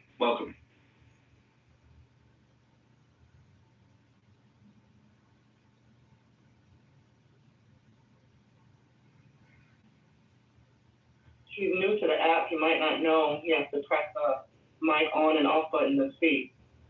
Yeah, Edward, if you wanted to jump in, just the mute buttons in the lower right, you just tap that button and it'll allow you to speak to us. And again, we're just really glad you're here. Hello? Yeah, we can hear you. Yeah, I just got forwarded all the comments, man. I'm trying to make sure there's not some spoof at my expense. Well, I don't blame you. I don't blame you for thinking that. But yeah, please go ahead, Mojo. Yeah, I was just going to say, look, there are people that have personal vendettas against the man running for Congress. I could probably guess who the individual is. Maybe there's a couple of individuals. By the way, some of his biggest critics are supporting the opposition. So there's that. Right, okay. Well, I've been listening, and it's very energetic. I like that. It's straightforward, and I like the way he speaks. You know, it's not talking like some stick in the mud, so I can respect that personally, you know. But, so yeah, I'm here, and I'm just trying to get a feel of what's going on here. Are you guys ready to pull triggers, or you're just getting started, you know, and trying to get some traction going, or whatnot? Well, why don't we hear from John, the man himself? John, are you there? Your potential employee has questions for you. Yeah.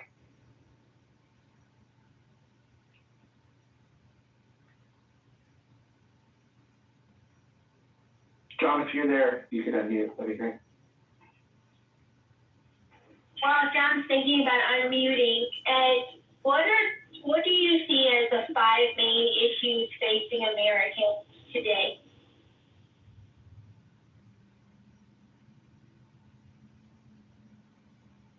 Are you asking me that question? I was, but you don't have to answer if you don't want to. Monica, this is Dr. Long. I can answer.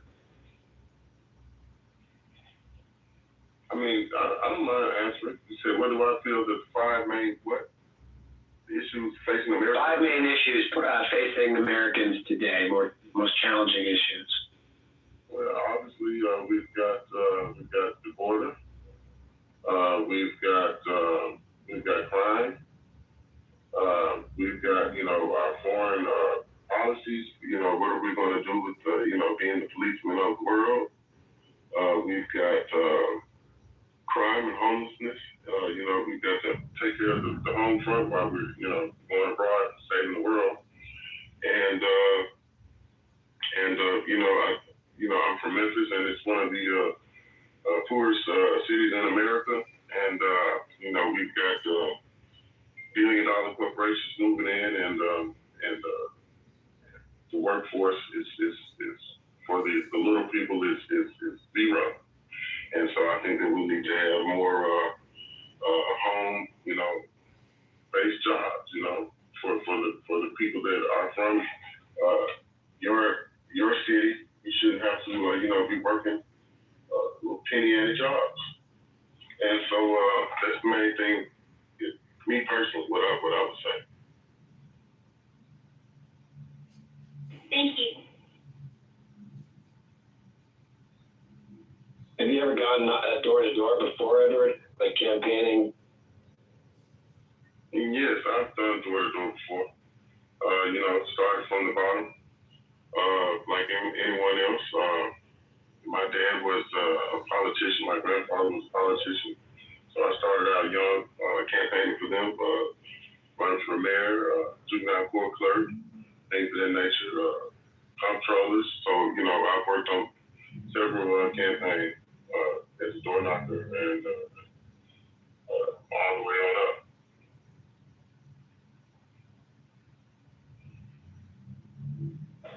What's your policy? One second, I'd like to go ahead and answer. I'm just going to list one thing that's affecting America, and it's inflation, the cost of living, food insecurity. We just need to get business back into America. People want to live their best life, and they want the opportunity to do so. That's why we're here. Let's keep going with the business. Let's keep going with creating new jobs, less regulation. Let's get rid of some of the taxes. We pay too much in taxes. Give us some, let's just keep going in the direction that we can. Build up the infrastructure, build up jobs, build up business, empower people. People want to create their own future. People don't want handouts. People work, let's embrace this capitalist society. This is Dr. Long, and I'm finished speaking. Hey, Edward, what's your policy on the number of signatures that don't verify? How many are you actually getting for that 1,200 you need? And how does that work as far as the payment goes of your 8 to 10 and out signature? Well, generally, depending, if it's a client that I've worked with before, we have rapport, they'll set the rate. They know that I do good work. They'll fly me out, they'll fly the team out. They'll have everything set up so that's with expenses is already covered. The policy is, if you want 1,200, then you're shooting for 1,800 because you have no control over what somebody writes on the paper. And the state of Illinois, I believe, for the district races, you have to petition in the district. Not only does the person have to live in the district, but you have to petition in the district. So some states allow where you can be outside of the district and get signatures. And there's just you have people watching, blockers, opponents, that whistleblow. So you have to be in the district to get the signature from somebody in the district. The person can live in the district and you be outside the district and get the signature, and it's a no-go. Depending on who finds out about it. So you shoot for over the top, and then you verify them, with the address and the voter registration, the signature matches up, and you run them through the scanner, and they match up, and you get paid. Generally, with me having my crew, we get paid up front. We have the treasure chest there, at least half or 75% up front with the expenses, and then as petitions get validated, you start paying off the petitions. And at the end, once you do the final turn in, then there's the remaining balance is covered. So that's just how it works. Are you saying there's expenses on top of per signature? I mean, unless you're just going to be hiring, you know, your church members and family and friends, you know what I'm saying? But like I said, I am in Chicago. I just got flew out to Chicago. I mean, I do this nationwide, you know. So this was forwarded to me after I was saying, hey, look, there's something going on over here. Why not make some extra cheese? So, you know, I didn't know Bloomington was 100 miles from where I am. So obviously, I wouldn't just shoot out 100 miles and, you know, post up and you know, be trying to get 1,200 valid signatures. I could get 1,200 signatures, but 1 signature is going to fly. So, you know, 2 days, you know, it sounds like that's very unrealistic. If you want quality work, you know, you're going to have to set up, post up, and just standing outside of shopping centers is not the way that you're going to get the best signatures. You know, some canvassing on the churches, finding out his demographics, where his followers are, you know, really doing the research, man, to get the signatures and get them quick, and you know, bring some awareness to find out, you know, where we can get a lot of people at one time that are in the district that want to hear about, you know, if you want to have an event, things of that nature, and do the petition, you know, barbecues, you know, you got to think outside the box. It's just standing outside Walmart because people are just scribble anything on the paper. But you're saying in your experience, 1 out of 3 is not verifiable? 1 out of 3. Well, you're saying if it's 1,200 you want, then you're saying get 1,800. Yes, all the time. I mean, because so you're saying 600 of those. Actually, it's more than 1 out of 3. Wouldn't it be? I mean, this is why you know it takes a special kind of person to do that. You know what I'm saying? Because you know, it's how many times have you signed a petition, and then you know you got to put your name and your address on it. So a lot of people will say, yeah, I signed a petition, and then I have to put my address on it, and just put a scribble address on it. Or you just can't recognize the signature, and they meant well, they signed their name or whatever. It's just on the algorithm of the computer. Did that match up with the voter registration signature? So, you know, and then it depends on how much scrutiny the opponent is going to do. Is he going to challenge the signatures? You know, this person moved, or this and that is right on the borderline of the district. So you have to plan for all kind of contingencies and problems. So if you want quality work and you shoot for 12, well, I got my 12, and then, so, you know, 3 days later, hey, we need 300 more, we need 40 more. So you plan for overages, and that's how it goes. So you're going to have a contingency plan. Now, you pay for the valid signatures, but you're bringing in more than that. You know what I'm saying? But you're paying for all the signatures, not just the 1,200, right? No, you pay for it depends. It's a case by case scenario. You know, if you got rapport with a person, you know, sometimes they pay for all of them over a certain amount, and some just pay for the valid ones. And you know, so it just depends. You got a lot of shady coordinators out here that get people from all walks of life, and you know, they get try to tip people out of their time and their work.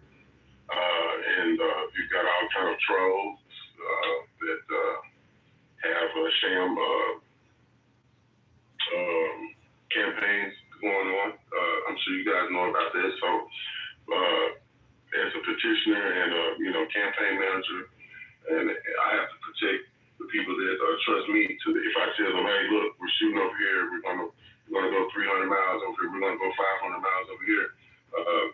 You know, it can't be on just somebody's. Yeah, I'm gonna pay you, because that doesn't work. What is the you don't mind me asking, Edward? Sounds like you're pretty experienced. What is the average or normal pay, be it per hour? I mean, I know some folks use volunteers, college kids, and friends, but folks like yourself are looking to be paid for the work is what you should be. What is the average? Well, the average petitioner is not going to work for an hour. You know, because it's not worth his time, because you're you spend a whole day. $15 an hour, $12 an hour. That's gonna get you some high school kid, college kid, but even a political science intern, I brought my son up to work with me before he goes to college his freshman year. He's, playing sports or whatnot in college, and told him to come on out. And, but the average professional petitioner is not going to work for an hour. So I couldn't even answer that question. But it's a lucrative, job if you're good at it and you're bringing in good signatures. I've worked petitions for some nonprofits and community organizations that pay $10 a signature for 4 different petition ballots and initiatives, and person can sign all 4 ballots, and you can go turn in ballot signatures a week. Houston, Dallas, major cities, they have all kind of things going on. So you can make $10,000 in a week. Yeah, that's pretty standard. It's always per signature, and your 8 to 10 is pretty reasonable. California here is much more than that. It's about 12, I think, is the average. What's your best opening line if you're pitching a Republican candidate, and your best opening line if you're pitching a Coke? Opening line, are you getting my attention to get me to not walk into the Walmart? Right? What's your hook? Well, it's generally, hi, you're petitioning for Mr. John Kitover. He's a Republican candidate for District 12, and he needs 1,200 signatures to get on the ballot. We're in your neighborhood, and we'd like to give him a chance to sign a petition. It's not you don't go into a whole lot of details, because he's just trying to get on the ballot. So they don't even, and it's not even Republican, Democrats are signing. You know what I'm saying? Because he's just trying to get a chance to speak. Somebody might follow him, somebody might, it's on him. He can talk himself into a nomination, or he can talk himself out of it. We just want to give him a chance to get on the ballot. So, the main thing is making sure they live in the district and they're registered to vote.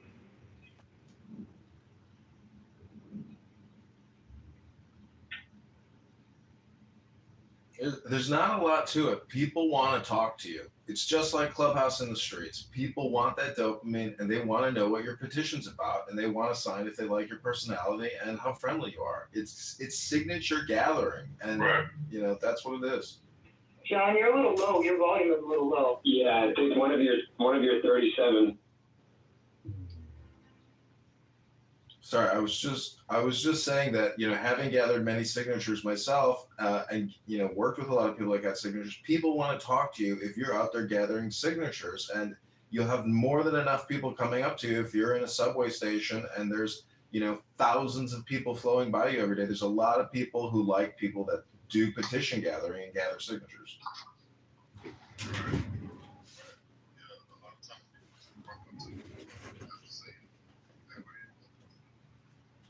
So this is the main thing, some signatures be outside of the district or the region and things of that nature. For the most part, it's not rocket science, but it is strategic. You have to have a strategy.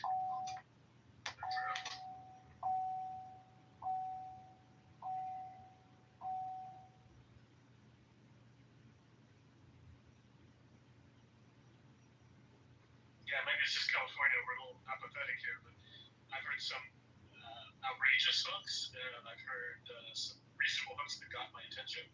But most of the guys here, they have a hook. They kind of profile you when you walk up, and then they figure which side of the aisle they think you're on, and they give you this question that kind of leads you to either want to respond in one of 2 ways. Either you're all in, or you're a little agitated by it. So I'm just curious what hooks you use. Let me ask you California. Well, sometimes it just depends on the candidate. If he was an ex-police officer or a firefighter, and you're looking at another guy, he's walking up and he looks like he's, you can do that, but sometimes that'll backfire because the person that you think's, because he's got a cowboy hat on and somebody big buckle is a Republican and he's a staunch Democrat, and he just lost a signature, so it's give and take. Hey, that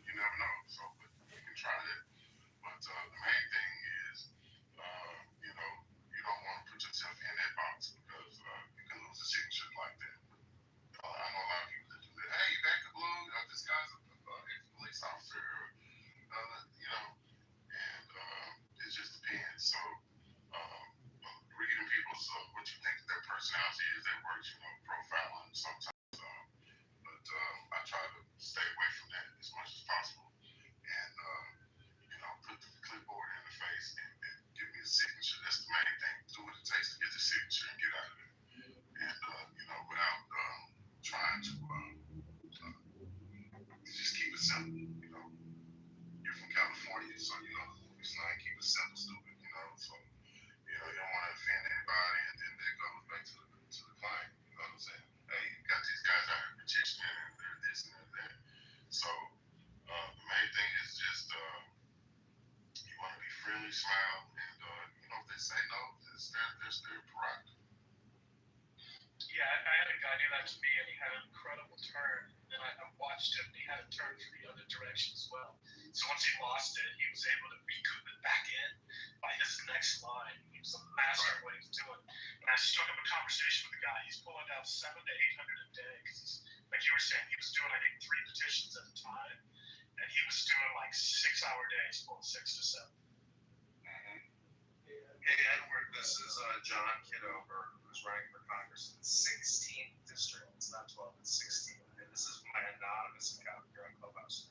I just want to let you know that my campaign HQ is live streaming this campaign 24 hours a day on YouTube, X, Instagram. So everything I do is recorded and fully transparent. And we have an EIN number, we have a checking account, an FEC filing, and a campaign financial disclosure. Everything is set up from my end, and we need basically to create a to-do list and a next step. So part of this campaign is a decentralized hive mind, and Mojo here is the organizer of Super Positive Vibrations. And Mojo can help us get a PDF for petitions and signatures. So the next steps and the to-dos, you know, I'd love to discuss them in this room. Well, the next steps to do is to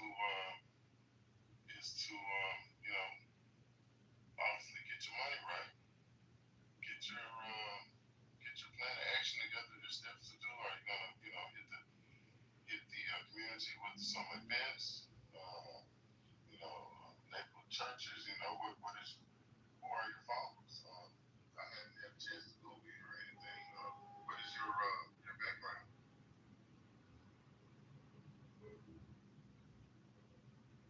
Sorry, what did you say, Edward? I said, what is your background like? You know, in the community. I see you got people on here. Like, so what was your occupation? So I have been recording a film. I'm primarily a filmmaker, but I'm also a former U.S. Army veteran, as well as a employee of the U.S. Treasury and countless digital advertising companies like Google and Microsoft. So at this point in time, my biggest concern as a candidate for Congress is the national debt and the unfunded debt liabilities. $37 trillion in national funded debt and $100 trillion in national unfunded debt. So those are I'm obsessing over the national debt. That's primarily the focus of the campaign. The national debt. Okay. And so you've got mathematical way to knock that down, I suppose, right? You got economic theorems to help, you know, eliminate the debt and stop borrowing and stop spending. Okay. So you serve the country, so that's a great talking point. So you know, you work a strategy. You know, we work a strategy around that. Digital marketing, analytics. Work a strategy. You know, get you know, find your algorithm with Facebook marketing. Get you some. Look, let me ask you a question. Does Illinois do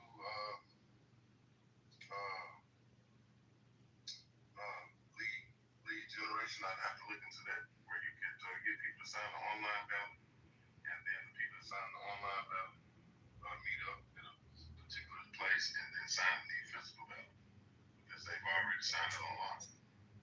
You know, and that one's free. Yeah, 100%.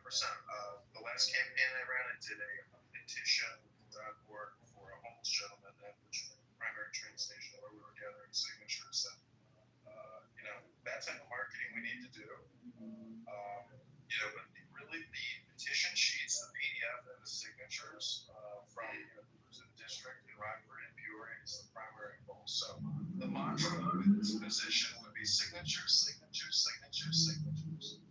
Yeah, well, you get the petition sheet, I believe, from the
So if everybody here can add Edward as a friend, and also the donation above is to the campaign.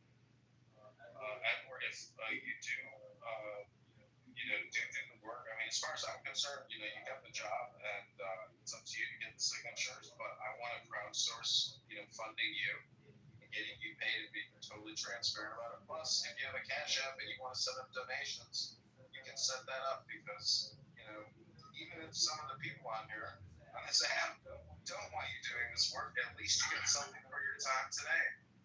So, I can't promise you that, this app is going to be friendly to my campaign, but I can promise to you that I'll be respectful and friendly to you if you work for the campaign, and I would love for you to work for the campaign and gather signatures, because that is the mantra of, the to-do action list right now, which is signature, signature, signature, signature.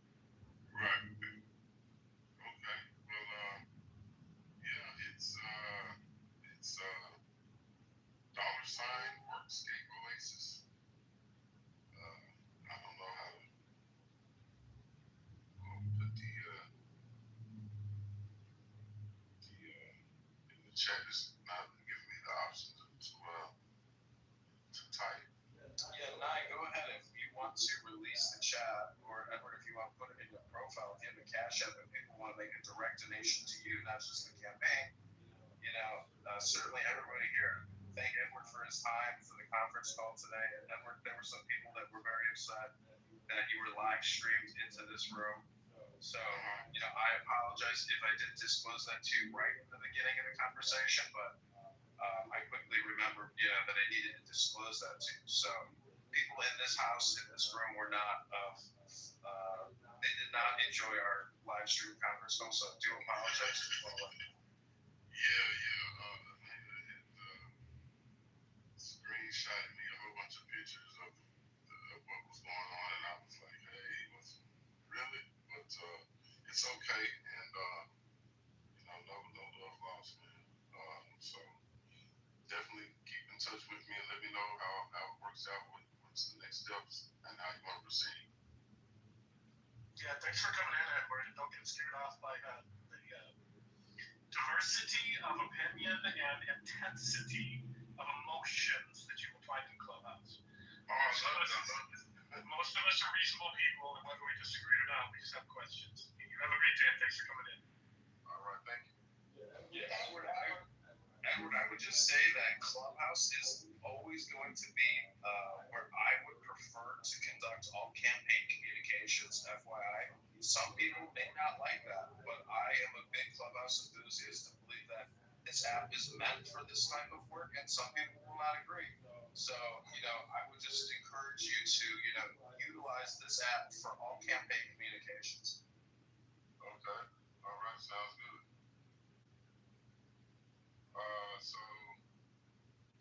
Yeah, I have your number or whatnot, but I'll take that on advice.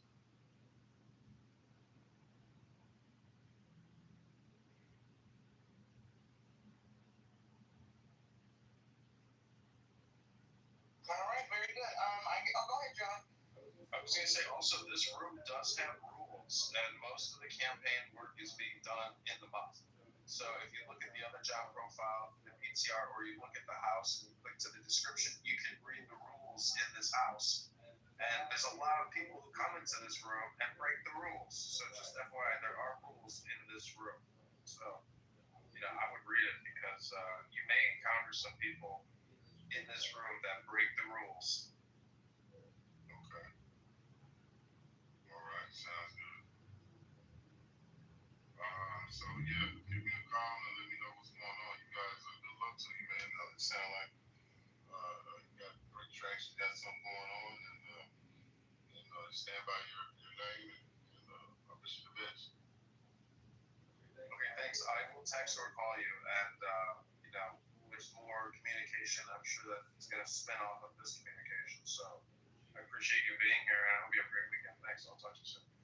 All right.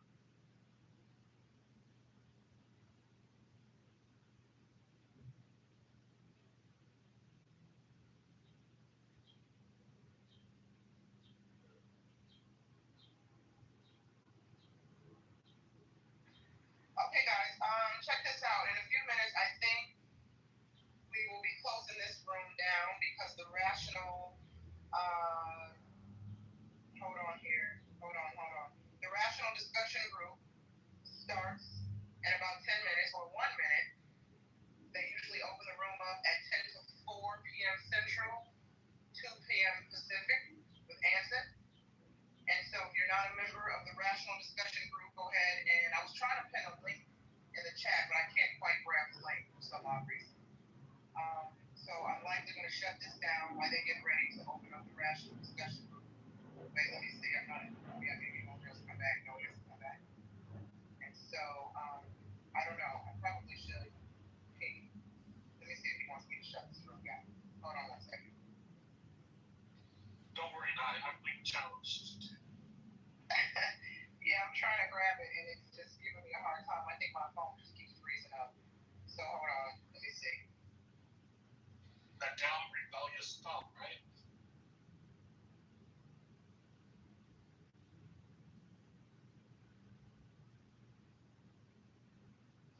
Well, there you go, John. I tried to ask him the questions I would ask if I was on. Yeah, thanks. I mean, I've worked with a lot of people off of Craigslist, and I've never had a bad outcome ever working directly with anybody who's ever replied to a Craigslist ad. Oh my God, dude! I've made conservatively 100 to 200,000 off of jobs Craigslist. I've hired conservatively at least 100 people off of Craigslist. I have had so many problems on Craigslist. Hired a lot of people I would hire again and did have no problems with. But Craigslist is the bottom of the barrel at the same time. It's like it's hit or miss. So at least here in California, maybe it's different where you're at, but you're gonna get the worst from Craigslist, or you're gonna get mediocre, or you're gonna get some good people. But the good people always are like, well, I was only on Craigslist today. I don't know why I was even on here, right? Like they all tell the story of why like they're that day.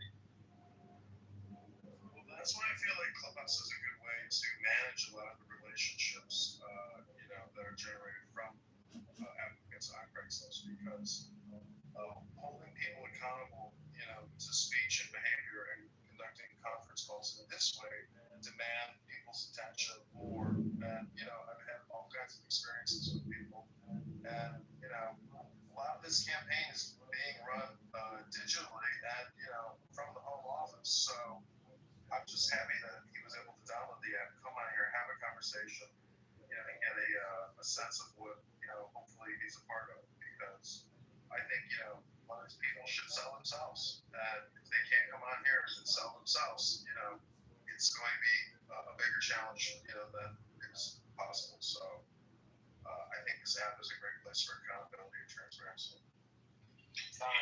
John, you said you're familiar with Toastmasters. I think you said that, right? Like, have you actually taken the course in public speaking?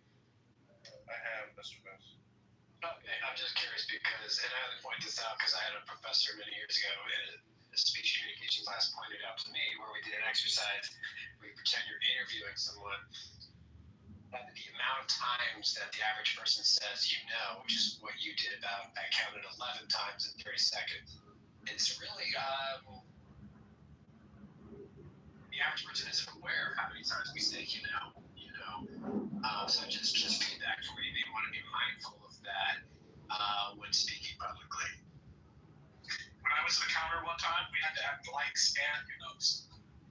I want to just say, when you know, and when you know, you know. And if you know, you know. These meetings are going to be funny, John. I cannot wait for it that day. Really looking forward to it. I put the link in the chat for at least the rational discussion group house because I couldn't grab the link to the live room that's happening now. So if you haven't joined the house, check out the link in the chat. Go ahead and join the house and you'll see the live room that's happening now. I'm shutting this room down right now. Everybody have a great day, great discussion, John. Thank you for everyone who stayed to listen to Edward and John. See you next time in the month. Places that are like close to people with wealth. That's what you see. And if you look at how any city is structured, you're gonna go ahead, bro. I'll have you. So have you accounted for over policing of those areas? Because if you over police or look for things, right, you're gonna find more. Exactly. Is your statement accounted for over policing as well? Yeah, put that in there.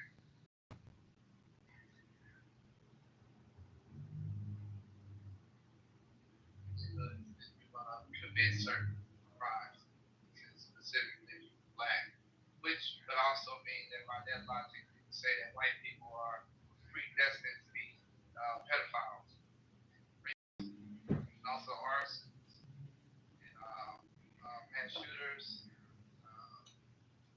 genocidal maniacs. What else? Sorry. Just all around, just bad people. He said no one can name steal man my position. I dare anyone to. Nathan, I have a question for you. Earlier, I don't know if you were trolling or you meant this, but you had mentioned something, and I'm paraphrasing, along the lines of like, there's something like innate within like black children that causes them. Me trying to root for Mr. Finley's argument to show how absurd that sounds. Okay. Right? I just wanted to see if you was being consistent because I remember you telling Renzo about him saying that like black people or like people of African descent has that gene. And I wanted to see if you were trolling or if you were like trying to use that in this argument. But okay, no. I was about to.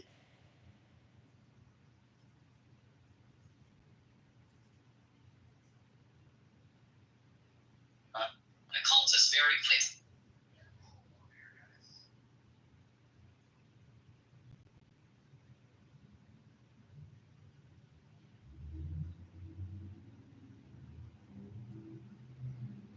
Nobody has any idea what's going on, and yet the talking heads are talking what's going on behind closed doors. Anyway, it is a momentous occasion, and of course they have to cover it, and they have to cover it wall to wall. Hello, Scott, you fake preacher, you. How are you? This is, I am being accosted in the discussion group. This is that's okay. I mean, any person should be oppressed, and I did a sale. People were complaining to me. That's a joke. Saying that we thought that the policy was no personal attacks.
Everybody on the stage, unlike many of the other rooms on Clubhouse.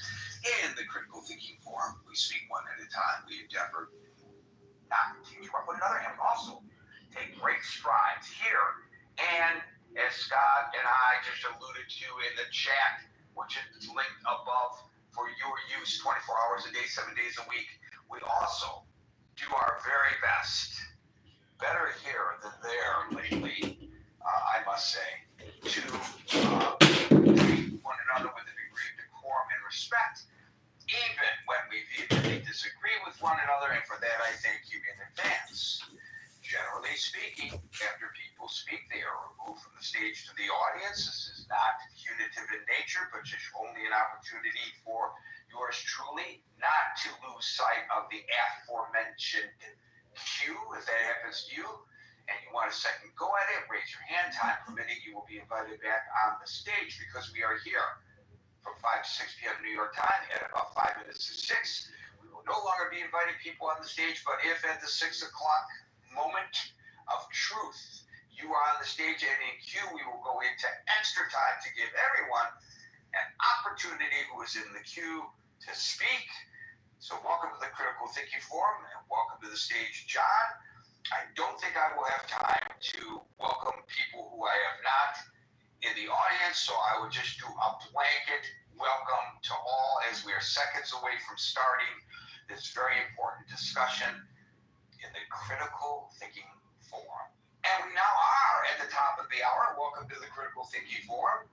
We're here Monday through Friday from 5 p.m. to 6 p.m. New York time. Today's discussion, of course, is on the meeting, the summit that's going on right now between Trump and Putin in Alaska. And actually, I was not going to make this a topic today because I knew that unless, as the president said, might happen, the talks were going south right from the very beginning, he was going to walk out within the first hour. Well, the first hour is probably right about now completed. And to our knowledge, nobody has walked out. And so the summit is continuing. So you would think we would have nothing to report, that I would have to pull maybe a different topic to discuss and save this for maybe a Monday postmortem. However, and many of you probably didn't see this, I'm going to paint the picture for you if you did not.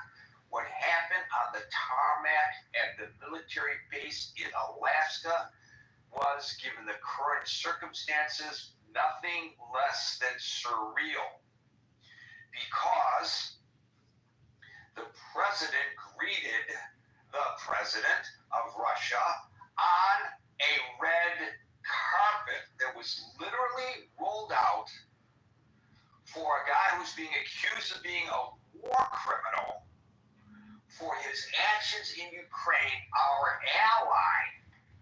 Ukraine is our ally. Not only did he walk the red carpet to meet President Trump, but as he walked toward President Trump, our president applauded the Russian president, and then they did the shaking of the hands, which really means something. That's diplomatic. You wouldn't just be honored. You'd do that. You would do that even if he was your biggest enemy. If Ukraine is not there, then is it a sham meeting then altogether? Okay, you'll get your opportunity to speak. We do this one at a time. I'll get to you. And you can express your opinion then. So, the shaking of the hands is, not unusual. The applauding on a red carpet, given the circumstances, is, and I am certain, I haven't gotten much feedback on this yet, this is not playing very well in Ukraine, where, although they are meeting under at the backdrop of a what do they call those things? I don't even know what they call those backdrops, where they put a saying on the backdrop repeatedly. I used to know what they call it. There's a marketing term for it. Step and repeat. Step and repeat. Thank you. This is supposed to be a summit for peace. Well, while this summit for peace is going on, the sirens are going off in Kyiv. The attacks are intensifying in Ukraine. It's almost like disrespectful to President Trump that President Putin would allow this to happen while the two of them are meeting to discuss peace. Wouldn't this be symbolically correct to just take a pause in the fighting for a moment while the two leaders are speaking? But no, this is Putin's way, in my opinion anyway, of showing, this is like two alpha guys. Who's the bigger alpha? And he wants to show that he is the bigger alpha. Now, look, all of this adulation in public toward Putin has nothing to do with what they might be saying behind closed doors. It could be a very, as they say in diplomatic terms, candid discussion. The president may be setting him up like a pool shark for some kind of a big letdown by greeting him the way he did in anticipation of manipulating the conversation in a way that he walks away with what he wants, and Putin has something that he can report positively, even though supposedly this summit is supposed to be just a precursor for the real summit, which would have to occur between Putin and Zelensky, because they're holding this without Zelensky. So how much can really be accomplished here, I don't know, unless President Trump gets President Putin to agree unilaterally to end the fighting. But then, of course, comes the details. Are you going to withdraw? And if you're not going to withdraw, did you accomplish anything? Maybe from your perspective you did. And maybe if your desire is altruistic to get the fighting to stop, or even if it's not altruistic because you're campaigning for the Nobel Peace Prize, and now you could say, you got the war to end, I deserve the Nobel Peace Prize. And we do know that he is campaigning for the Nobel Peace Prize. Either way, who cares? You get the fighting to stop, but does it mean much if they don't withdraw? How do you do this without Zelensky being involved? But who knows? They've been in there for a little while, although take into consideration the way they do these talks with Putin. And I don't know how much of an understanding he really has of English, but President Trump will say something in English. A translator will translate that from English to Russian. This gives Putin the opportunity to consider his response, because he's hearing the question twice. And that's laborious and time-consuming. Now, here's something that adds to the surrealism of all of this, to which I first referred. We were told, we, the public, that prior to this summit, there would not be a direct one-on-one between Putin and Trump, but there would be two people each, 3-on-3, and I don't know, I guess that includes the whoever's doing the translation, but there would at least be one additional aide there. It wouldn't just be the two of them, I don't know, to use the analogy, putting the kids together without adults being in the room kind of thing, right? So what happens after the applause on the red carpet and the flyover of the B-2s and walking in between 6 stealth bombers? That was pretty surreal, that you put out stealth bombers on display for the president of the Russian Federation to see. Not that they haven't seen them before, the Russians, but still, the optics of all this was surreal. They get into the beast together without aides. So driving from the military, wherever, I'm not even sure where the summit exactly is being held, whether it's on or off the base, somebody can, if it's necessary, can tell us that. But driving from the tarmac to the summit, I don't know how long of a drive that is. The two of them were alone in the beast. So there was a one-on-one. We saw it occur right before our very eyes. Is that not interesting? So I don't think there's any way to predict, given that even that little nuanced issue was reported as one thing coming out of the White House and then turned out to be another.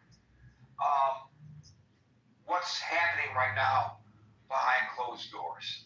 Now, by the way, there is scheduled a joint news conference after the summit, and we'll see if that actually comes off, and if it does, how this will be conducted and what we may or may not learn coming from the mouths of the horses themselves. One other thing to throw out there, Reuters reported, and it's all unnamed sources, but I'm going to tell you what they reported anyway, that there were discussions at the White House that the president would offer to Putin access to natural resources off the coast of Alaska in return for ending the war.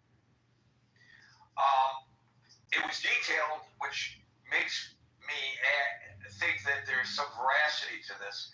It was detailed to the point that in the Reuters reporting, Russian icebreakers would be used to break up the ice to get access to those resources, those petroleum resources off the coast of Alaska. Don't know how people feel about that, if in fact that is part of any deal and in fact that gets effectuated.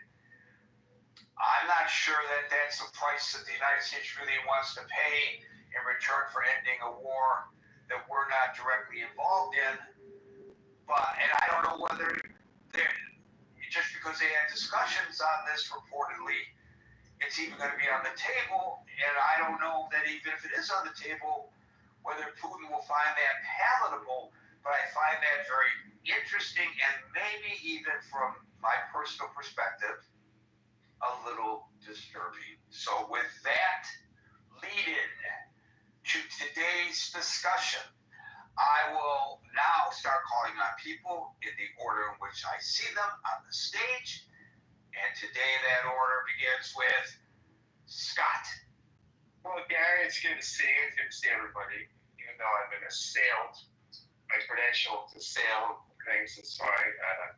Great to see the Congressman, hopefully Congressman-elect rather, John Kitover, who can contribute to his campaign, my dear friend. But the point of you being called a fake preacher in the chat, just want to tell you very anecdotally, before we came to Clubhouse, we were on a different forum. Alan, well, are you on the train? No, I'm at the Acme actually. I'm actually getting my groceries. Okay. It sounded like it was the train. The next exit or the next stop. Anyway, so Alan will remember this, that when I was hosting the show for a long time on another platform, there was a guy who was on there who used the nickname Newstorm. Remember him, Alan? And he claimed to be a reporter, which in fact he was not. But he would spread throughout the program that Gary is a fake reporter. He's not really a reporter. So, I mean, come on, I'm a semi-public figure. You can look me up and you can see my career. It's all there online. My body of work, some of it is online. But he did that. And so, join the club, my fellow fake person, Scott. Well, I am thrilled to be in any club with you. My main man, Gary, and again, good to see everybody, my friends. It's good to see my buddy Steve Wee. I did a little impromptu room the other day about anti-Semitism and is anti-Semitism Christianity's original sin. It was well attended, and my man Steve Wee was there. Yeah, it was fun. We had a good time. Yeah, I think it's very interesting the way somebody like Putin, when Putin is coming head-to-head against any president, when you're the lifelong dictator, you've got the advantage, or dictator of most of your, seasoned political career, because you're not in a democracy, right? I mean, you've been on the world stage, you've dealt with lots of presidents, you're experienced, right? Somebody like Xi goes up through bureaucratic system to be groomed for this. Putin, by the function of the fact he survived so long, knows the world stage, knows how to deal with leaders. I think if you're a seasoned, if you're somebody that's been prepped well for the presidency, you're still at a disadvantage, right? Because of just the experience of somebody like Putin. I think that's double the case with Trump, who really is not somebody that's got a huge background in international affairs or came into the presidency with extensive with a lot of the kind of background a normal Republican or Democratic candidate would come with. Now, there are advantages to that too. I mean, look, we wanted a disruptor. I mean, people wanted someone he was an outsider. And I think one of the reasons he's won twice, 2 times, he beat establishment candidates. Because people thought, hey, the experienced establishment's not gotten us what we want. So, I mean, there are advantages and disadvantages. But this is one thing where I think this is a disadvantage when he's head-to-head against somebody like Putin, or if he was head-to-head with somebody like Xi. I think this it's just interesting, the seeming being just so such a philo-Russite. I don't think. I know you could be a philo-Semite, but I don't know what would be a philo. Such a Russia fan. I mean, I think Trump clearly seems to have a favorite in this fight, and you have a lot of reasons for that. But he seems clearly to be inclined to sort of be on Putin's side, to be deferential to Putin. Compare the red carpet treatment to the absolute shameful treatment of Zelensky, right? Which I mean, we all saw, which was notable. I mean, I think Trump has a favor here.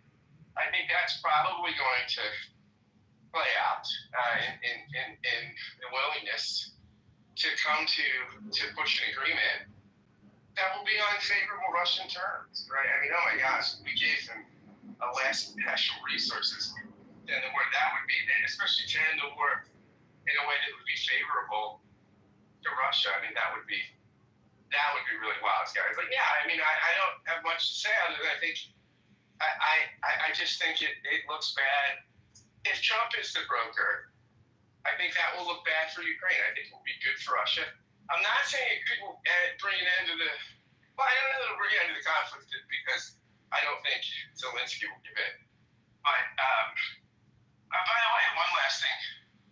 Hillary Clinton went on Instagram, I guess, and said that if Trump could end the war without giving any concessions, without giving land, without giving food, anything, but if he could convince Putin to cease hostilities, without giving Ukrainian land to Russia, that she would nominate Trump for the Nobel Peace Prize. So there you go. You heard it here, buddy. Thanks, Gary. I've always suggested that it was all an act, lock her up. I've always suggested that they have been and remain good friends, him and Bill and Hillary, and that his daughter and their daughter are buddy-buddy. It's all a game of cards, 3-card Monte. Perhaps a house of cards, Gary. Wouldn't that be? Well, you know what? Let's put together a series of political intrigue and call it House of Cards. We're on fire. I mean, people are already stealing our ideas, Gary. I mean, yeah, I know. I mean, I've asked these people if they want me to get the title of the room ahead of time so I can direct message it to them so they don't steal it. But our good friends, our competitors. Well, the next time I have time to talk to Kevin Spacey, I'll ask him how the hell he stole our idea. Thank you, Scott. William. Can I come back in about 20 minutes? Yeah. John.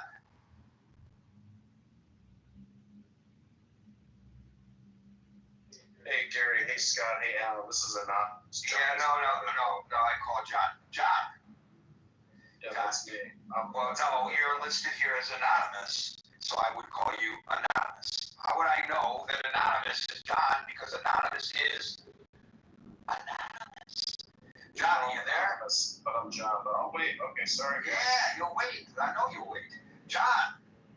Okay, well, John is asleep at the switch, so we'll go. He must be in the mosque.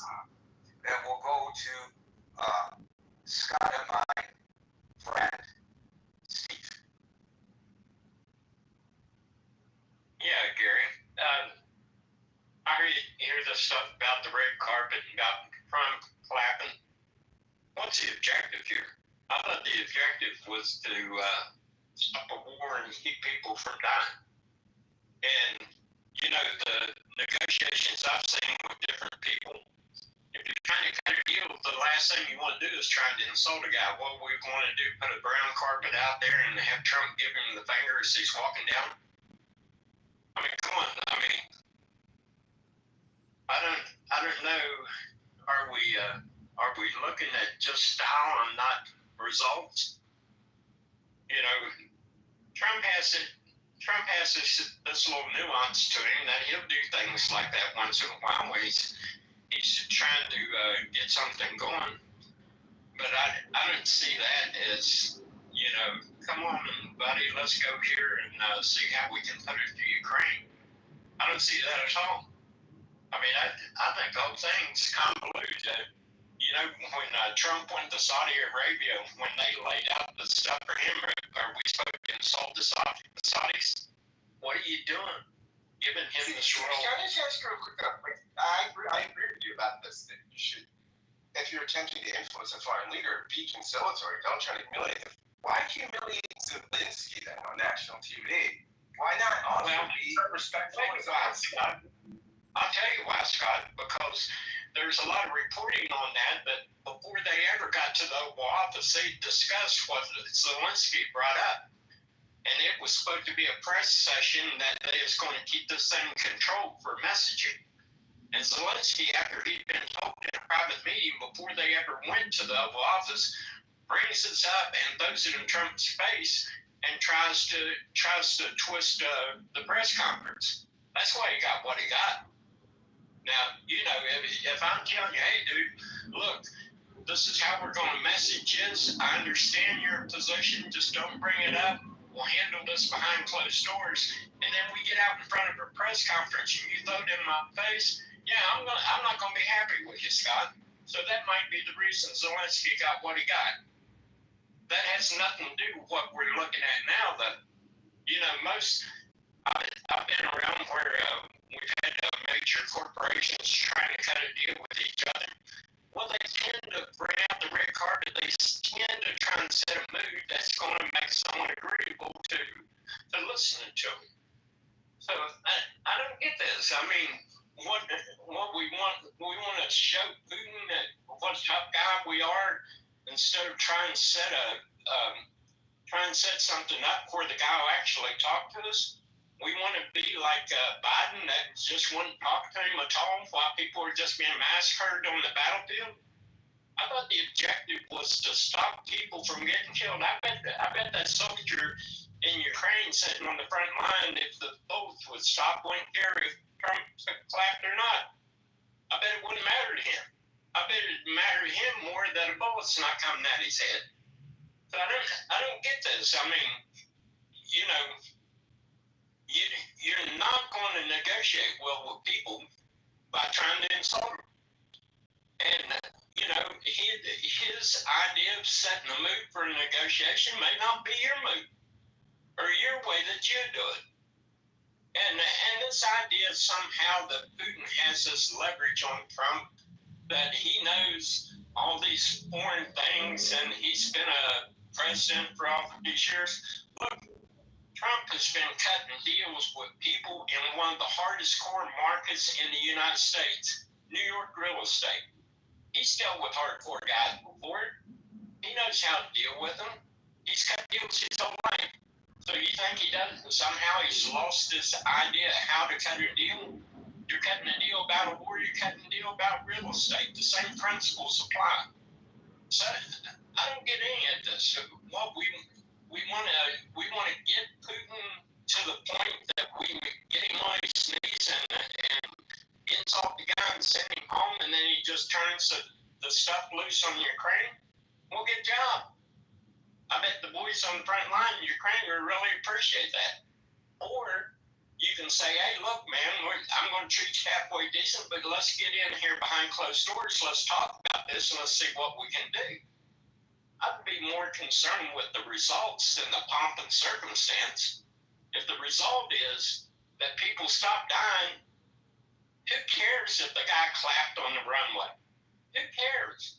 The objective is to get people to stop dying. And this idea that somehow Trump is going to give away land, well, let me tell you something. Putin's already got land. And Britain and France was talking about trying to force him out. Yeah, Britain's got a standing army of 70,000. They're going to go in there and push Putin out. How you going to push him out of that land he's conquered? Are we willing to go in there and send troops and push him out? Does Ukraine have the ability to push him out? Are the Europeans going to go in there and push him out? So what are you negotiating for? You're gonna say that the guy says, hey, I got this land, I'm not giving it back, but we can stop fighting? Are you going to say no because we're going to push you out? And who's going to do it? And how are they going to do it? Whose son's going to go over there and die in Ukraine to push him out? These are all serious questions, and to act like, well, Putin's going to get over on Trump if Ukraine don't get all their land back. Well, tell me how they're going to get that land back. And who's going to force Russia out of that land? Is it going to be the Europeans? They're feckless. Their army couldn't fight Putin. Three or four of the countries combined couldn't fight him and push him out of there. So who's going to push him out? And if you're negotiating a deal and you concede some of that territory, are you willing to concede territory, or you want to send your sons and daughters in there to fight on a European conflict that has nothing to do with our national security? So this whole thing is kind of disingenuous in my book. You're in here, Ukraine's in a compromised position. They don't have the resources, they don't have the manpower to push him out of there. The Europeans aren't going to push him out of there. So what are you negotiating for?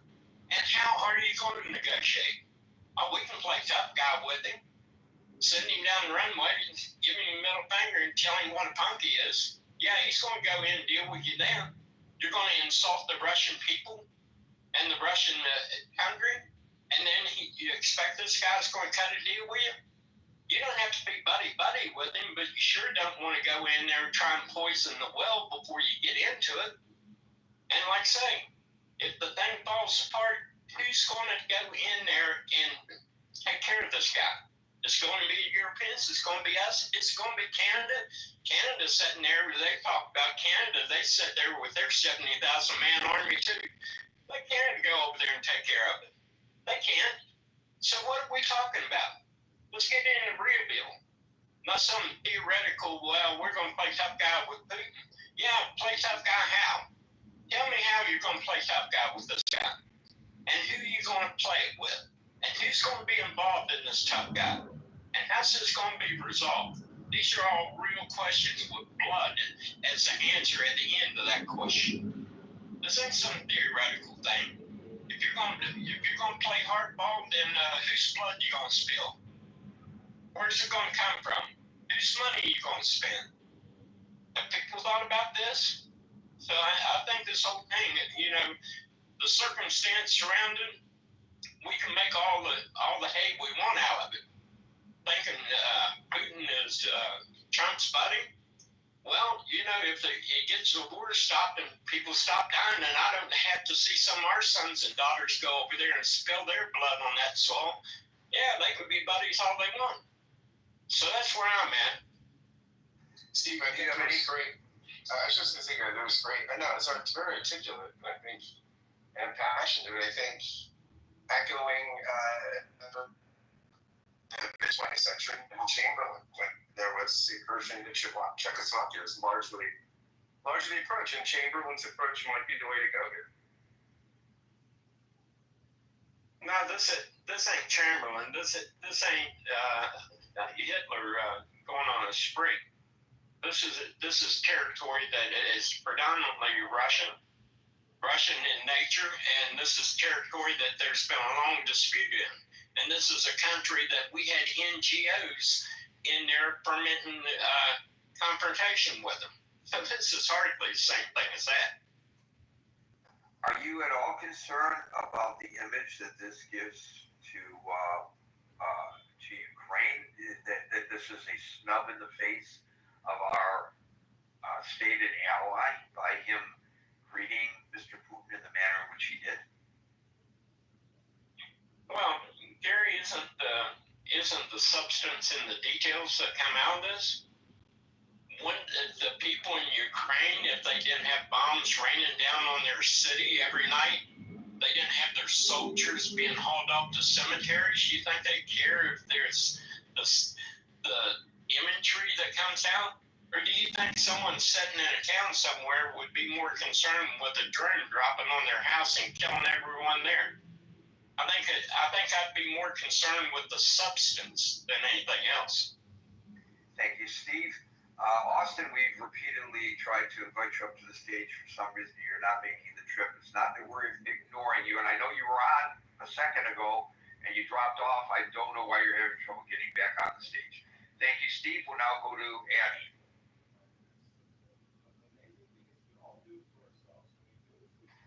Addie. It's going to be one of those days. Andre, are you here or are you on the phone?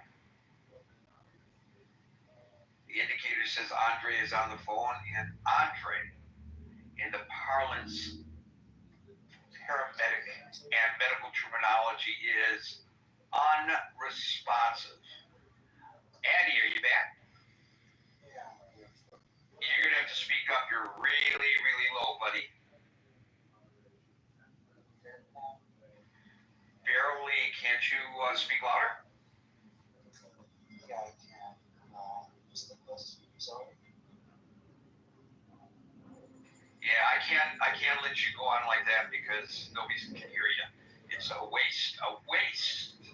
And we want to hear what you have to say. See if you can fix that and try again. I'm going to mute you for now and circle back a little later. Circling back on a lot of people. Have you noticed that? William asked for a timeout. John didn't answer. And he's got microphone problems. Andre's not answering. Let's see if we get a better, and poor Austin is having trouble even getting up on the stage. What the hell is going on today? Let's try Dismal, see if we get a better response. Dismal. First, I should ask, can you hear me? Yes, great success. Okay, so I think overall the summit was largely a gamble with major geopolitical risks and very little in the way of guaranteed payoff for the U.S. or its allies. In fact, like the Russian media already painted this as a diplomatic victory for Russia, demonstrating Russia's resilience to Western isolation. And the threats of severe consequences for Russia are not yet necessarily founded. And it also painted Trump more as a facilitator of dialogue rather than a direct negotiator. And that is something that I would say weakens sort of the U.S. brand. It makes us seem like we're capitulating to another country. What's wrong with bringing two sides together to get them to negotiate? If there was actual like diplomatic progress, maybe. But Trump capitulated very quickly in 2018 for the summit, where he directly insulted the intelligence. But we have no idea what they're even discussing right now. You know. But I think that's also like if there were real progress or outcomes, but Trump himself even stated, he like the win would be another meeting. It wasn't necessarily. There wouldn't be any gates here. So this was really just a conversation. Well, wait a minute. First of all, we don't know. And secondly, wouldn't that be a win if you could get Putin to agree to sit down with Zelensky? Would that not be a win? I don't see how that wouldn't be a win. I think that the president deserves some credit if he gets the two of them to sit down with one another, and they are able to agree to some kind of a peace treaty. I appreciate you advocating for the devil, but to be quite honest, how is it advocating for the devil when the president? Just playing the devil's advocacy role. Sorry, I'm just saying that for the purpose of any like solid games, I don't think the president was well prepared. The summit was kind of put together at the last minute, which suggests put on the last minute for Putin as well. 7 days. They both had 7 days to prepare for this. It suggests a lack of serious diplomatic preparation and progress, and I think that maybe I'll be wrong. Maybe I'll be proven wrong, and I'm going to be open-minded if I am, and there is some progress, other than just the scheduling of an additional meeting that also puts Putin on the stage so that he can again paint in the Russian media that, he's now welcome back into Western circles. That to me would feel like a loss for the U.S. But I think you're right about that. I think that is a perfect response to Steve's suggestion that some of us are overly concerned about the optics, because the optics be damned. He's right. The optics be damned if you are successful in pulling an end to the war. But the optics are very important because this guy is a pariah, and suddenly we have elevated him to red carpet treatment and applause. Netanyahu wasn't treated with red carpet treatment and applause by Obama, and nor was Obama treated with red carpet treatment and applause when he went to China. It's not unusual for them not to roll out the red carpet and play the trumpets prior to a summit such as this. This is serious business. So to that extent, I think you make a perfect argument, but to the extent that you are already critical of the outcome of a summit that is literally still going on right now behind closed doors, I think it's okay to question, raise concerns about you're fearful that it won't turn out to be anything, but I mean, you went way beyond that, I think. I think here's like, I'll be open-minded if there are like legitimate outcomes. Where I would be fearful of the closed-door discussions is that the outcomes previously between Trump and Putin, and then also Zelensky, the "can you do me a favor" type of discussion where he withheld congressionally allocated aid to that country, suggests that we may not have like a good faith facilitator, which is how he's positioning himself.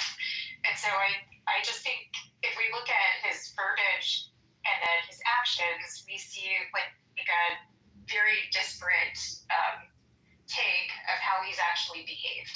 And I find that a fundamental gamble, a risk.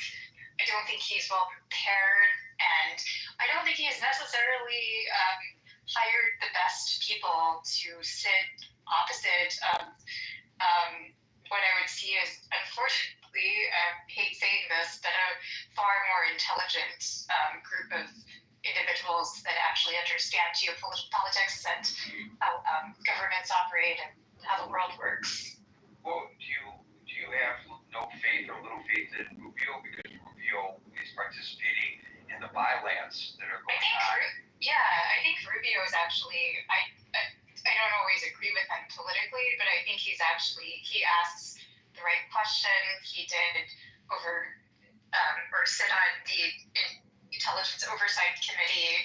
He's somebody that I think does have a more solid understanding, but I do see like the cabinet mockery meetings that occur on TV where everybody capitulates to Trump and congratulates him. So I think he also understands that he has a short leash, and if he said anything that would contradict Trump,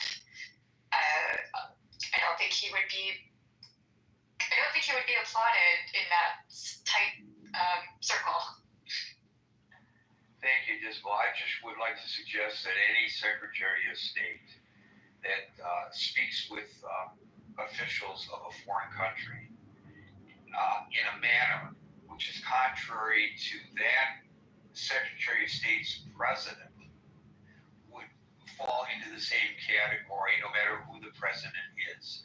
You don't want the president outlining a foreign policy and the Secretary of State contradicting it, like a nod and a wink. This is what we're going to really do, but don't tell the president this is what we're going to really do.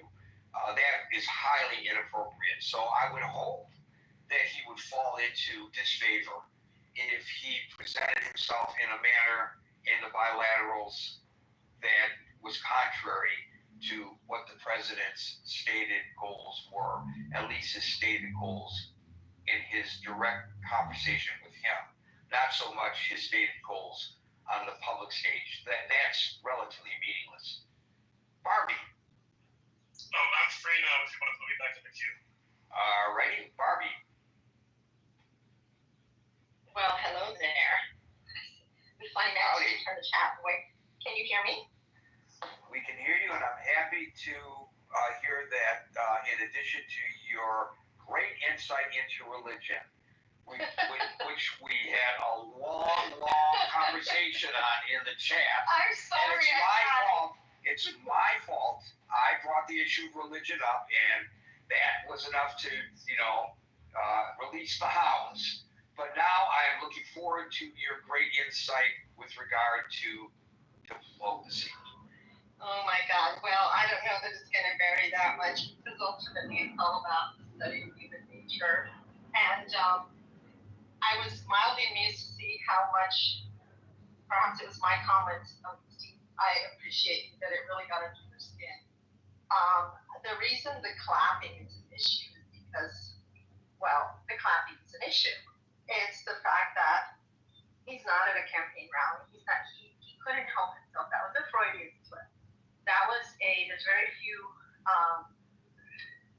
ways that Trump acknowledges other people being, stronger or more powerful than him. That's very rare. But I think it's been very, very clear that there is an admiration there. Now, I hope something comes out of this. But the body language, etc., I have to also disagree that, because he's dealt with, negotiated with tough guys in New York, this is prepared. Like I said in the chat, Putin grew up, he's got in his veins, in his blood, in his family legacy and history, he was actually raised into this position. And the fact that his grandfather was a personal chef for Lenin, that he cooked for Stalin, that he headed the KGB. It's like George H.W. Bush. Both of them took demotions to become presidents of their countries. Exactly.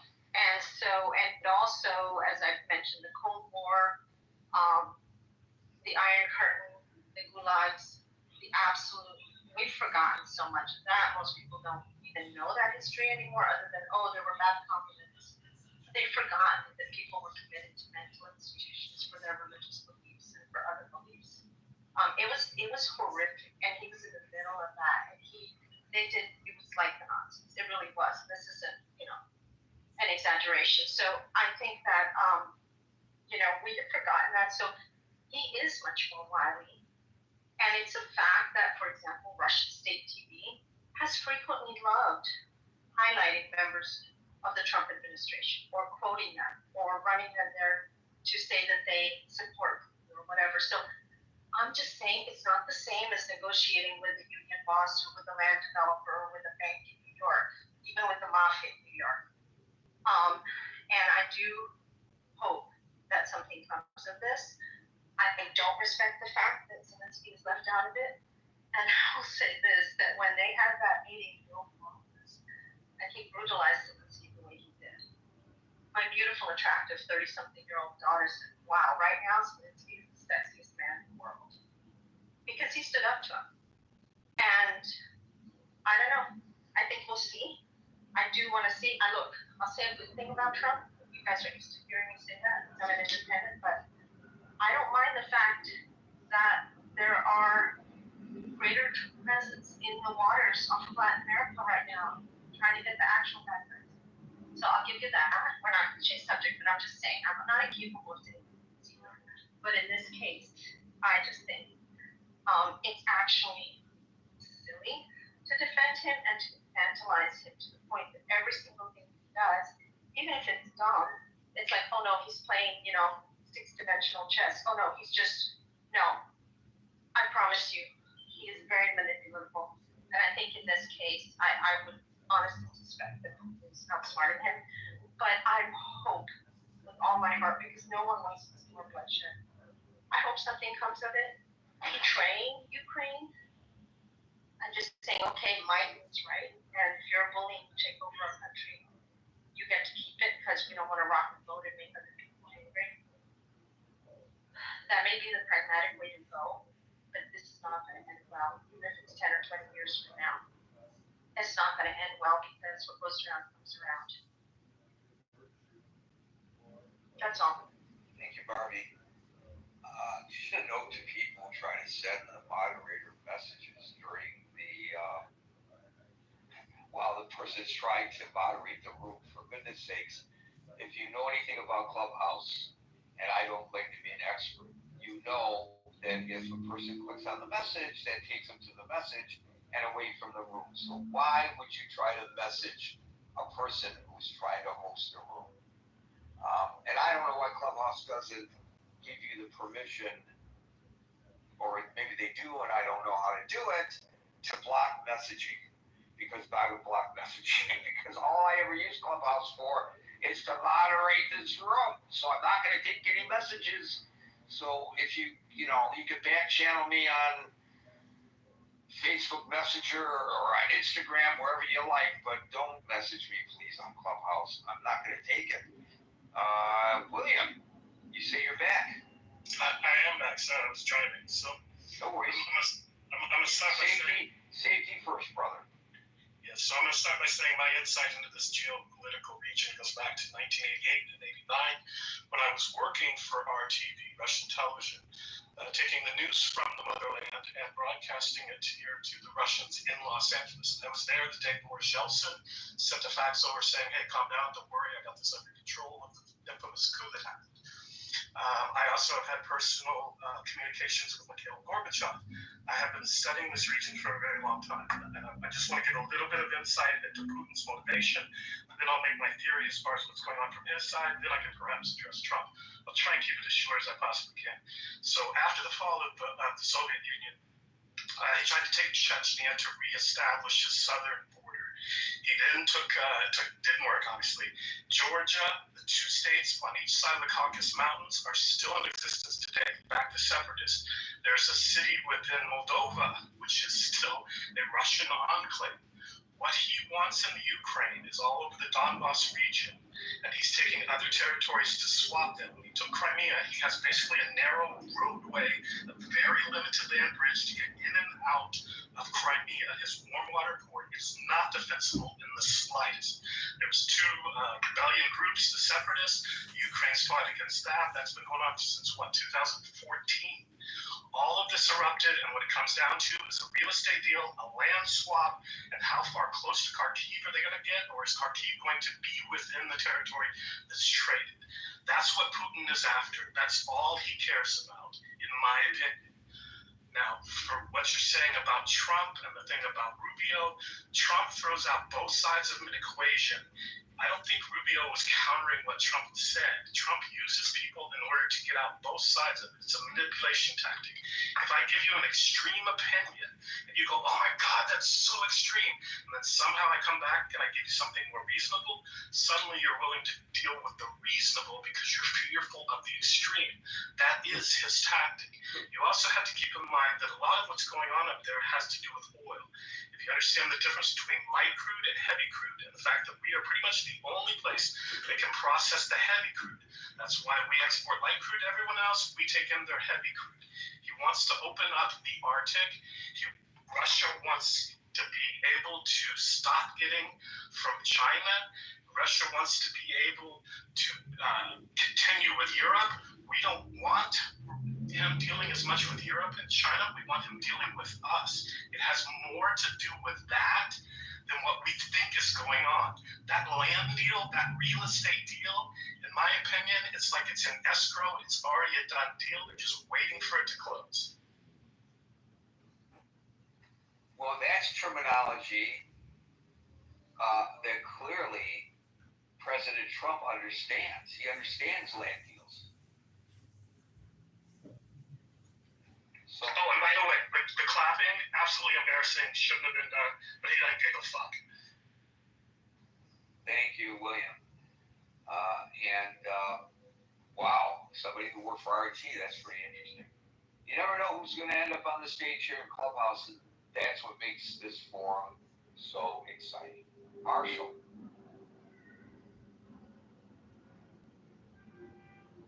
I'm here. Can you hear me? Most certainly can.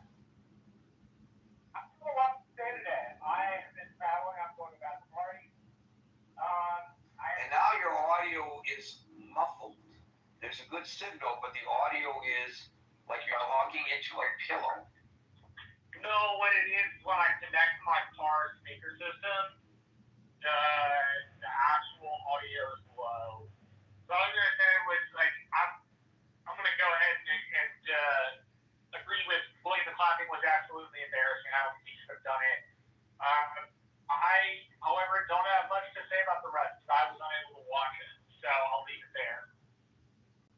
Thank you, Marshall, and please drive safely. David.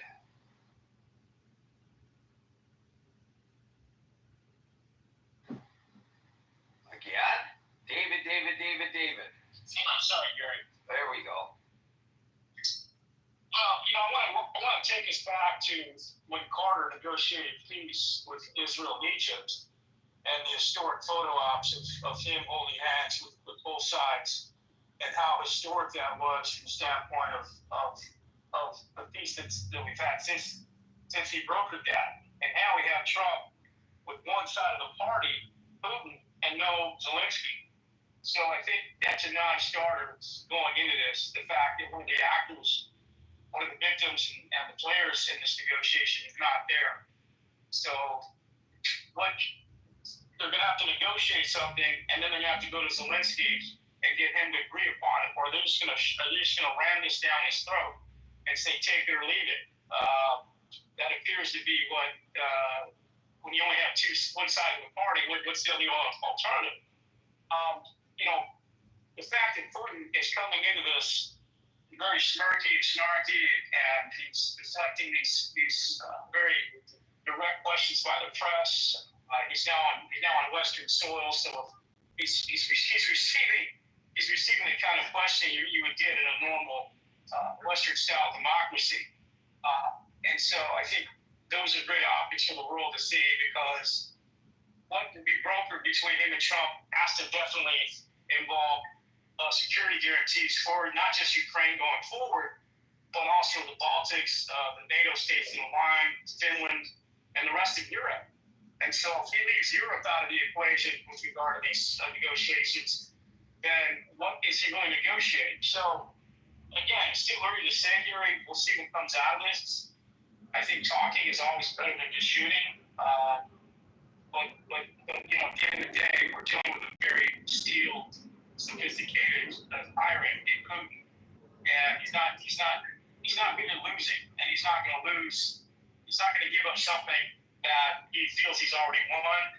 He's kind of in the driver's seat here with regard to he's got Ukraine on their backpedaling. So I think he's got a lot of heavy wind in his sails going into this, and we'll see what Trump decides in terms of how he represents all the important players here. And the red carpet and all that. I know that you're gonna attract more flies than honey. To use that metaphor, kind of align with some of Steve's comments. But Putin's gonna see through all of that.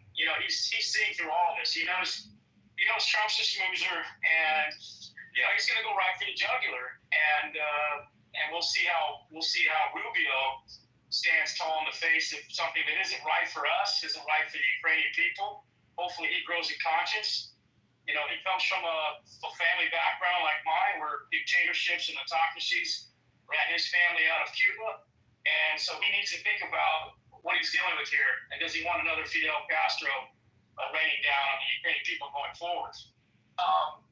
And that's all I've got to say. Let's just cross our fingers and hope our better angels win here and the future democracy holds along the legacy of Reagan tearing down this wall, World War II, and the architecture of the post-Cold War, and all of that we enjoyed. And I'll stand there. Thank you. This is a complete aside to the main topic, but an observation I'd like to make. I'm looking at the feed coming from the briefing room at the Joint Base in Anchorage, Alaska, where Mr. Putin and Mr. Trump will address the reporters when they are through. And there are various reporters there doing their stand-ups. Of course, they got to fill the time, and it's they're most of them, I'm sure, network people, and I don't know, they're probably from all the world. And there are those there with the traditional big cameras and standing up at the platform, but there are a number of them who are standing in front of the stage, reporting back live to their networks using iPhones. It's remarkable how technology has changed. Holy cow. It's just, to me, having lived my entire life covering, my entire adult life as a journalist, and standing alongside the TV folks at events, and hauling in all the equipment. No equipment, no camera person. Just the correspondent and an iPhone. Just amazing how the technology has changed. Thank you, though, for that, David, and we'll go to Tiger. Hey, Gary. I just watched the footage of the two leaders coming out of their planes and meeting on the red carpet. And I have to say, the entire thing looks to me highly choreographed. Oh, of course it was choreographed. They timed the arrival of the planes. I don't know if you saw the split screen. The split screen, they were walking down the stairs from their presidential planes at precisely the same time. They both touched terra firma with their first foot at exactly the same time.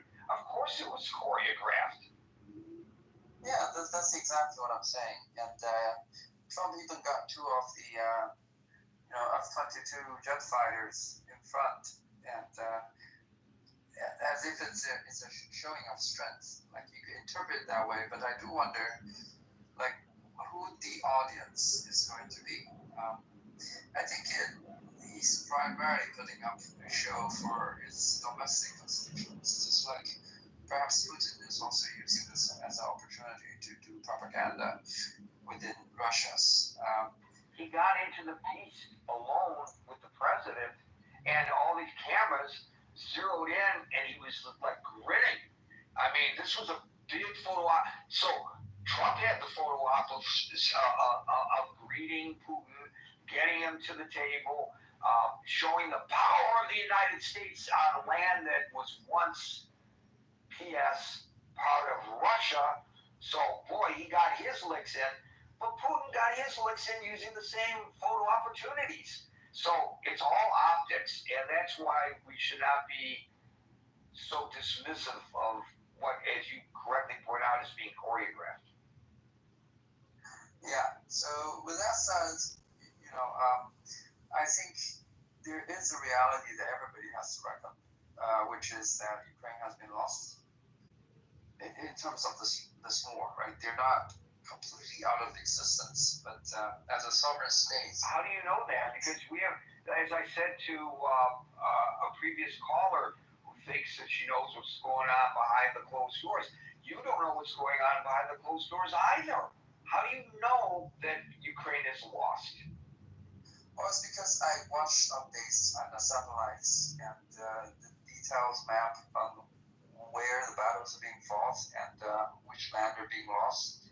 So I have a very up-to-date understanding of how the war is developing in the eastern part of Ukraine. So yeah, it wouldn't be an understatement to say that the front line from Ukraine's perspective is being collapsed right now. The last fortress in the Donetsk region they have, which is Pokrovsk, is being surrounded on three sides. There's a single road that can be used to carry troops in and out, and that's already being covered by Russian.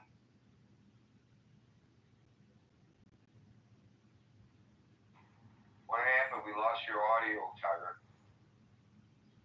On a daily basis to give another conclusion about how Ukraine still has a fighting chance to maintain its control or eventual control over the territories that it used to enjoy. So I think it's pretty on definitive terms that Ukraine has been lost, and Ukraine has sacrificed itself, its own sovereignty, its prosperity, its future, its population, and teach the world a lesson on reality, on realism, right?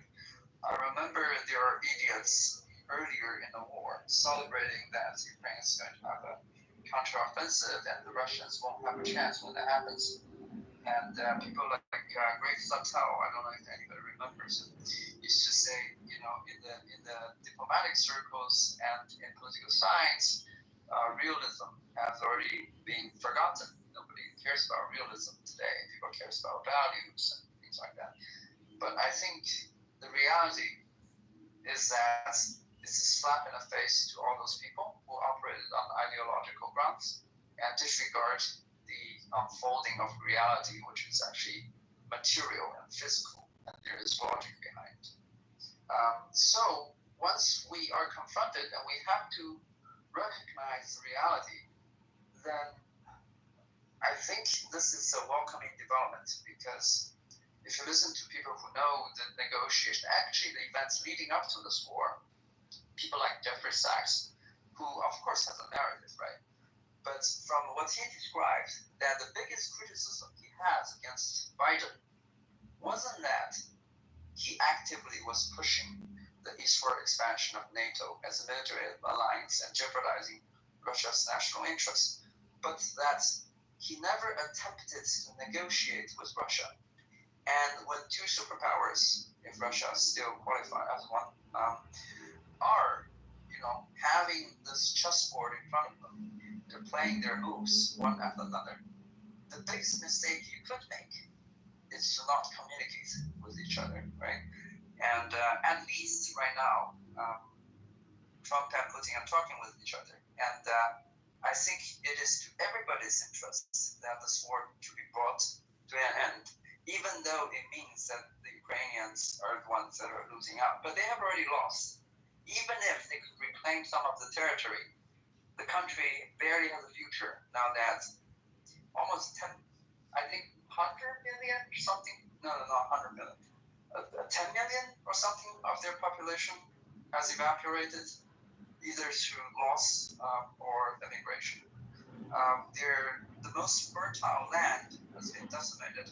Their industrial base has been decimated. And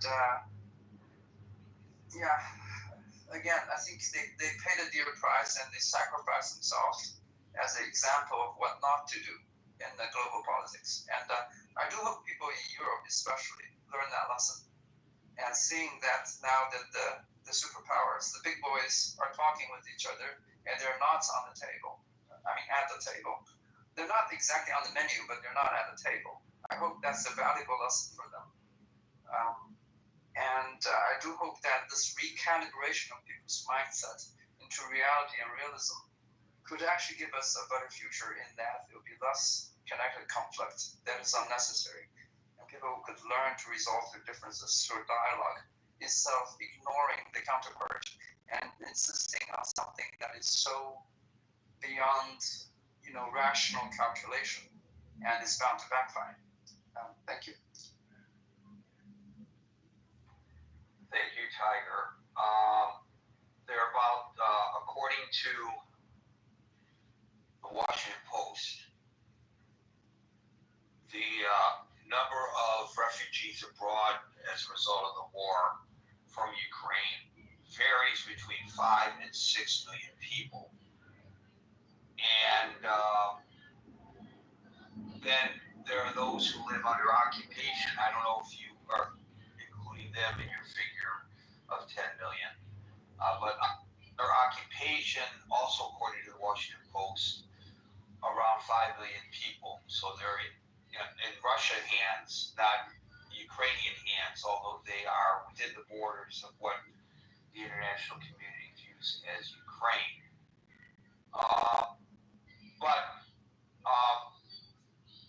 In total, now I'm going to Wikipedia, let me look. In total, it's actually greater than what you said. I think, let me see. Well, the best I can tell you is that there have been tens of thousands of civilian casualties, deaths in Ukraine, and hundreds of thousands of soldiers who have been killed. So you're right, both through attrition, by war directly, or by emigration and occupation, the population has suffered tremendous losses in Ukraine. And if that's the metric that one wants to use, or a major metric one wants to use in analyzing whether or not, as you suggest, Tiger, the Ukrainians have already lost, that is a pretty substantial metric to use. Thank you. I know there's some more folks that want to get up on the stage. We are now, however, in extra time.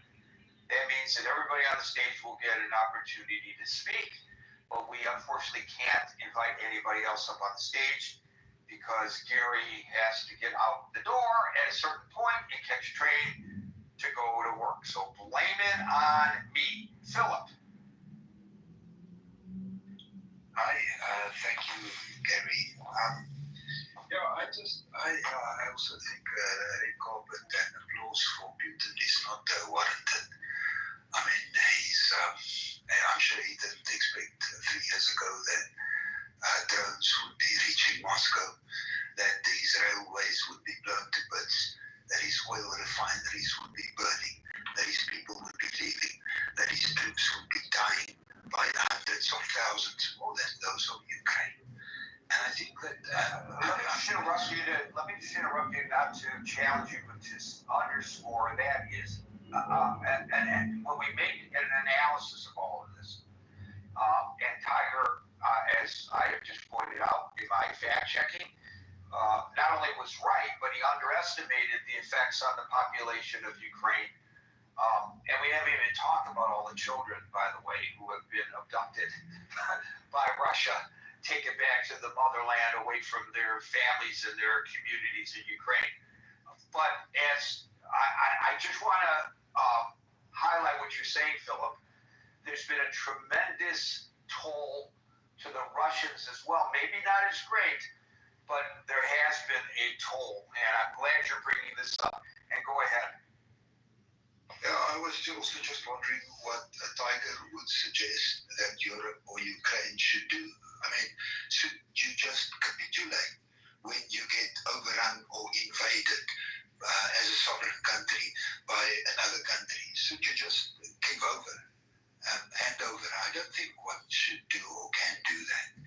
And I think that Ukraine has been, the way that they've stood up to the Russian bear has been quite amazing in a way. One wouldn't expect a small little country with Russia being a supposed sort of world powerhouse would be able to stand still after 3 years, even having taken some Russian property or land. And as I mentioned, Russia doesn't have air superiority over Ukraine. They basically their naval capacity is floundering. Their production capacity in terms of the essential stuff that you need, the microchips and stuff, is disintegrating. Whilst all the time Ukraine is making more drones than Russia at this moment. And I think people underestimate the power of a united Europe and what their support means for Ukraine. I think Europe united is much, much stronger than a United States divided. And again, I just want to say that applauding a guy who's ruining his country, who's killing his own people, is just kind of strange. Anyways, thanks for the opportunity and for the interesting. No, I'm glad you're bringing this up. So this is very interesting. You are correct that there have been an increasing number of attacks, not on civilian targets, but on strategic targets inside Russia by the Ukrainians using drones. That at one point the Russians were adept at fending off, especially around Moscow, but not so much when they go to places like oil refineries and munitions factories and munitions depots. That is absolutely true. And I think part of the reason they're getting greater superiority with regards to the drones is thanks to the Israelis and the Americans for what we have collectively done.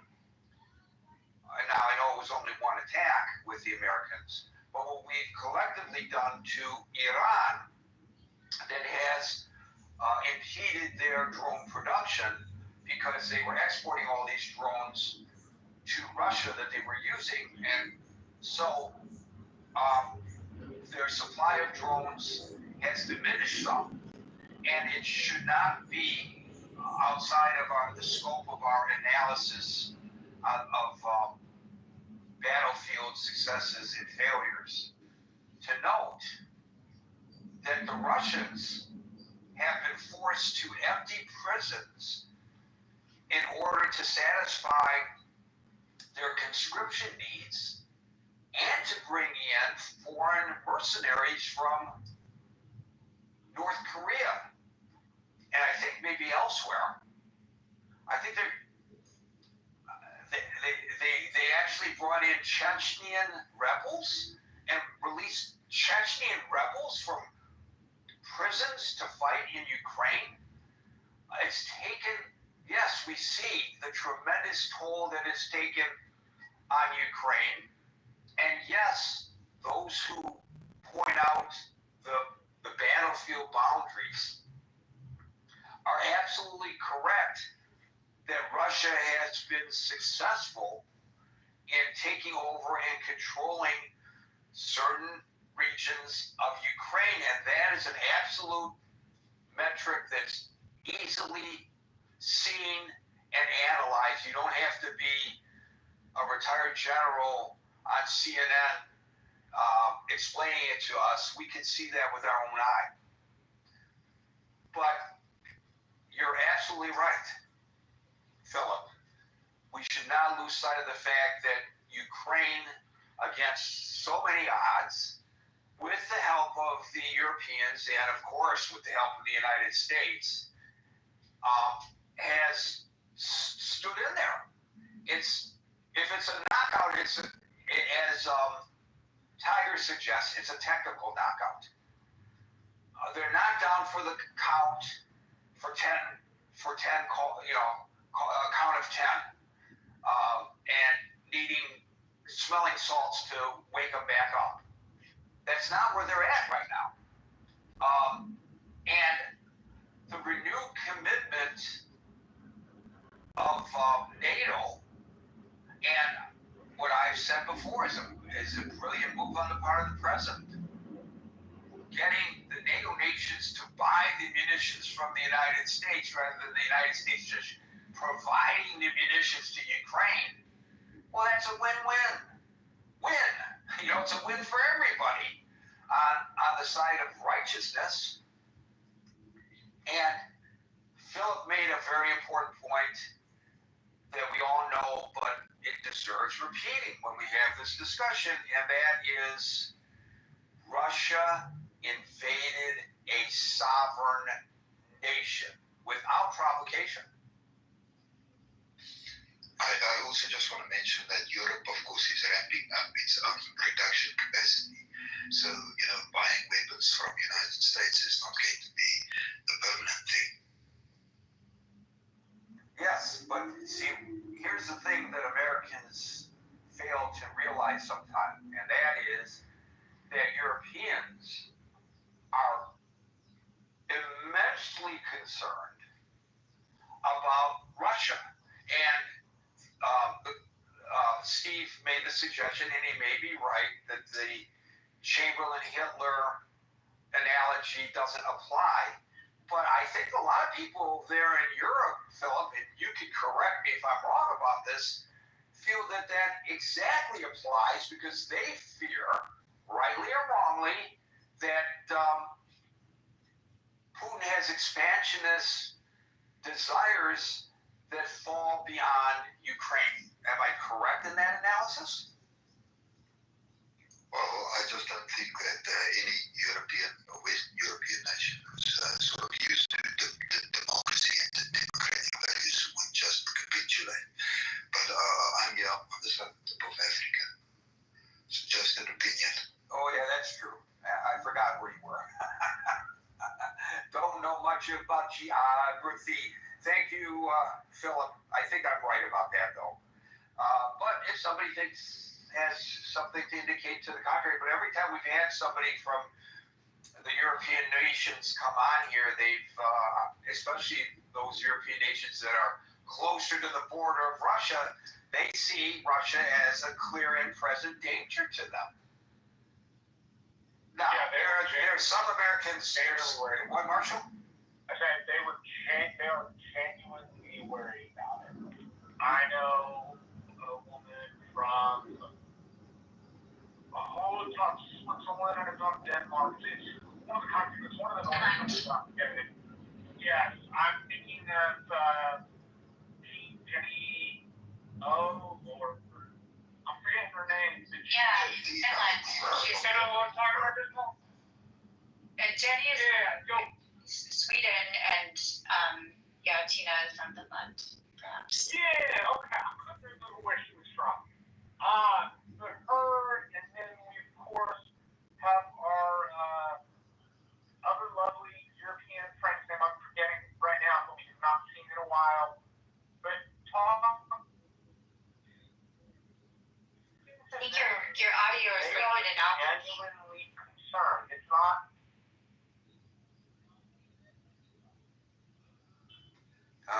Marshall, we lost you there. But we get your point.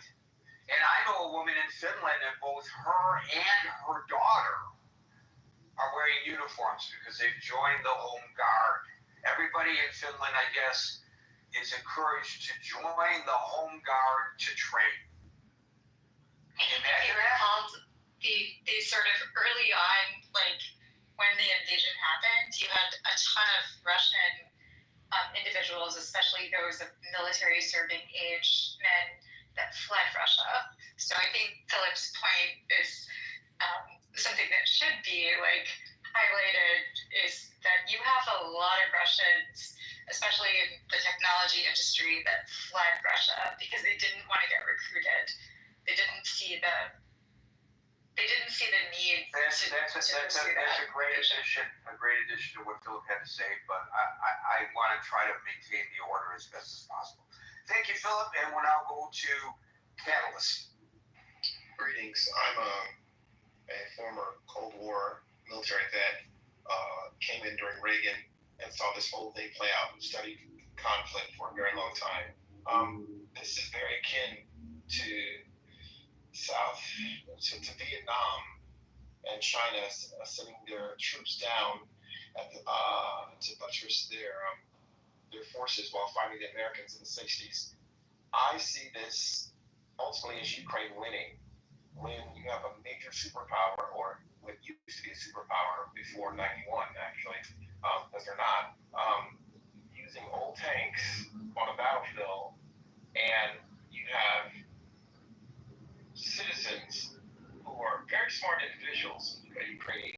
Silicon Valley a lot, running companies who are creating and using commercial off-the-shelf drones to bomb old tanks. It reminds me of, if anyone studied how the whole Ho Chi Minh thing took place in the 60s and what was going on, and how the guerrilla war fighters were beating back larger numbers of individuals. I look at NATO, or Europe sponsoring NATO, buttressing Ukrainian forces to fight back Russian aggression coming into Western Europe, almost like China was sending troops down into North Vietnam to fight against Americans. I also look at this whole political theater with Putin, who's a master spy. I remember him before the FSB and KGB days, playing this particular president who's completely outclassed, outgunned in every shape, way, or form.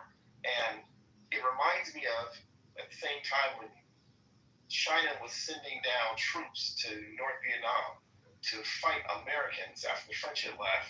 It reminds me of it that I recall that Nixon, at the same time in 71, after he finished the gold standard, was negotiating with China to open the doors to Americans' markets while we're still in war. The whole thing is a hustle. So, the one thing, and I love your commentary on this, that isn't often mentioned, is that in a way maybe Russia lost this war if their goal, as I suggest that it was to do this in 1 week or 2 weeks' time. Because I think their goal was to take over the government.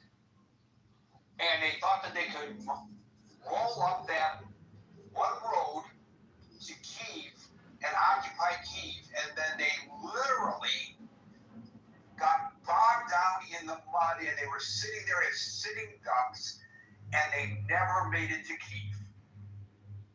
And, so this was Putin's big battle plan. No serious losses to the Russians. We'll just toss a couple of battalions up the road, overtake Kyiv, declare that we're running the government, and we've got the entire nation. Get rid of, hang Zelensky in the public square, over and done, and then back home in time for tea. But that didn't happen. And we can thank President Xi for that, by the way, because Xi didn't want them to be attacking Kyiv during the Olympics in China. And so they delayed the attack, and then the rainy season came, and the rainy season caused for the muddy roads and caused for all that heavy artillery to which you just referred to bog down. And you're absolutely right. They were hitting and running, and they couldn't be chased, just like we couldn't chase the Vietnamese people in the fight with North Korea, because we didn't know our way through the rice paddies and the tunnels. And they blended back into the community anyway. They weren't wearing uniforms, and it's the same thing with how this whole thing. So they lost the war based on their intent in the first 2 weeks, or at least the first month. And so then it turned into something completely other than they had anticipated, and that's why we are where we are today. Is that a fair analysis, Catalyst? That's very accurate, sir. Ukraine will win because they are more committed, because they're back to the wall. Europe will help them, Western Europe, because they see them as the stoppage coming further west. So you have individuals that have the will to fight and not lose, using the current modern 21st century guerrilla warfare of commercial off-the-shelf drones, and then being buttressed maybe with Israeli arms, but a lot of Turkish arms for their drones, and attacking strategically. They will wear down Russia through attrition, because they will not stop. Russia will stop. The people will get tired of it. They're emptying their prisons, giving conscription people, Chechen rebels, who would have thought, into the fold. And Now you have Ukraine's not stopping. You're not stopping. If the United States wants to pull out, okay, but Western Europe's not stopping. It won't. And this right here, this pursuing peace in Anchorage, Alaska. I remember that military base. This is all just, I think it's Air Force Base. This is all just theater and trying to telegraph something that's not there. Reminds me of when the Russian ships during the Cuban Missile Crisis, has anyone ever studied that, when they were trying to bring more missiles in and U.S. Navy shot, shot weapons across the bow of the ships to make the Russian ships turn around to get rid of the missiles in Cuba. It's the same thing. This is just theater. It's a massive psyop, as we called when I was in the military intelligence. It's a massive psyop that's taking place right here for the world to see.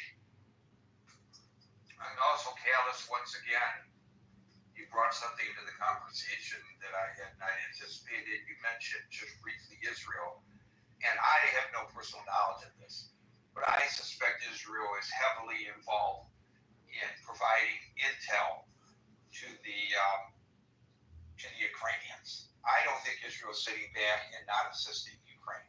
Again, I have no way of knowing that to be true, but I just, in my bones, that's what I feel.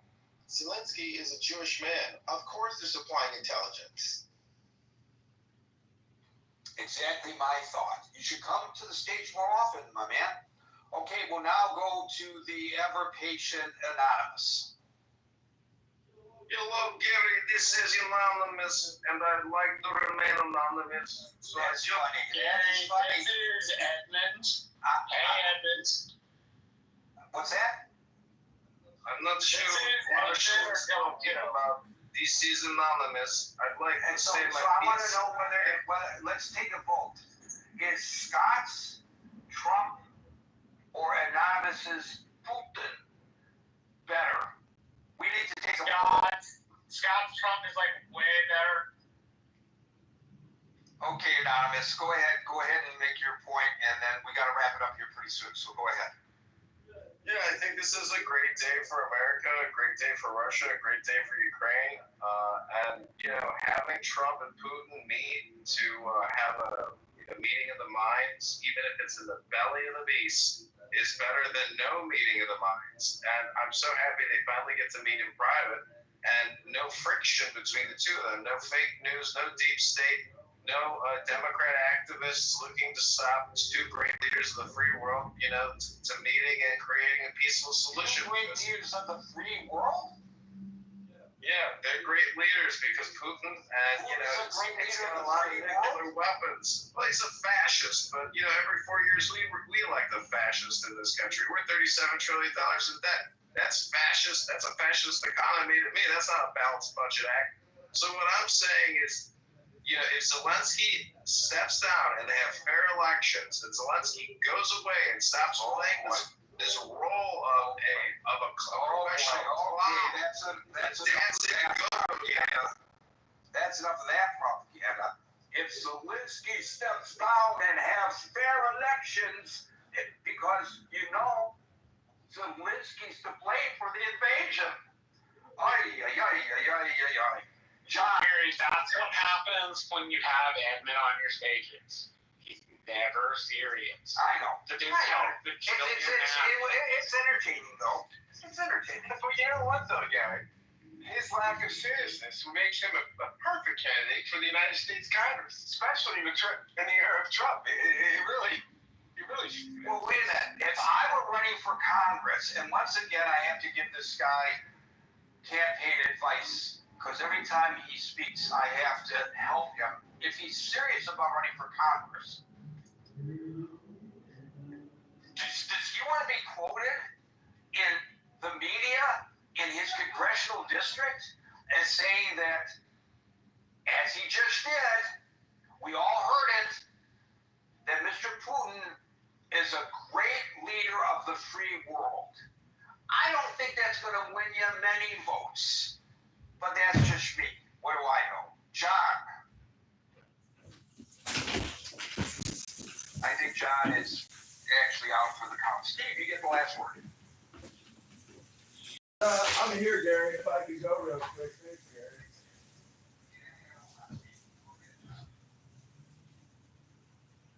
Yeah, I just gotta agree with that former anonymous speaker because it's my belief that peace is the best solution now, and we should be rooting for Trump, and we should be rooting for Putin, and we should be rooting for the people of Ukraine so that peace can abound and people can go about their lives and no more war. Millions of people dead in Ukraine. 400,000 Ukrainians, 900,000 Russians. That's too many dead people. I, as an American running for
three-party mojo positive vibration experience you're looking for, Matt, cool. Are you going to give $1 to the campaign to let candidate Congressman John Kitover? No, just hand it out. Hand it out. I don't know. If they're, protecting.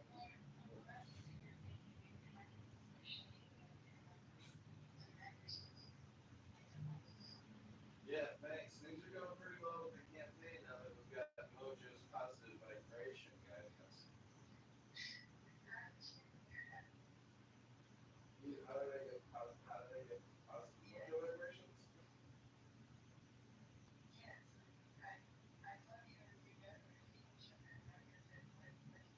Well, positive Mojo vibrations knows positive Mojo vibrations. So if you're in alignment with positive vibrations, apparently, it all becomes a mojo.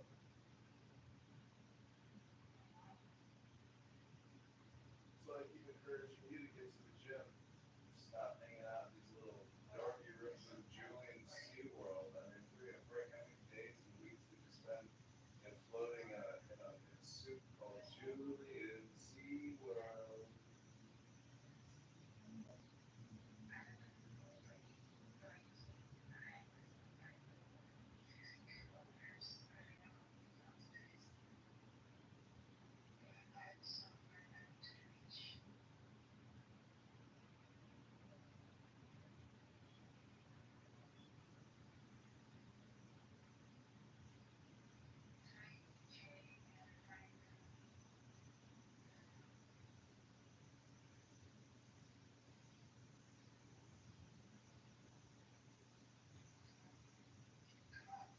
Well, thanks for coming here. I'm so glad you're all here. Yeah, I'm here, Cindy. I'm sitting here in the sun tanning, having a great afternoon. I'm wondering,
to go about our business and stop with all the wars so our families can have children and live in good housing, not pay too much in taxes, and we just want good food and good transportation and no terrorism.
Well, look at Reverend. Reverend is picture of homeless guy. That's a black woman. That's not her picture. It's not my picture. And I want to remain anonymous. And I believe that peace between the Jews in Israel and the Palestinians in Gaza can be achieved. They just need to stop promoting terrorism.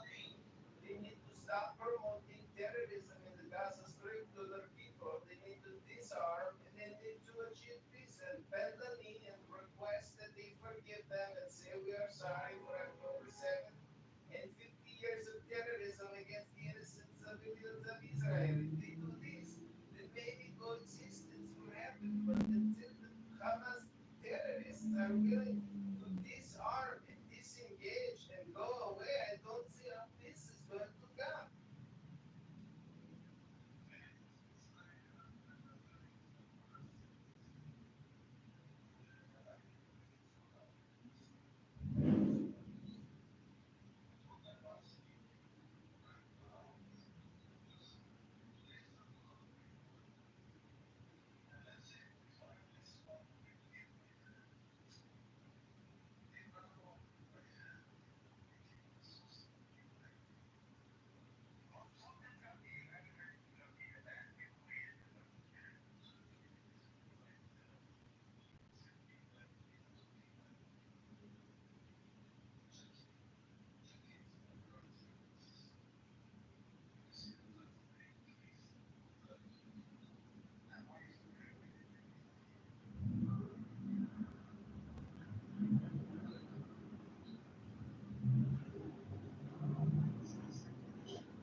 because you stated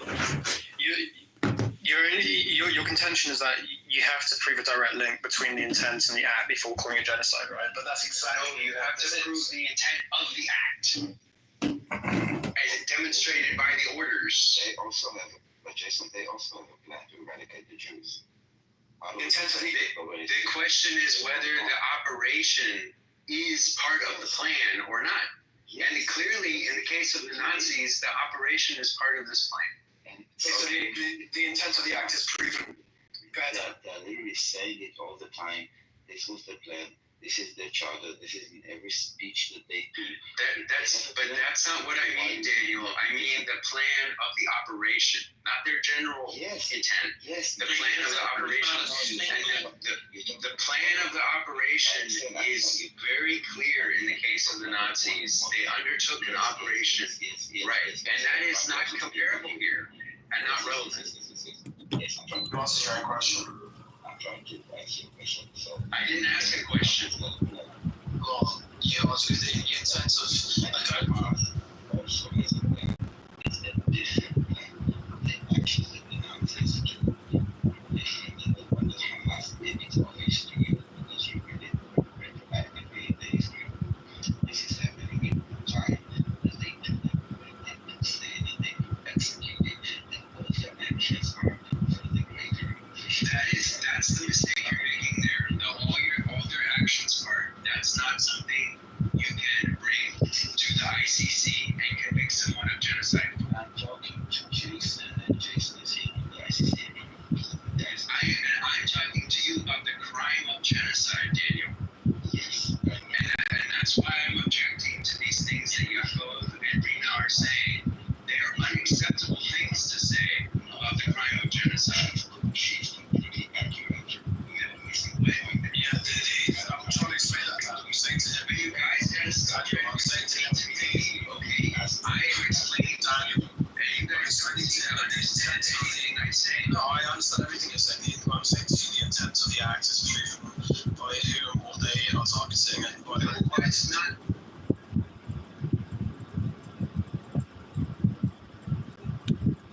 So, you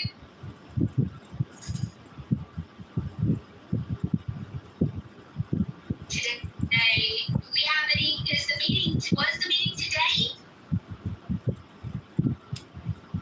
Yeah, it's over. It finally ended. How many hours did it go? 4 hours, 5 minutes?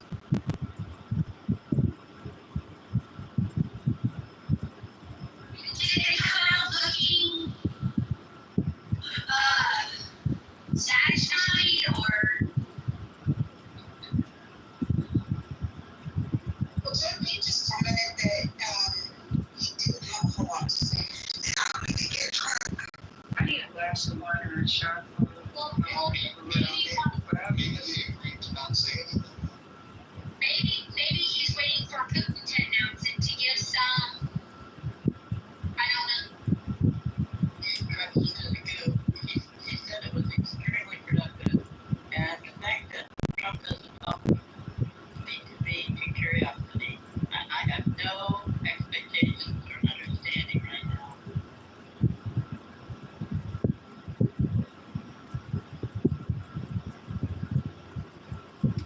It's tricky because on one hand, you want to convince somebody to end a war that they started, and on the other hand, you don't want to sell out the nation that got invaded, that was currently sending weapons and money.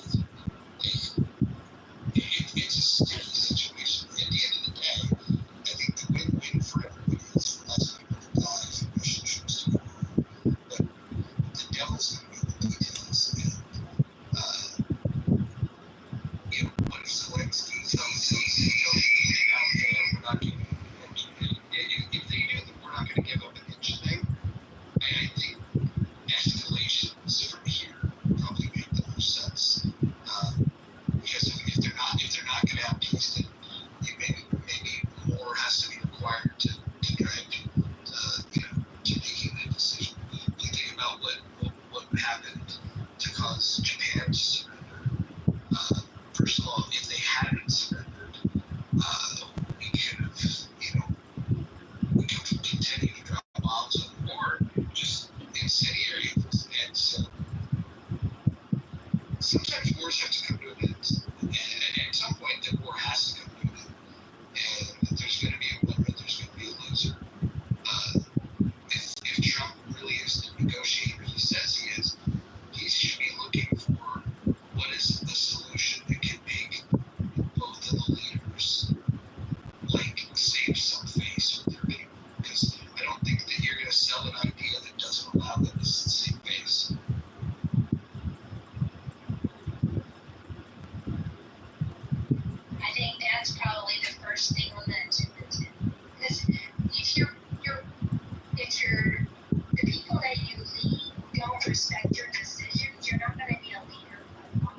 Russia 15 minutes and basements. Yes. John Kitover, do you have an official position on this? I think there's a lot of people who do not want this war to end and want the military-industrial complex to keep spending hundreds of billions of dollars a year on the Ukraine-Russian conflict. Palmer Luckey and building all these bomb drones is the next evolution of warfare, apparently. I vote for peace, and I think that there's a lot of paranoid Americans who think that Trump is somehow compromised by Putin. And I think that those types of people are the ones expressing dangerous rhetoric, not me, who's advocating for peace and meeting the mind between President Trump